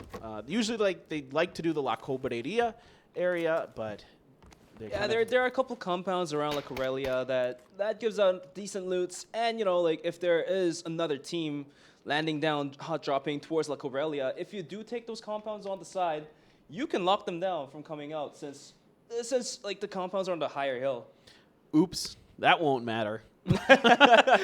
You're right, but it won't be probably in play this particular game because we are going way to the southwest here. This is I like what the Cretan commentators are highlighting here. This is an easy rotation for and that's for a Rush choke B. point. That's a choke point. If Rush B does decide to rotate on top of the hill, they can choke down on that road. Like the thing with Miramar, as Paperthin has mentioned before, is that rotations are hard with vehicles because there are a lot of hills and trenches, and obviously the roads, there are only a few roads, and somebody's going to be looking towards the road, so, rotating through vehicles is going to be hard. But hey, let's see what happens. Yeah, God, look at all that damage Pio is doing to heads. He just looks at them and clicks them. That's all he's got to do. Headshot damage, him and Kale, number 1 and 2. Ooh, that's 2 eggs. Yeah, they're playing out of their minds today. Kale has been great. In that last game, picking up a triple against L-Stars. Nutty stuff from him. Once again, it just wasn't meant to be for Entis in that game. They got kind of bullied after that fight. So this one, again, yeah, you can come down. This is why I really like going Alcantara. You actually have a lot of really easy rotations. If you go through the north, usually nobody's up there. If you go through the south, usually nobody's down there. Just grab as much healing as you can because you're probably going to tank a little bit of blue, but you're able to come in from angles that are generally safe and pretty workable.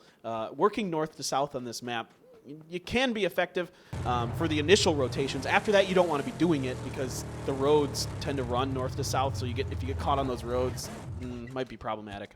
And Entis is going to be happy with the decisions they've made. They're going to farm in Los Leones, and although this is outside the zone, this is really close. So as the zone closes in, they will have more time to farm, add up to those utilities, those medkits, even more bullets, better guns, in a sense.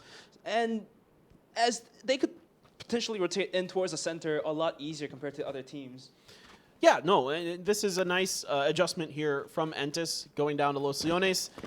Normally they're La Bendita Crater area, but this time they kind of, I'm not sure if they went here initially. I wasn't paying too much attention to the southern part of the map there, but it's a good spot for them for sure. And then, like you mentioned, it's going to allow for easier rotation into this circle for them. They don't have to potentially cut across Genji, who's moving out of Picado. They have quite a bit of open space between them and Chumacera to get on through. Element Mystic, though, of course, always drops north. If you know Element Mystic, you know they're dropping somewhere up north. The circle, not too far away from them, actually, though. I mean, the circle extends all the way up to El Pozo. How's Detonation Gaming White and Kherson gonna rotate into this circle? It's gonna be a hard one since the circle is just directly in the opposite end of themselves. Well, this is going to be a real test here for Curzon today. The circles have been pretty friendly to them, let's be honest, so far today. That being said, they're taking great advantage of it, doing a great job with what they're given. That's part of the game. Detonation White, if I'm them, I could probably try a far eastern rotation down to the very southern road, try to come up from the bottom. Knowing that there's going to be one team ahead of me doing that, Tianba most likely, because they went Impala. Usually Impala teams aren't going to try to cut across Los Leones. They're going to want to come down and around and up and in. They could do that. If they try to go north, that's okay too. There's probably not going to be, again, like I said, there's probably not going to be anybody up there. That's why I'd like Miramar. Oh, no. Yo! Oh. Sit down, Long DD. It's so funny. These motorcycles are so exposed, and these players have gotten so good. The thing with motorcycles too is that if you drive it in the wrong time, in the wrong terrain, you can flip and lose your life too. So that's just like real life too. Yeah, we always joke that if you see a solo player on their knees by themselves in the middle of nowhere, oh my goodness, Crazy getting it in on it now too. Oh, getting that's him out crazy. Of the Murado. That's the hard one to shoot out of. We talked about that earlier because of the speed of it and also the slimness of which you can hit the body of the players. So excellent spray there by Crazy. But yeah, if you see a prone player alone by themselves, Renva. Oh my God, what is going on here? That vehicle explosion is gonna finish off Renva as well. WMB happy with a kill here. Everybody wants the center of the circle. A lot of teams pushing hard for it and losing a couple members in transition because of it. LYG up and over on top of Quadro now, shooting down on in, and nothing really connecting there onto the members of Quadro as they are pretty far out, to be frank. Those are some difficult shots, and the SKS, the bullet drop pretty severe on it compared to some other guns. So a little bit tricky to get it going there. And Quadro, although they did lose one vehicle, I think they could salvage onto the other one. Like, they can hold on to it and use for the further rotations in the next couple phases here.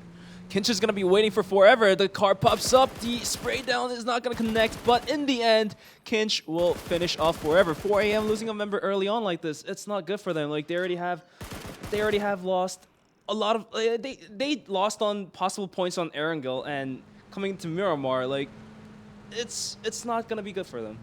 Yeah, this has been a struggle for 4 a.m. 11th place, 15 points for them coming into this round. It has not been a great day for them. You never know with 4 a.m. though. There's always something in the tank for them, and we've seen them have bad days and turn it around quickly as they have a day to kind of work out all the kinks and move forward into our Sunday matches. Again, 5 games per day, guys. Thanks again for tuning in, and this is the last one of the day. We only have 5 matches per day, but 20 matches total as we get 4 days of the PCS Asia Charity Showdown, and there's our tracking. Quadro. You're going to see Quadro's rotation out of Power Grid. Yoke was able to get a kill, pretty easy one, a lucky one onto Long DD, and they ended up losing a member, but, you know, in PUBG, anything could happen. You get a kill, you could lose a member. Yeah, no matter what, you know, when you're going center circle, you have the potential to run into other people having similar ideas to you. So it's just a thing that happens from time to time. No big deal here for Quadro. Only still 3 up. You can wait this one out and hope things go. The bad news for Quadro, it is Renba who goes down. He has been their top fragger. So that hurts a little bit. That's not the guy you want to lose in that transition, but it is what it is. Here comes Curzon, your first place team so far through the day. Shocking the world right now, and let's see if they can continue it. They're actually taking a very late middle rotation. So they didn't really opt to go far to the north or the south. They decided that instead they're going to head towards potentially somewhere. I think they're going to skirt around the east side of Picado. Yeah, I think they've realized that rotating towards that south would be too much of a rotation, burning through the meds. And, you know, if you do end up running into a team that was farming down south, there is no way you're going back into the circle. So Griffin just waiting out on the edge. If Curzon does run into Griffin, we might be able to see a good fight going on. I could see it happening. Now, Griffin is going to mount up into vehicles, a couple of them, and start leapfrogging their way forward. So we'll see if Curzon crosses paths with them. There's a lot of, look at how much of this eastern part of the circle is open for teams to get into because everyone went center. Instead, we get a hard shift to the east, making things much more challenging here for a lot of our western-based teams as people are starting to make their way through. You can see Entisk is going to come up through the bottom of Chumacera. Genji's already kind of centrally located, so is infantry. So not too much movement needs to happen for them. Tiamba's coming right behind Entis, so if Entis waits up and, you know, like positions themselves rightly, Tiamba's gonna go out or lose a couple members. You never know. You never know. Tianba, they're so good at fighting. I'm not sure that I care who they go up against or how they go up against them today. They are fragging out of their minds. They're our top fragging team in the lobby today. So definitely not too worried about them. All right, here we go, way less. You have got Sun Sister again. Who else is it? These two constantly fighting today. It is just incredible. Sun Sister's full on sending it. Kendes getting a bunch of damage, but not enough to get the knock. Way less almost able to finish off Crazy Sam. Finally, Kendes is able to get there to help his teammate. Is 4am going to send it on in here? Can Sun Sister get the relive? No, Maknae is actually going to finish off Crazy Sam from afar. 4am just backing off from this fighter, so yeah, they have to. There's just no other options available for 4am. Let's see what Carl, he got a knock onto Fiachan at long range. Smokes immediately out here for Sun Sister. Carl trying to find some lucky shots. You can see he's very close. You can watch, we can get the x-ray through the smoke. And Fiachan, I don't know. Nope. And it's going to be Lou who steals it, so at least 4am gets a little revenge. A little revenge by for losing Wayless to them. But for the rotations of the team, Destination Gaming White did rotate through the south, so they're going to move into the circle now. Tiamba, though, instead of deciding to move up with the big road towards the left of the map, they are going to go towards the right instead. Yeah, this is weird because this one hard shifted. A lot of teams have to move kind of in funky directions to avoid other teams. You don't want to fight early. Nobody does, really. Not unless you're a team like Buriram United from Thailand. They like to fight early. All right, once again, vehicles could be problematic, and it's going to be a knock onto Infantry's Kai. And let's see if they can get him rescued. There is a lot of damage coming through. He's bobbing and weaving on his knees, seeing if they can get the... Oh, my gosh. That is real close. That is real close. But will he be able to get the res off? His buddy's bleeding out. I don't know. Maps has a pretty decent angle to potentially prevent this. We'll see. Zhao Yang was able to get his health up, so I think the res is going to come through. The real question is, can they make it out of this? There's a lot of teams that know that something's up on this hill now. Infantry just holding on to the compound here. A little bit spread out wide. It's going to take a little beat down from LYG. The bullet's not landing so well, but that one last bullet's going to make Kai uncomfortable. Yeah, he's not happy about this. This has not been a fun start to this round. He is taking a lot of shots and a lot of damage. Already one knock in his belt. Zhao Yang going down by Maps in the end. Man, Maps doing a great job over there, holding that high ground, putting some hurt down into infantry members. LYG, they are over on the south. Now the new circle shows itself. So they're on the southwestern part of it. And infantry continues to just try to find some safe spots, but there's everybody. They're just getting necked here and there. Everybody can see him bench. It's like there's nowhere to go. Oh, that's a sad story for them tonight. Like, for the first 3 maps, it was not too great for them. The 4th map, they did show some effort. And coming to the final map of today, we were expecting more from infantry, but losing Zhao Yang like that, and a couple more members like that, I don't know, man. Infantry, tonight's not the day for them. No. Hopefully on Sunday they would perform better. Yeah, absolutely. We expected more out of them. Rough first starts can happen to any team, though. We'll see if they can pull it together into the final day. Element Mystic is on the north side of the circle. Surprise, surprise. This is what they do. And they are underneath the surviving 2 members of 4 AM. L-Star is up in front of them. To their south, you've got Gex hanging out in Monte Nuevo. To their west, and then the surviving members of Sun Sister over to their east. So it can be a little tricky rotating out of here. There's this circle is really weird because a whole bunch of the middle of this circle is just really exposed flat nothingness that most players can get good angles on you in. And infantry is suffering because of that. You saw that they had to retreat into a compound. They weren't able to, kind of work those ridges very well. It's just so exposed. Look at this. This is a great angle here. Yeah. Look at how much of this is just exposed. You're just in trouble if you have to, open rotate through it on your feet. And OG and Entis, they're going to have to fight off Griffin if they want to enter Intercircle in the closer angle. Or, they could decide to take a further route, go up north, maybe towards Monte Nuevo. But, hey, things are not easy at this point. A lot of teams are surviving right now. 16 teams, 55 members alive. So, in a small circle like this, any rotation will be a risky rotation. Yeah, here's Deva from forever away. Going to give the knock on the Kai, and then Zhao Yang gets taken down by Maps. I mean, just brutal stuff there. Great shooting from these players. It just goes to show you're not safe anywhere. If anybody can see you, they have a chance to knock you with how good these players are. And here we go. Detonation White. I think we've got a 4-member strong clan here as they are pushing up. They are going to be on the backside of Entis. Long, taking a couple shots towards Element of Mystic. The wheel goes out. Lash is just looking to survive. He's not going to take any counter shots. Long's just going to back off, let him go, most likely. Well, we're getting close to our next circle. That'll really make a big difference on how this is all going to play out.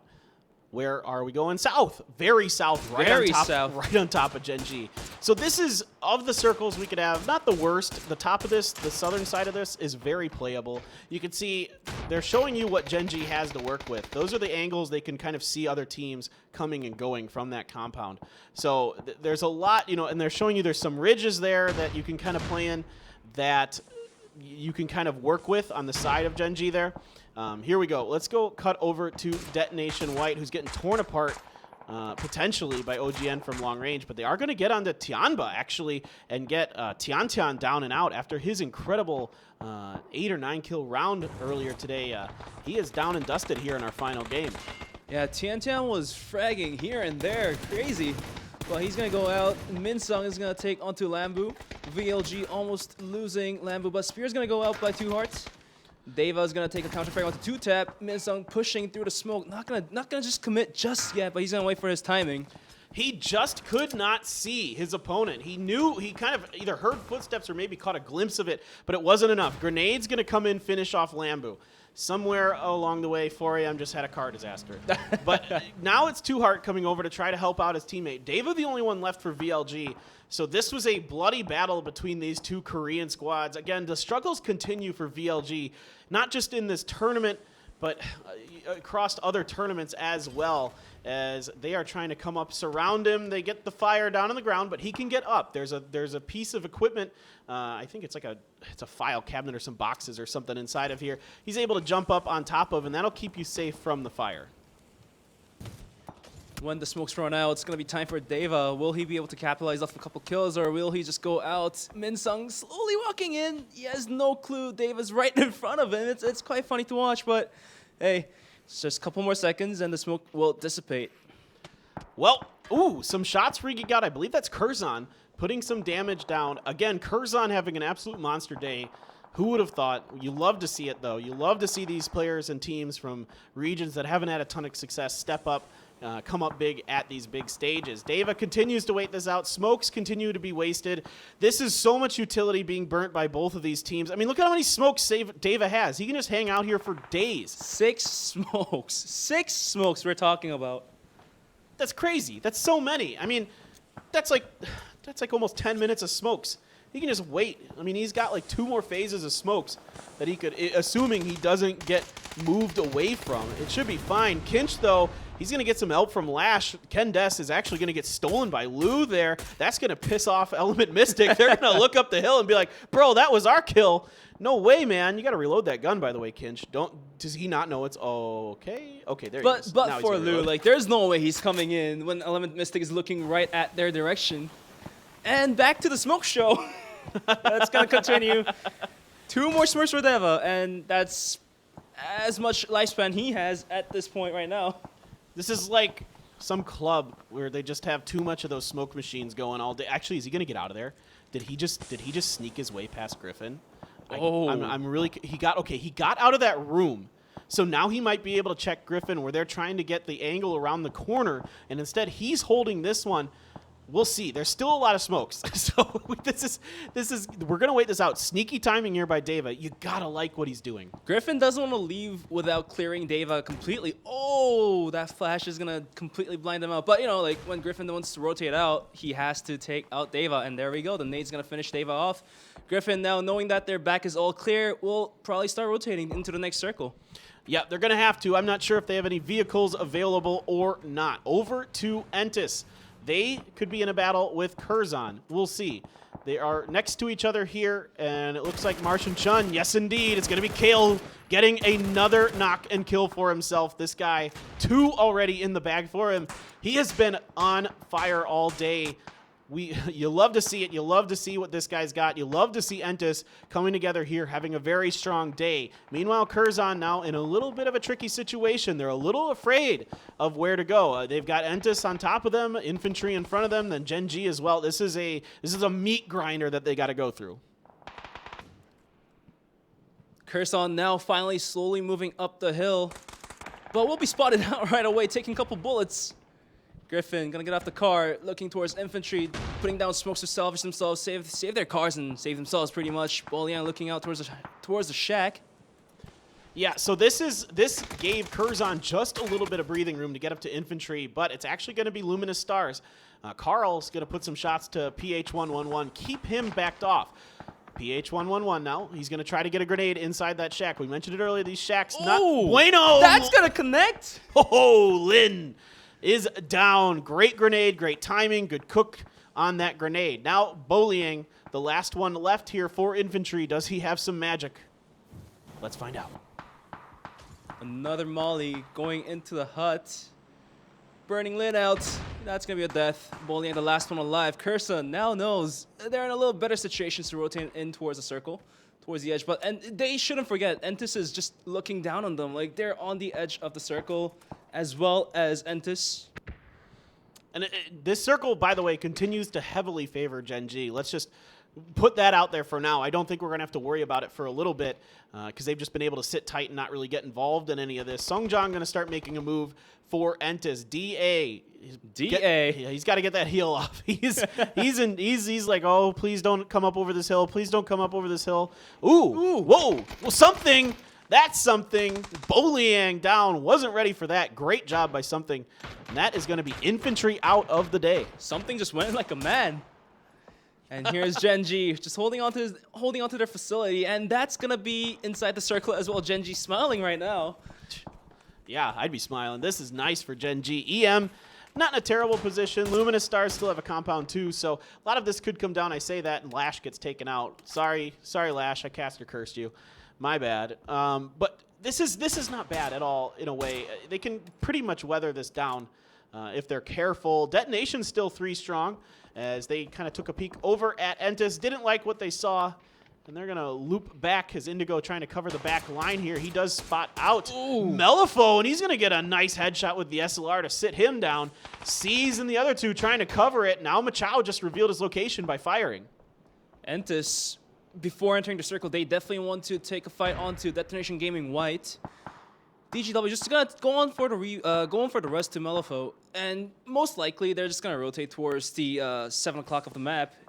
But little do they know, Entis is gonna be right behind their back. Yeah, Entis is interested in, oh my god, PO. He is gonna rip PH111 right out of that vehicle. Another player that's on fire, by the way. Surprise, surprise. Who else but PO?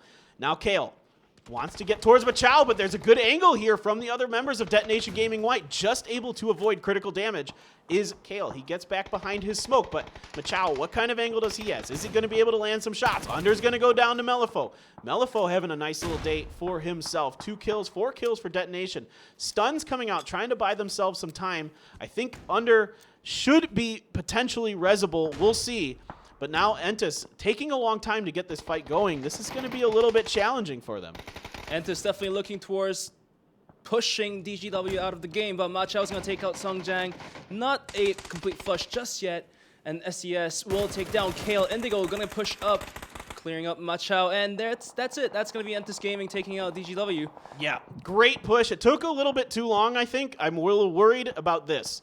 This fight, again, fights take so long, teams tend to come out and make you pay for it. Here comes Gen G trying to make Entis pay for this. Aqua 5, Loki, and Onyx. The 3-man, you leave PO on his own because he's just out there killing Curzon. They go out in 8th place, but what a day they had. Aqua 5 gets the opening down. Indigo trying to get around. He gets some damage. Sungjang's up here now as well. Under is knocked. It is just 2 left for Entis as they are a little bit wary of this fight now. Good grenade puts some more damage into Indigo. Let's see what else we've got here. Sungjang, though, from long range, gets a knock. Aqua 5's going to return the favor, but Indigo's going to get him. Great back and forth between these 2 powerhouse Korean teams. The last member standing, Indigo. I don't know what's he thinking. Is he trying to finish off the 2 down members of Gen G, or is he gonna back off? No, he's gonna decide to push instead. So he's just gonna heal off first, and then once he's healed up, he's gonna be ready to fight Gen G now. Gen G might have bitten off a little bit more than they could chew here. It was an interesting idea to try to go for the kills and the points. I think they thought they had a pretty good chance at doing it, but you're going up against Entis, who has been on fire today. Grenades raining in from Tianba. Indigo under a lot of pressure, almost outduels Luren. Now Pio's going to get the knock onto Tianba. They can see him. Pio, can he get the knocks? No, just missing the shots onto Lurena. Now Lurena coming up and over. Pio's going to cook a grenade, and Onyx and Aqua 5 on their knees in front of him. Let's see what he's got. Going to sidestep this potential disaster for now. As, you know, Lurena, I think, wants to go for the res here onto M200 potentially. Trying to maybe throw a stun to try to, like, trick Gen G into, like, wasting some time. But Gen G, I think, is going to be okay. Yeah, Gen G going to take both reses off in the Nyx and Aqua 5. PO, the man, doing all the play Gen G needs right now. And Tianba as well will pick up his own member as well. Oh, Pio not quite good enough. He was so close. Lurena so low, 3 HP. The spray just slightly better. The timing just slightly better. And Onyx and the others are getting their heels off. So this is desperate time here for Gen G. Make or break moment coming up right now. Can Onyx get Lurena? Nope, Lurena gets the opening shot. Onyx instantly realizes it. Great reaction from him to back down. It is going to be Gen G going down. Great job here by Tianba. Now only 3 teams remaining with 9 players alive. Tianba, they did finish off Gen G, but they have LYG coming up to them, trying to third party into this, and they have L-Stars also coming up behind their hill. All right, here we go. Right now, this Tianba team, I think feeling pretty good after dusting Gen G in an on-man battle, but WNB getting a bunch of damage. He saw the feet of M200 there. Let's see if he can get the grenade to connect. M200 kind of recognizing the situation. Great movement and timing here by M200, realizing that his opponent was potentially going to be switching to a grenade and moves away. That angle was so close, the bullets could have landed on his face, and the nades as well if there wasn't a car right there. That would have taken him down. But we have the next circle up. All-Star smiling a little bit. LYG as well. Tianba's going to have a hard time rotating into the circle, but they do have a chance of moving right in the center. And look at this. All 3 teams remaining. China. What a great round. What a great finish of the day for their region. LYG, 6 kills, 4 up. So you got to like that situation for them. L-Stars here trying to work the side of the ridge to get underneath Tianba. Meanwhile, LYG is up on top in kind of a 2-2 split as, M200, he's going to find WNB. This could be disaster here for the Luminous Stars team as they are looking to try to get this somehow, and I don't know if they can get this revive. But the real question is, will Tianba be able to put themselves inside the circle? Maybe. I think they can if they work it correctly. They're going to have to probably win a duel, but I think there's just enough room for them maybe to sneak in. We'll find out here as M200 takes a bunch of blue damage, but it's going to be Carl who's going to win a duel. And yeah, it's going to make it really hard. But now Monsters gets knocked by Crazy from LYG. This could be LYG taking the game here relatively quickly, getting right up on top of that hill. They want to see everybody else in here. They're going to get up to Lurena. Let's see if they can do anything about it. Yes, indeed, they can. Tianba is able to get through, but there's 4 members of LYG pushing down the hill. This could be it for Tianba. The grenades are coming through. Migo looking over there, and it is going to be a game for LYG, taking the final chicken dinner of the day here at day 1 of PCS Asia Charity Showdown. Congrats to them. Nicely done, good patience. And LYG as well, we didn't expect too much from this team as well, but, you know, they ended up showing themselves, proving themselves that they are capable of taking the first place in the final match of the day. Yeah, it was rough. They were one of the bottom teams coming into this. They really needed this turnaround. That's going to make them feel very, very, very good going into tomorrow. A lot of these Chinese teams were kind of struggling today, actually, other than Tianba. Tianba had a monster day. They're going to be right behind Curzon or really close in the point standings. We'll kind of see those later. But the rest of the Chinese teams did struggle today. It was mostly Korea through the first 4 games, plus Curzon. And then now in this last game, you get 3 Chinese teams at the end, so a good rebound for them to come through, put up some good points, put up some good numbers, as that is going to be our last game of the day as we get ready for the next round of Asia on Sunday. Again, guys, stay tuned. Europe is coming up very soon, and that's going to be very, very exciting. Yeah, on Sunday, a couple of viewpoints. Will Japanese teams be able to perform, and will Curzon continue on with their spree? Yeah, I don't know, man. A first, a third, and a third to start the day is nutty for any team. For Curzon, just almost out of the realm of thought for me coming into this. I am so impressed with them. Love to see it. I thought OGN had a solid day. Gen G had a solid day. Quadro had a great day. Griffin had a pretty good day for Korea. Again, though, for Ghibli, not too happy with it. Not too happy with the results they put up here. I don't know what's happened to this team. They were so good in the qualifiers. So good. But that was months ago. That was 2 months ago. Forever ago in PUBG years. And now they just, I don't know what's happened to this. It is really shocking to see them fall this hard after being so good. Maybe I want to point towards how Lambu's not performing well, not too well for this tournament. Like, he was always taken out quite early on in the game. But you do know that Lambu's like the top fragger for Ghibli. So like him being put out that early, Ghibli's not gonna be happy with that. Yeah, Hikari as well. They need to rely on him for some of the fragging. He's very, very good. Coming over from the disbanded, detonation team, the detonator team, excuse me. There's a detonator and a detonation. Yeah. Esports organization. So sometimes get those a little bit confused. But overall, yeah, I think Korea pretty happy with how things went. I think it's going to be really close in the standings now with those good results from the Chinese teams. Tianba, again, going to be nipping right at the heels. Let's take a quick look at some of the highlights from Easy this kill match. from Yoke, yeah? Yeah, the easy one, no problem. And then Wayless, oh, the poor guy here. He's going to get a knock. Now, good job by him to get around in time to get that. Almost finishes it. Fortunately, fortunately, Kendes can come around and get that. But in the end, he still got pounded, and here's the smoke show, yeah? Griffin and Deva. Minsung's gonna take a frag onto Lambu. The Asian casters just love it. They lose their marbles.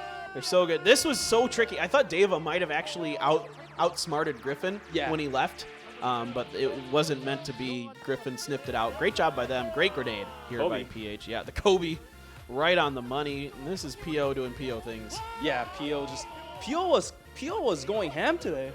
That's what we've just come to expect. Like if PO isn't going ham, it just feels like a weird day of PUBG. Like, yeah, it feels a little bit awkward that PO's not performing. You would just kind of scratch your head. It happens from time to time, but I tell you what, it doesn't happen much.